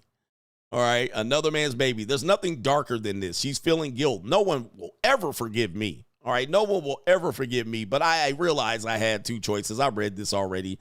I could beat myself up with the shame or guilt, or I can repackage that peace leave. All right, and right here, stop abandoning my voice screaming inside and use this as the angel I needed to rise from the ashes as a woman I no longer was, aka repackage that punani. Like, this is mind-boggling narcissism. And that was when my story really began. Oh, not when you got married and had your first kid? Not when you cheated and had the second kid.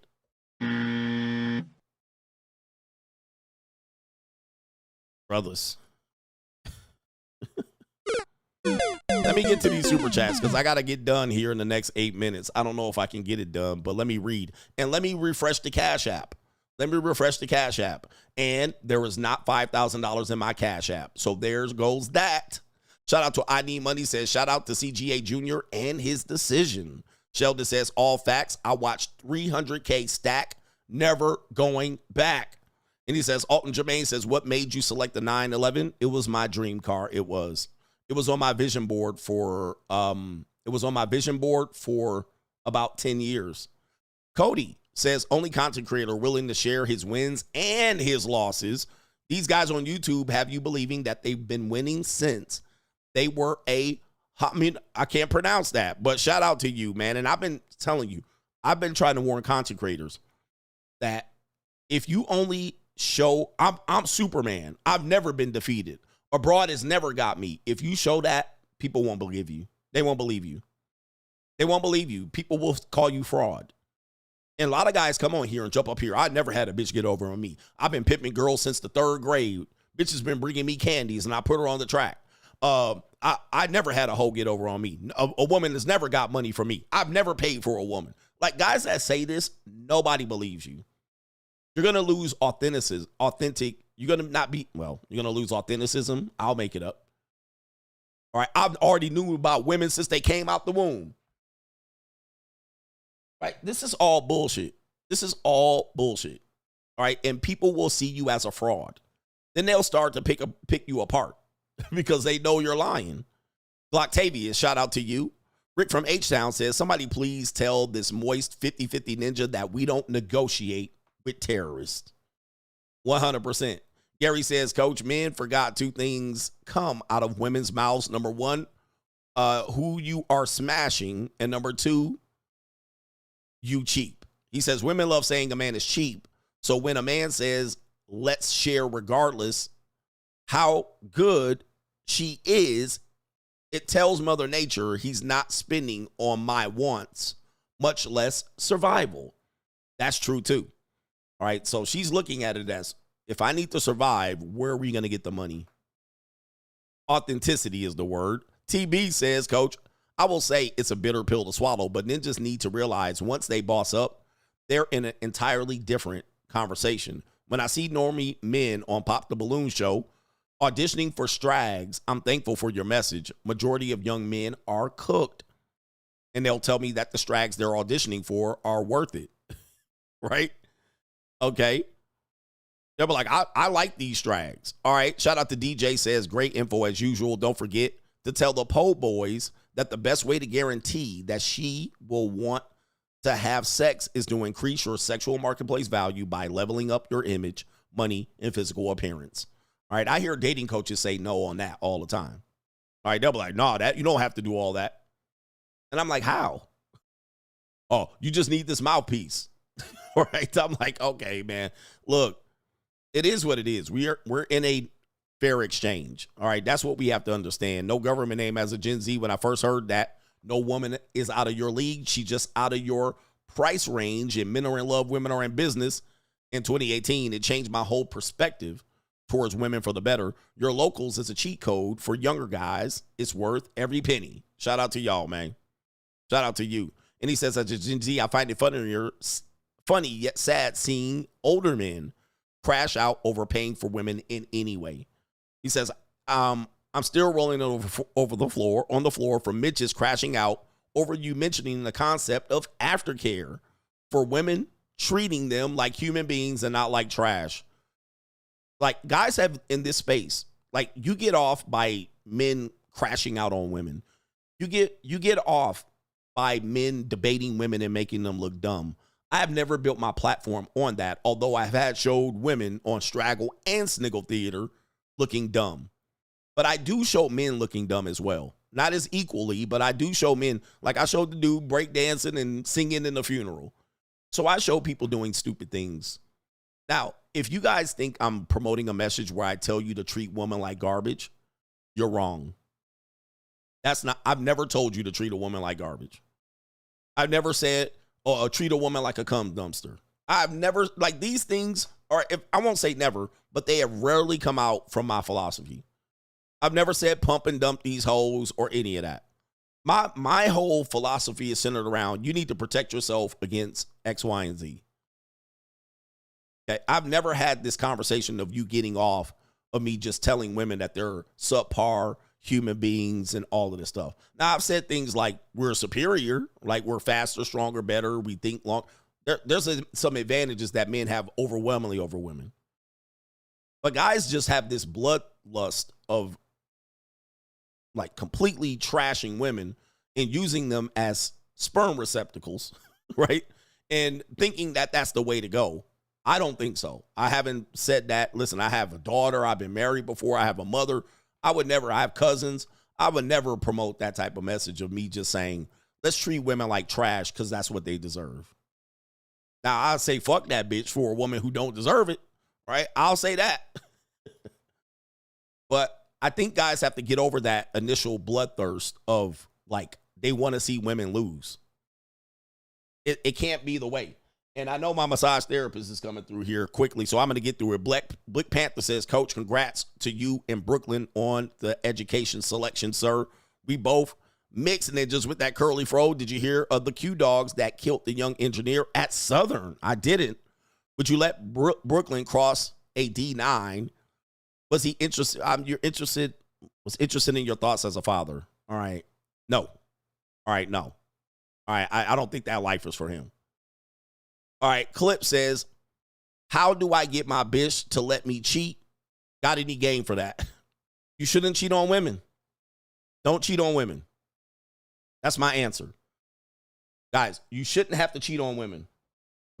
That's my answer. I don't believe in cheating on women. Okay? Now, I believe in telling a woman where she stands. All right? You're number one, you're number two, you're number three. I'm non-monogamous. I'm ethically non-monogamous. You're in a consensual relationship. You're not number one. You're not in a that's what I believe in. I don't believe you should go around cheating. All right? It's just making it harder for you. Okay. And if you didn't establish a relationship where you can have multiple sex partners, it's going to be harder for you to pivot that. All right. So you lost. You lost on that. She's not going to agree to it now. You're in a relationship. Shout out to Callie says, and I'm just being simple. Callie, Beamer Boy says, Coach, thank you for dropping all this valuable knowledge. As a free agent for life, your content is definitely on point. Keep sharing your expertise. Keep sharing your expertise and inspiring YNs to keep pushing forward. Much respect. Indeed. Shout out to our brother King Porter in the building. Yes, sir.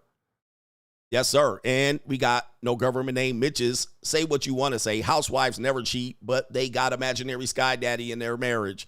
These Mitches got the nerve to think CGA will let them on for less than 10K with them full government names. Yep. 10K with your full government name, and you on camera, face on camera, credit score, and income, and zip code. You don't get on this show. This is an established show. You don't get on here for nothing less than 5K. All right, and that's how I got to run my shit. Bob says, people who try to shame you or convince you to get married when you make an informed decision not to get married should be slapped. I often argue with my parents on this subject, 10 years.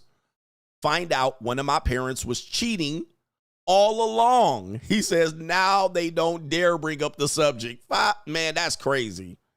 They're telling you to get married and one parent was cheating the entire damn time. That's crazy, bro. That is crazy work. But look, we'll be back tonight. I got to get going and moving and grooving here. I got a full day of scheduled shit. Shout out to Mr. Inquisitive. He says, I got you, CGA. This is what I explained to a woman. He says, say it slow, CGA. You sometimes mess up on your words. More security from me equals less freedom for you. And more freedom for you equals less security from me. You can't have it both ways. I want to say this again. Say this again because this is important.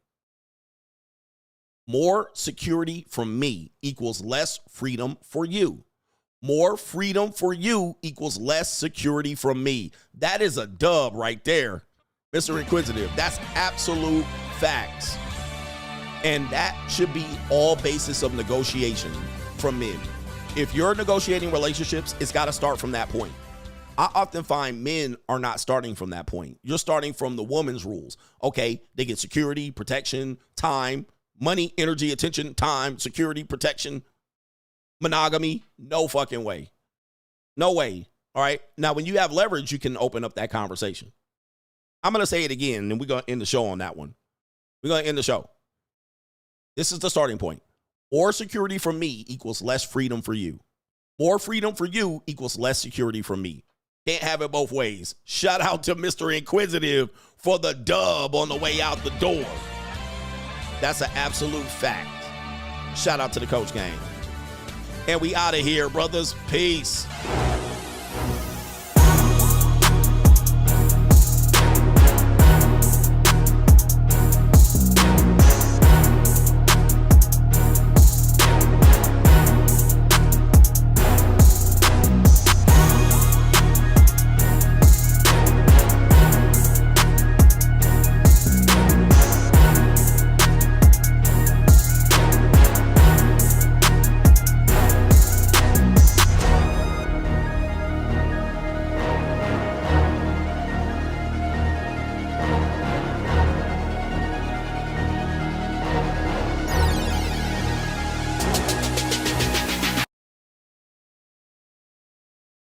better boss up, nigga.